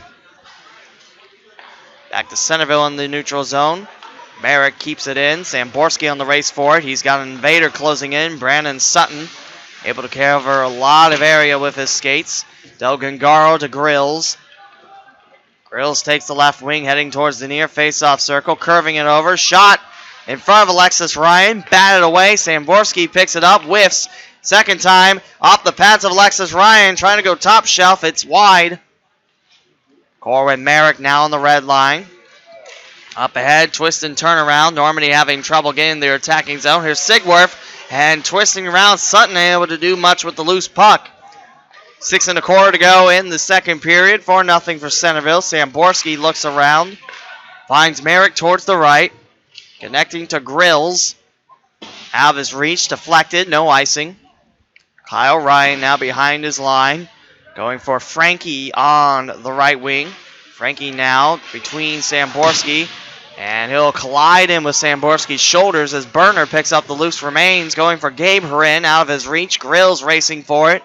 Now picked up by Hosever. Burner now in his own zone again. 5:40 to go in the second. Elks leading 4-0. Burner left wing. Chipping it on in close to Alexis Ryan. And she'll come up with a stoppage of play with 5:32 to go in the second. The Elks attack continues to roll on against Normandy. And Centerville leads 4-0 with 5:32 to go in our second period here from South Metro Sports. After this, there'll only be 4 games left of the Martin Luther King Tournament, the second annual tournament. Towards Alexis Ryan, battled out from Bob Burner. Gill, who got an assist on that last goal, sends it the other way. Here's Bechtold offering a stick. Frees it just in time. Seebacher waits in the near point towards the slot. Deflected over for Burner. Sending it in towards Alexis Ryan. Another save. As Alexis Ryan had 13 saves in the first 15 minutes. Nearly about a save a minute. The Elks peppering the shot paper again. Good friend Walt makes it sound good here on YouTube, so you can watch the games free on the site. He does the stats, also shares them with me during the intermissions. Here's Seebacher with it. The shots on goal wildly favor the Elk. Like I mentioned, it was 15-0 after the first 15 minutes of play. So it is a shot a minute for Centerville. Burner off his ankles. Here comes Normandy. Near face-off circle. Flipped up Justin Perchala. Burner shoved away as now Gill finds Bechtold. Far face-off circle, Bechtold. Behind the goal line. Reversing course. Seebacher waiting for it. Plays it. Looks. Far face-off circle. Centerville trying to bounce it on in. Alexis Ryan with a save. And there's a save down low for the Normandy goalie. With 4:14 to go in the second, the Elks lead 4-0. Currently, his shots on goal 16-3 in the second period, making it 31-3 on the game. Like I said, it wildly favors the Elk. Swaney near face-off circle, right to Alexis Ryan. Will land on it. That's 27 saves for Alexis Ryan. Near point, Samborski sends it towards the Normandy goalie. Loose puck bouncing around towards the slot. Swaney already with a hat trick tonight. Merrick crowbars it towards his left. Under 4 to play in the second. 4-0 for Centerville over Normandy. Loose puck, no icing. Swaney will have to get it back as he has Sutton coming in the far corner. Now Centerville, right boards.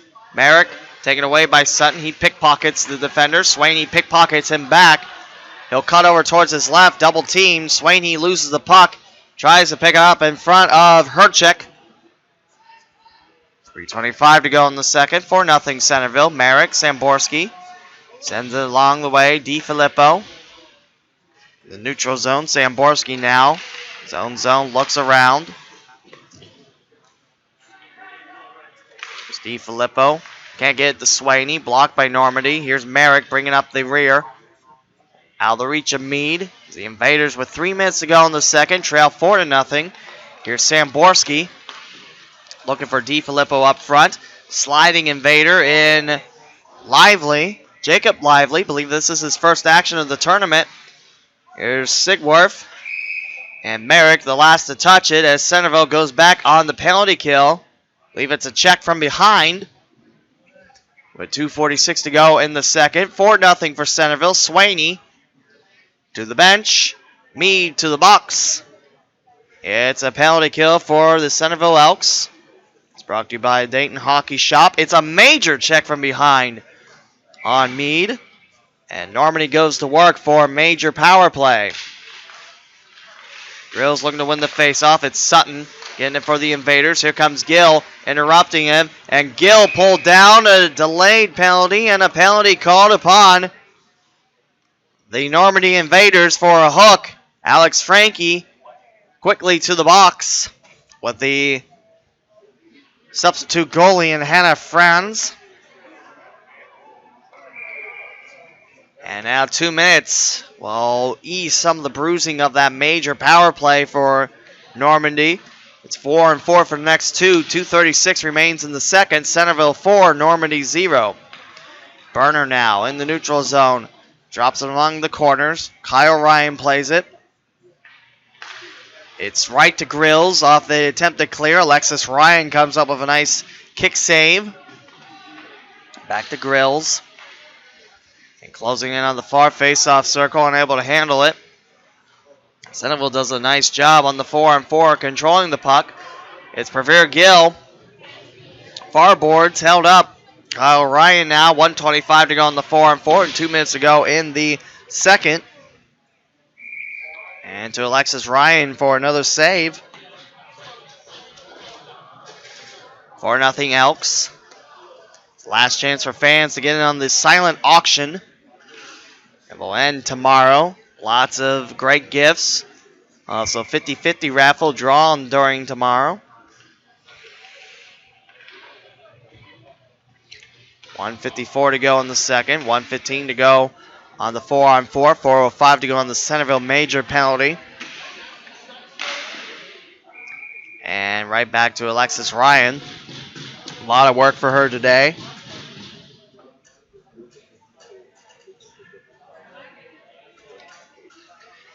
.144 remains in the second period, where Centerville holding on to a 4-0 lead. 2 goals in the first, 2 goals in the second for Centerville. Cross ice, here's Seebacher offering one down low. Grills unable to poke it in. All the way back to the end boards, icing on Normandy. The closest one was Bob Berner just exiting the neutral zone. 1:32 to go in the second, 55 seconds on a 4-on-4, and 3:47 to go on the major infraction. 4-0 Centerville, your score. Face-off controlled by Centerville. Zamborski near point, going straight ahead towards the corner. Swung towards the slot. Merrick between the points, sends it wide of the net of Alexis Ryan. Now picked up by Normandy, 43 seconds on the 4-on-4. Flip towards Sigworth, lets it fly. Picked up by Samborski. Grill sells it down in his own zone. Goes for Gill in the neutral zone. And he'll drop it towards the far side of the end boards. Gill trying to get it back. Looks like he does. Sweeping it towards the slot. Here's Grills trying to answer it on an angle. Last minute of the second period. Centerville with 2 goals in the second frame. Looking for another point. A possibility of 5 points.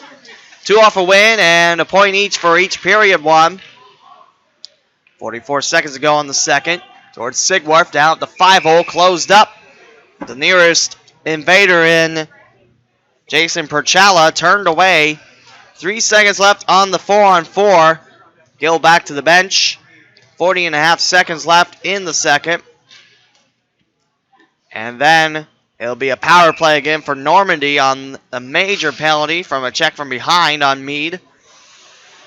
It'll be 2:52 after the 4-on-4 is said and done. Back towards Sigworth.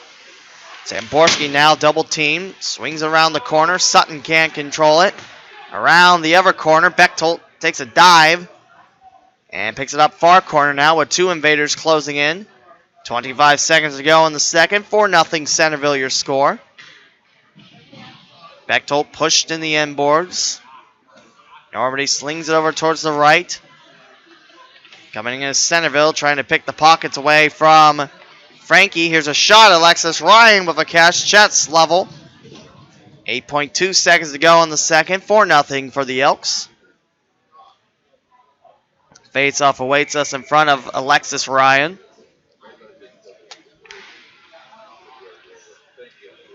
Five seconds now left. The puck zips towards Sigworth's end boards. Last second, Merrick's got it, and that will do it for 30 minutes in the books. As Centerville, 2 more goals in the second. Another point for the Elks as Centerville leads 4-0 against the Normandy Invaders. And we'll take this time out with the teams here on the home of Centerville Elks Hockey on YouTube.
Are you ready for another 15 minutes of hockey? Well, of course you are. You're watching Centerville Elks hockey on YouTube, where the Elks have a 4-0 lead against the Normandy Invaders, and the visitors still have 2:14 left on a major infraction.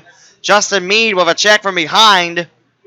As the Invaders trail by 4, and the shots on goal in the second period, 23-5 Centerville, making it 38-5 on the game.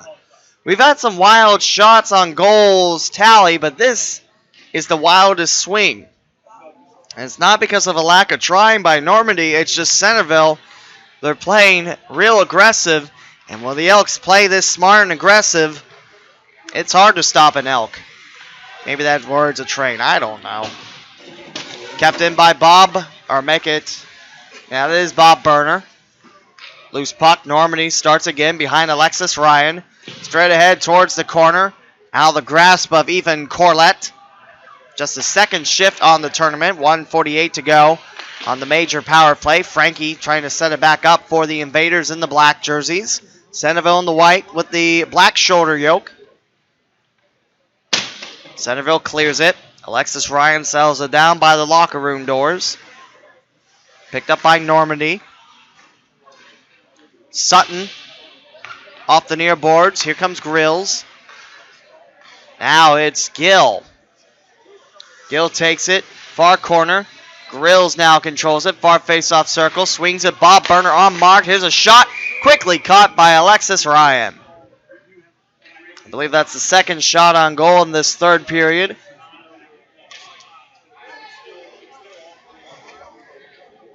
.112 to go on the major power play for Normandy. 4-0 Centerville. Centerville with 2 points. A possible 5. 13:56 to go in the game.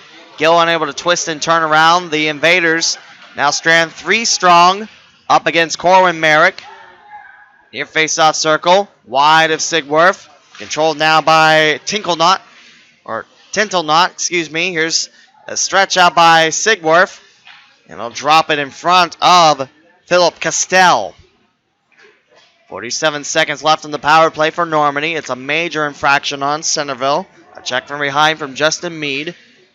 Gill trying to kick it forward. Knocked down from the air. Slowly back up the giant Centerville forward. Sigworth taking no chances with the Invader army in front. 4-0 Centerville. 13:18 to go in regulation. The Elks look to finish the 3 planned games. There's a 4th game, and that's for the place. But Centerville looking to go 2-1 in the MLK tournament. Now far point sent in wide, Justin Perchala.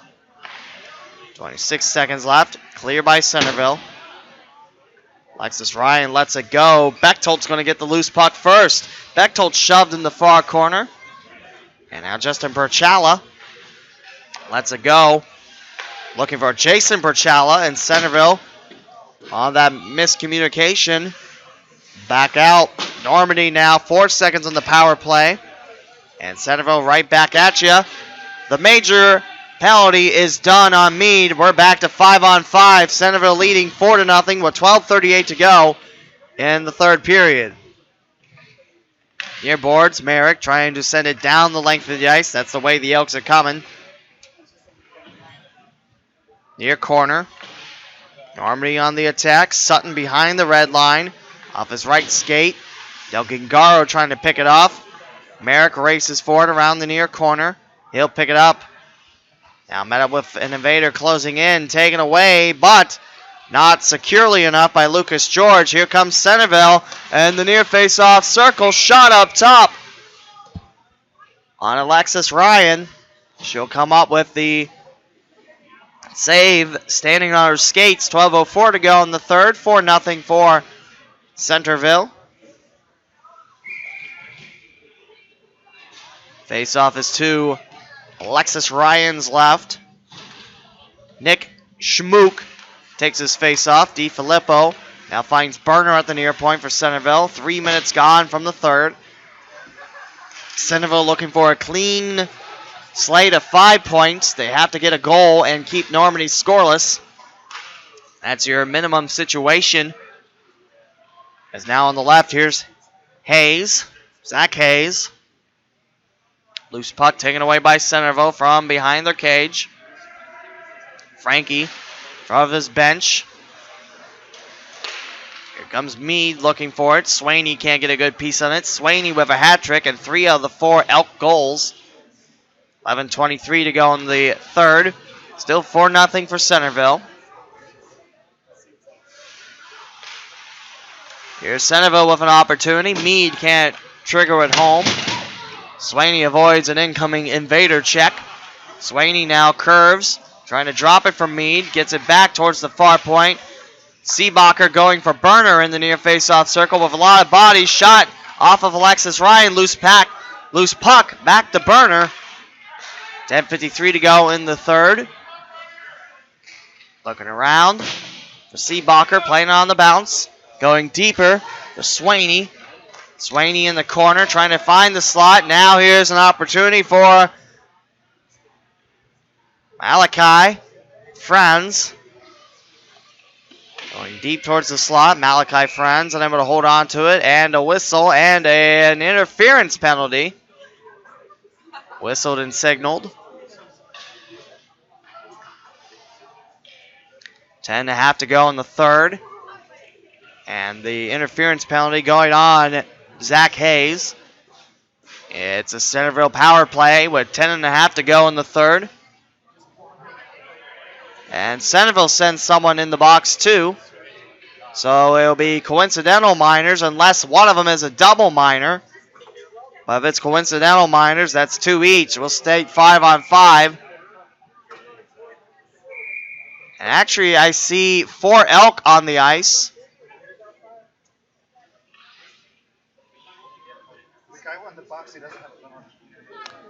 And it is a power play for Normandy. That's different. Someone going to the penalty box when he doesn't have to go in. That's a weird invention for the sport. Swept away by Frankie. However, still held on by Grills. On the far corner. Still maintaining it. 1:45 to go on the power play. Merrick! It's just wide off Alexis Ryan. Looking for the goal there, Merrick. Here's Grills now off the side of the net. Merrick stops it by the blue, flips it in towards Alexis Ryan, makes a catch as he skates backwards. 9:59 to go in the third, 4-0 Centerville. 30 seconds gone from the Elk penalty. Started off being a Centerville power play. And then, oh wait, coincidental minors. And oh wait, the Normandy guy wasn't supposed to go in the penalty box at all. At least Zach Hayes had a nice laugh about it. Shot from the near point, bouncing wide of Alexis Ryan. Del Gangaro trying to free it away. Grills, point blank, 2 saves, Alexis Ryan.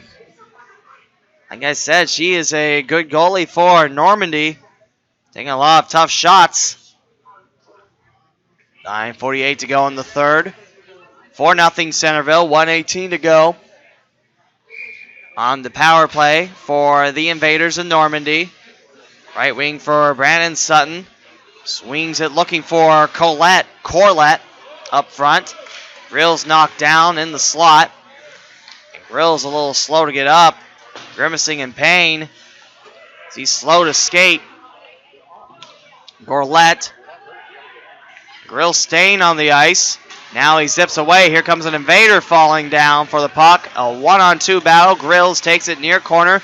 Here comes Merrick, one-timer, sailed high. Grills, loose puck is all his. Delayed penalty on the way. And it will be against Normandy. That shot knocked down. Sutton right to Alexis Ryan. And holding the call with 39 seconds left on the Normandy power play. I think it's going to be 4-on-4. We'll see if Normandy's guy stays in the box. That's Ethan Corlett. Good size on him. Hasn't played much in this tournament for Normandy. And we have 4-on-4 for 39 seconds. And then he's like, oh, never mind. I wasn't supposed to be in the box.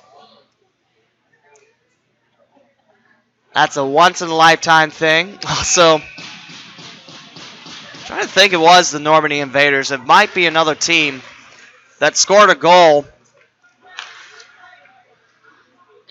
And the celebration went wrong where the player jumps in celebration, knocks the goal scorer down. And that was fun. I'm trying to think if that was that game or not. Alexis Ryan blocks it. It's one of the morning games, I know.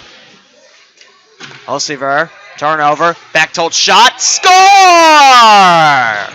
Griffin Bechtold, a 4-on-4 goal. Centerville's first goal of the third. And now it's 5-0 Elks. 8:41 to go in the third. Griffin Bechtold assisted by Riley Hurin. A good weekend for Riley as not only he picks up his first Centerville goal in his career yesterday against Troy, he'll pick up an A to boot. 9 seconds left on the 4-on-4 before Centerville begins a 5-on-4. 5-0 for Centerville. In the slot, running forward, here comes Bob Burner.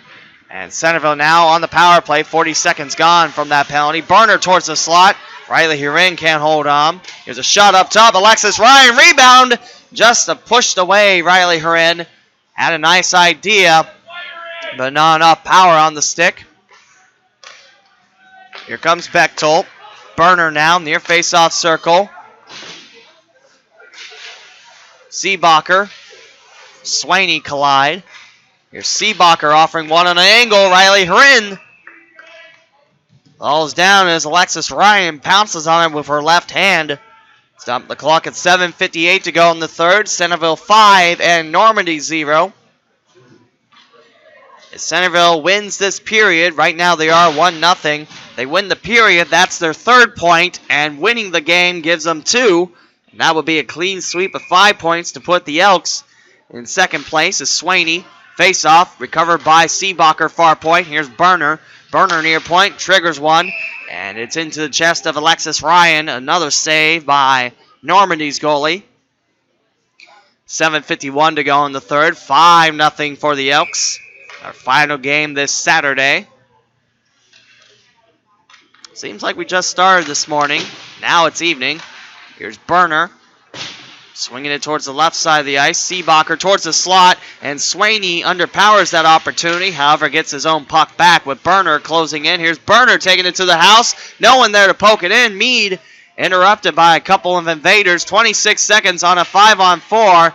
And back to Centerville. They're still on the power play, remind you. Here's Seebacher, far face-off circle, knocked down. It's clean. Play on for DiFilippo. Far corner, away from Swaney. Here's Meade with the close-up job at the far point. Swaney with 3 of the 5 Centerville goals. 5 seconds remain on the power play, and Normandy gets a nice clear. And Centerville now 5-on-5, 7:05 to go in the third. 5-0 for the Elks. Burner towards the slot, poked off the tip of the stick of Swaney. However, Burner picks it up. Seebacher now. Lets one up, never to the goalie. Hits off the backside of Corrette. Meade now, far point. Closing in on him, an invader. Here's Burner between the points. Scoops it, Seebacher open. Unmarked. Shot goes high over Alexis Ryan. Meade now. To DiFilippo. Meade slows it down. Picked up by Burner. 6.5 to go in regulation. Centerville 5, Normandy 0. 2 invaders pick it up defensively. Sutton right to an Elk. Here's Burner deep in front of Alexis Ryan. Loose puck trying to bat it in. Here's Seebacher. Lots of bodies around the puck. Picked up by Tintelnot. Now he'll race for it.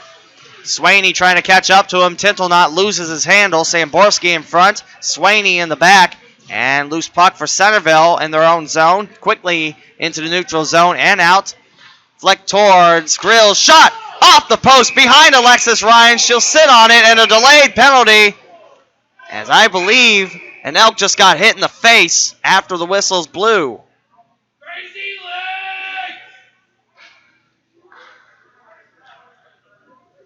Alexis Ryan takes her uncovered left hand saying, "Looky what I got. It's the puck." Now we have a delayed penalty.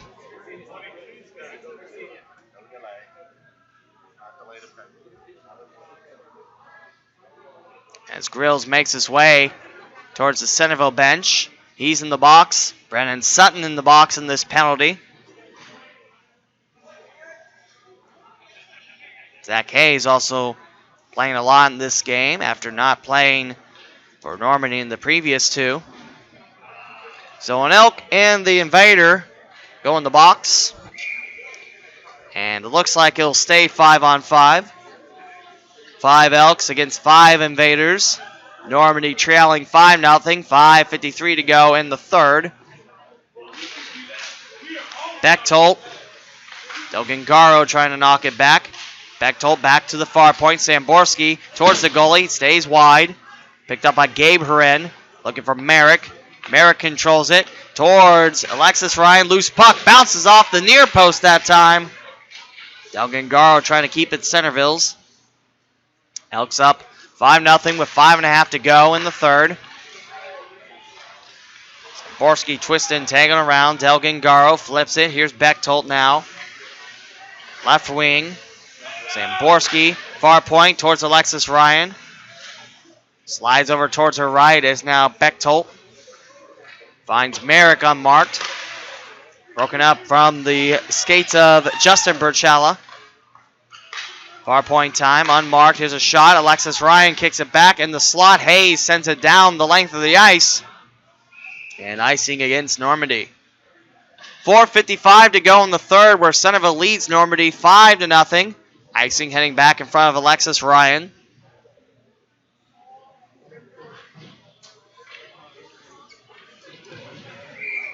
As it is Michaela Samerdak on the ice. First time of this third period as Swaney now leans in against Herchick. And a reach of Alexis Ryan. And we'll drop it again with 4:53 this time to go in the third. Nice crowd in here in the lobby and down on the ice.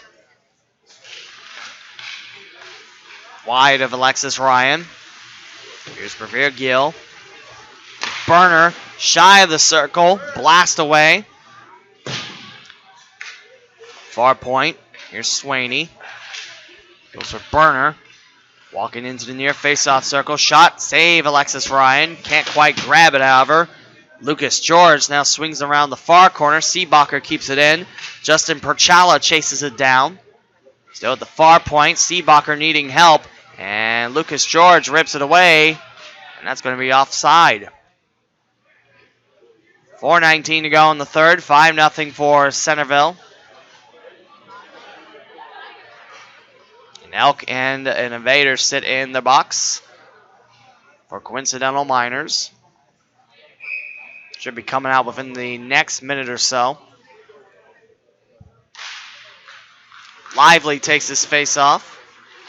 Going strong up front for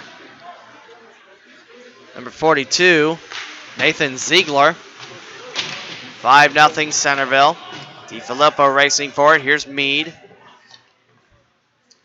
Tintelnot takes the left wing, turns it over. Picked up by Burner. Far board, Centerville squeeze Seebacher. Looking for Bechtold to come in to help on the wing. And it's now Burner looking towards the open side of the ice. Drops it towards Meade, near point. Meade looks towards his left, intercepted by Normandy, bounced off.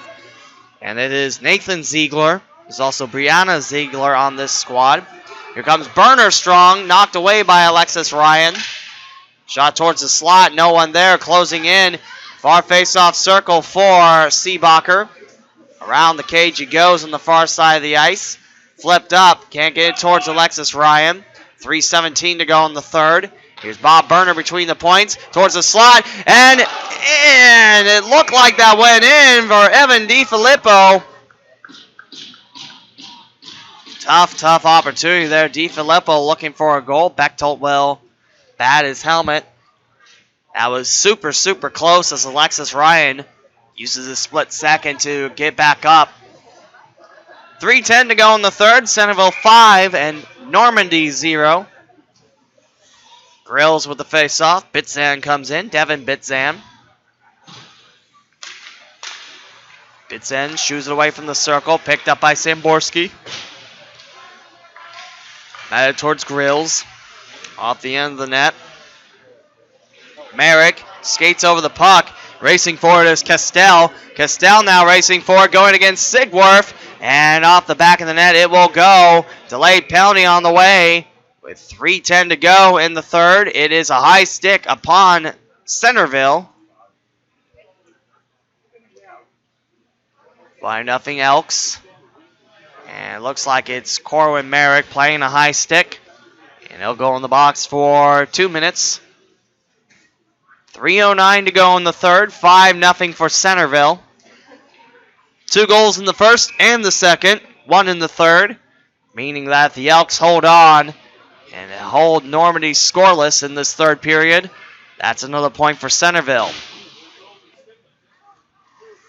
Normandy picks it back up off a Centerville clear.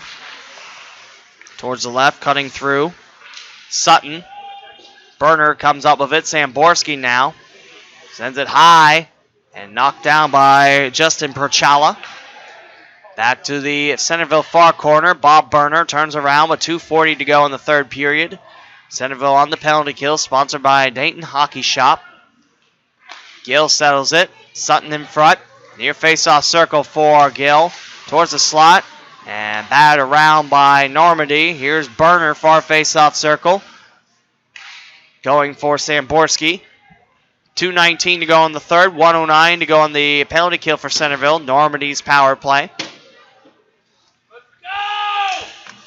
Sutton. Now they'll reach a Castell. Samborski comes up with it. Burner looks at his options. Gill's asking for it. Sends it towards the left. Another clear on the way by the Elks. Superb job in this PK by Centerville. Castell reaching for it. Burner says, And they'll go back for Seebacher. 3 invaders chase. He's ran into the off-ice area.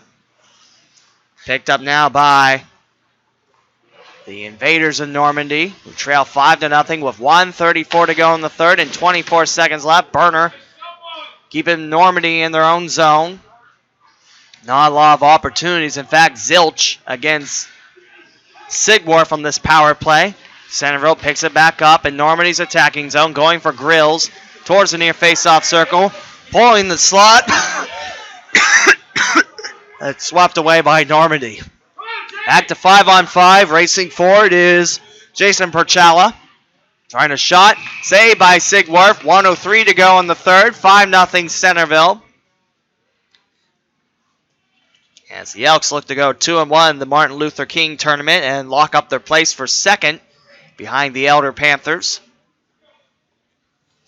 And that would set up Elder for first, Centerville for second, Troy for third, and Normandy for fourth place, and that would be against the Perrysburg Yellow Jackets, the only winless squad in the West Division. 1 minute to go in the game. Up top of the reach is Sigwarf. Here's Meade. Rips it free. Popped up off an invader glove and Jason Perchala. Perchala comes up with a loose puck. 45 seconds to go in the third. As Sigwarf strong in the pipes today for Centerville. Here's Swaney right at the 5-hole. And Alexis Ryan, nice stop. Back to Normandy now. 33 seconds to go in the third. DiFilippo. Chase it back. Tintle not. 26 seconds to go in the third. Picked up by Swaney. Going far face-off circle. Seebacher sends it high. 20 seconds now left. Burner reaching forward. Swaney. And it looks like Jason Perchala might have got roughed up a little bit. Now checked into the near face-off circle.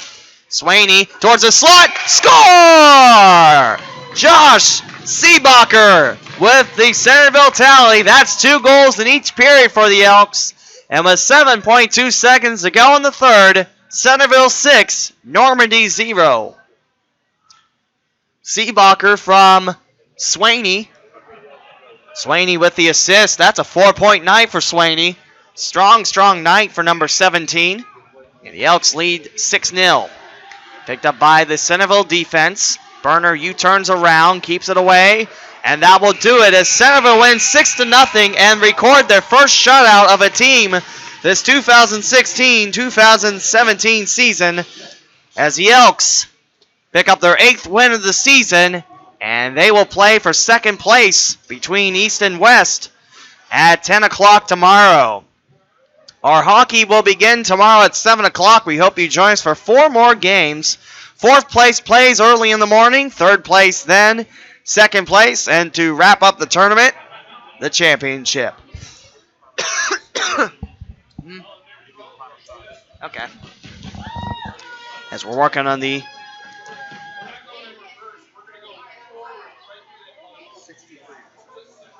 63-10 is the final shots on goal tally for Centerville. The Elks put 53 more shots than the Normandy Invaders do. That is 5 shots in the third for the Invaders, to Centerville putting in 40 in that third frame. Great win for the Centerville Elks. They record their first shutout in the season, and that will do it. 8 games in the books this Saturday, and this broadcaster still has a voice. 4 more games await us tomorrow morning. Won't you join us here on the home of Centerville Elks Hockey on YouTube?